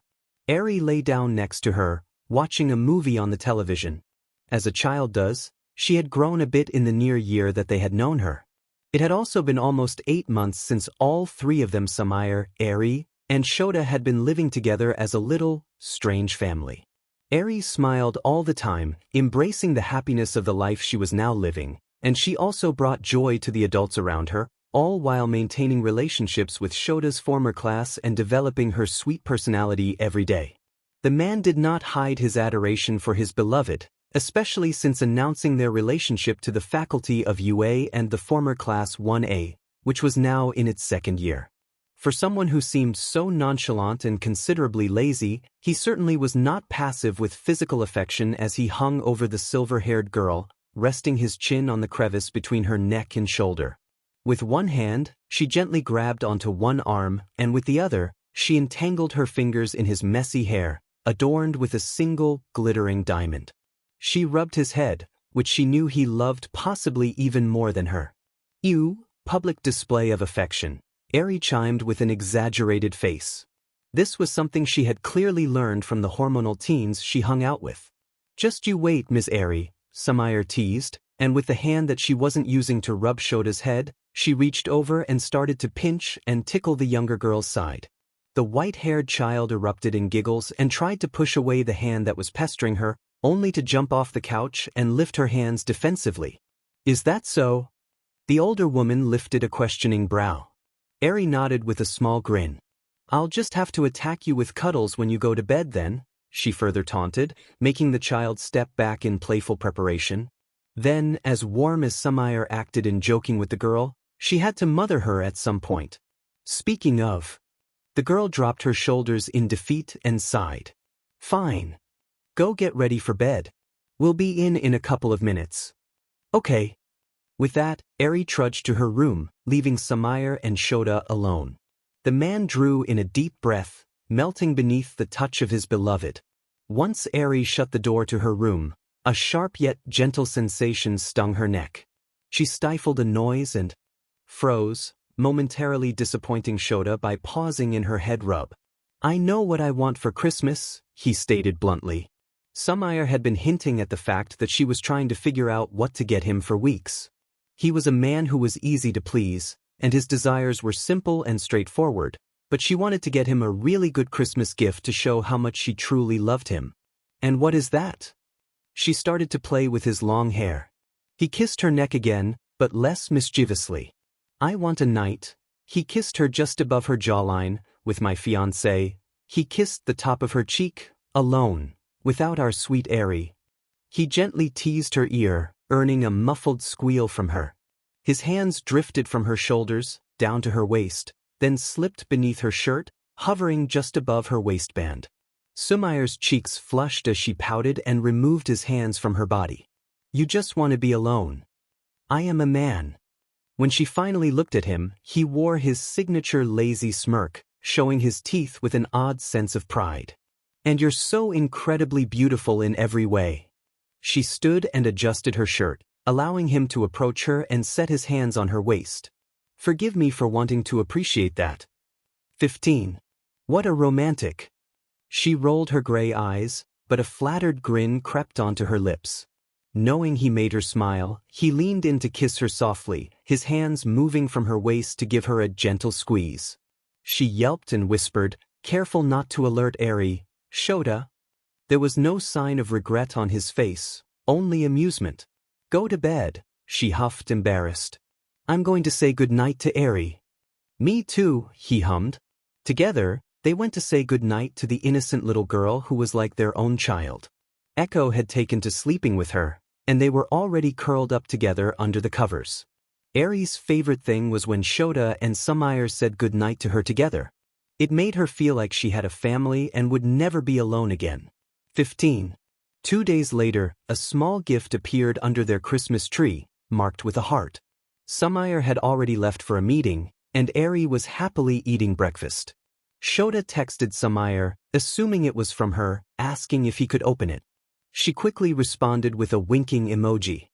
He grinned and sat on the ground like a child, eagerly tearing through the wrapping. Inside, he found only a card with 2 plain tickets. The card read, Shota, I think this will give us a night alone. Love, Sumi. The tickets were for a flight to Sapporo, returning 3 days later. It wasn't just a night alone but a long weekend away from all their responsibilities. The man felt giddy, like a schoolboy. You look really happy, Eri observed brightly. What happened? I just really love Sumi. Sumi had quickly become Sumire's nickname since Eri referred to her as Sumi. Eri began to pet his head, a result of her growing empathy, and encouraged him the best she knew how. I love her too. 17. Once the second term of the school year ended, Shota and Sumire set off for Sapporo, where the snow festival was taking place. The entire faculty of UA offered to watch Eri while they were gone, as she was so well loved. They figured they would let the adults fight over her, with the only requirement being that she wasn't allowed to spend the night alone with Midnight. The last time she did, the suggestive heroine sent her home with special gifts for Shota and Sumire. 19. Speaking of the questionable woman, the two were left with a surprise in their bags for their weekend getaway. Shota! Sumire gasped from the bedroom of their hotel while he unpacked in the adjoining living room. The man exhaled dramatically and dangled a elusive LD from his finger, turning to see her holding a feathered baton and whip, courtesy of their favorite heroine. They exchanged heavy sighs and declared, "Midnight," in unison. They had no idea how she managed to get a hold of these items so often, much less sneak them into their belongings. "We should really have a conversation with her about this," Sumire suggested, taking the BLNDFLD from him and shoving the items into a drawer to be left there and never return home with them. "I have a feeling that would only make it worse," he reasoned, rubbing the back of his head. Again she sighed. "I guess you're right." With that, they ventured into the city to explore the famous snow festival hand in hand.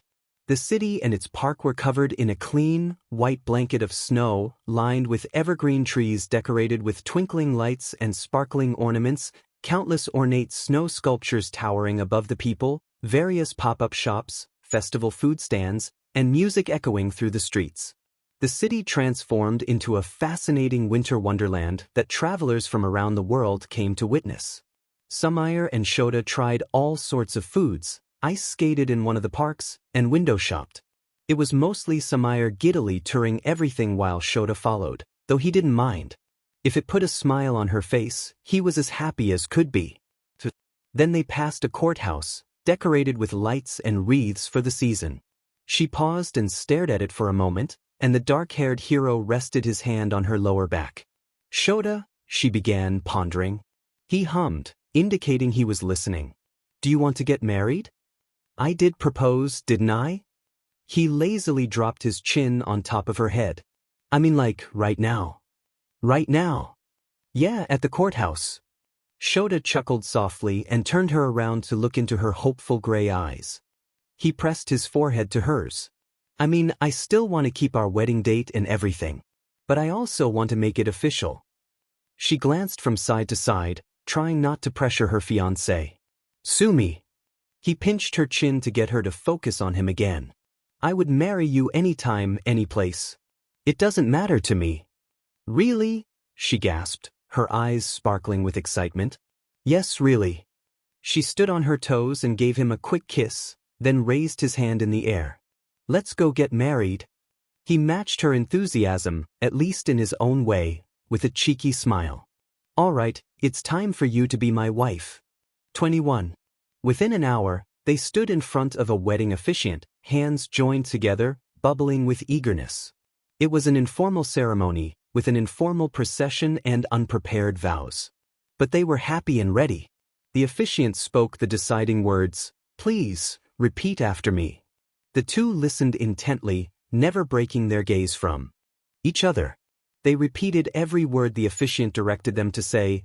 "I, Shota Aizawa, take you, Sumire Eto, to be my wife, my partner in life and my one true love. I will cherish our union and love you more each day than I did the day before. I will trust you and respect you, laugh with you and cry with you, loving you faithfully through good times and bad, regardless of the obstacles we may face together. I give you my hand, my heart and my love, from this day forward for as long as we both shall live." Then it was Sumire's turn. "I, Sumire Eto, take you, Shota Aizawa, to be my husband, my partner in life and my one true love. I will cherish our union and love you more each day than I did the day before.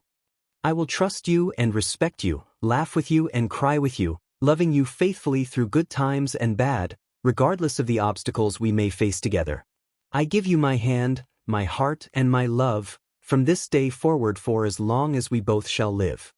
The officiant continued, "By the authority vested in me."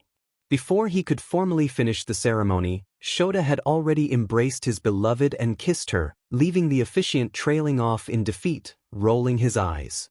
"You are now husband and wife. You may kiss your bride." In a quick decision that they were both more ready for than they ever could be, Shota and Sumire were married. Legally, the Aizawa family had begun. The spirit of having gotten married certainly carried into the night. They stood at the window of the hotel room, overlooking the sparkling lights of the magically decorated city in the dimly lit space. Each of them was a bit overwhelmed by the reality that they were truly husband and wife, but it was a joyous sensation of more awe than shock.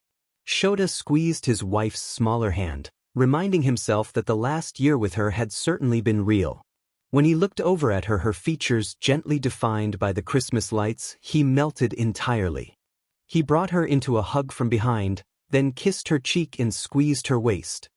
"You're my wife now," he stated as if to remind himself. "You are my husband," she smiled blissfully. "My wife is the most beautiful and amazing woman in the world." He held onto her tightly, as if when he'd let go, she'd vanish. He slid his hand from her waist to her thigh, and she leaned back into his strong frame, surrendering to his touch. He traced her hip bone until he reached her lower abdomen, prompting her to draw in a deep breath and lean back against him. She bit her lower lip in anticipation as Shota whispered in her ear in his low, raspy voice, "And I can do whatever I want with you." A thrilling chill ran down her spine as she eagerly waited for him to kiss her in the passionate way he always did, but he was taking his time, enjoying the shape of her body. He slipped his fingers beneath her dress and gently caressed her thigh, eliciting a soft sound from her lips. This made him want to please her even more. His other arm held her tightly as he felt her tremble. At this point, he knew every curve of her body. He knew exactly where to kiss and touch to bring her joy, which certainly satisfied him as well. He kissed her neck, savoring each soft spot that made her release quiet sounds of pleasure. Her fingers dug into his arms as he continued to explore, trying to keep herself from losing control beneath his tender touch. Just when she thought she'd given completely, her world faded into darkness, surprising her as he gently guided her onto the bed. With a playful grin, he tied her hands above her head, leaving her vulnerable to him, her husband.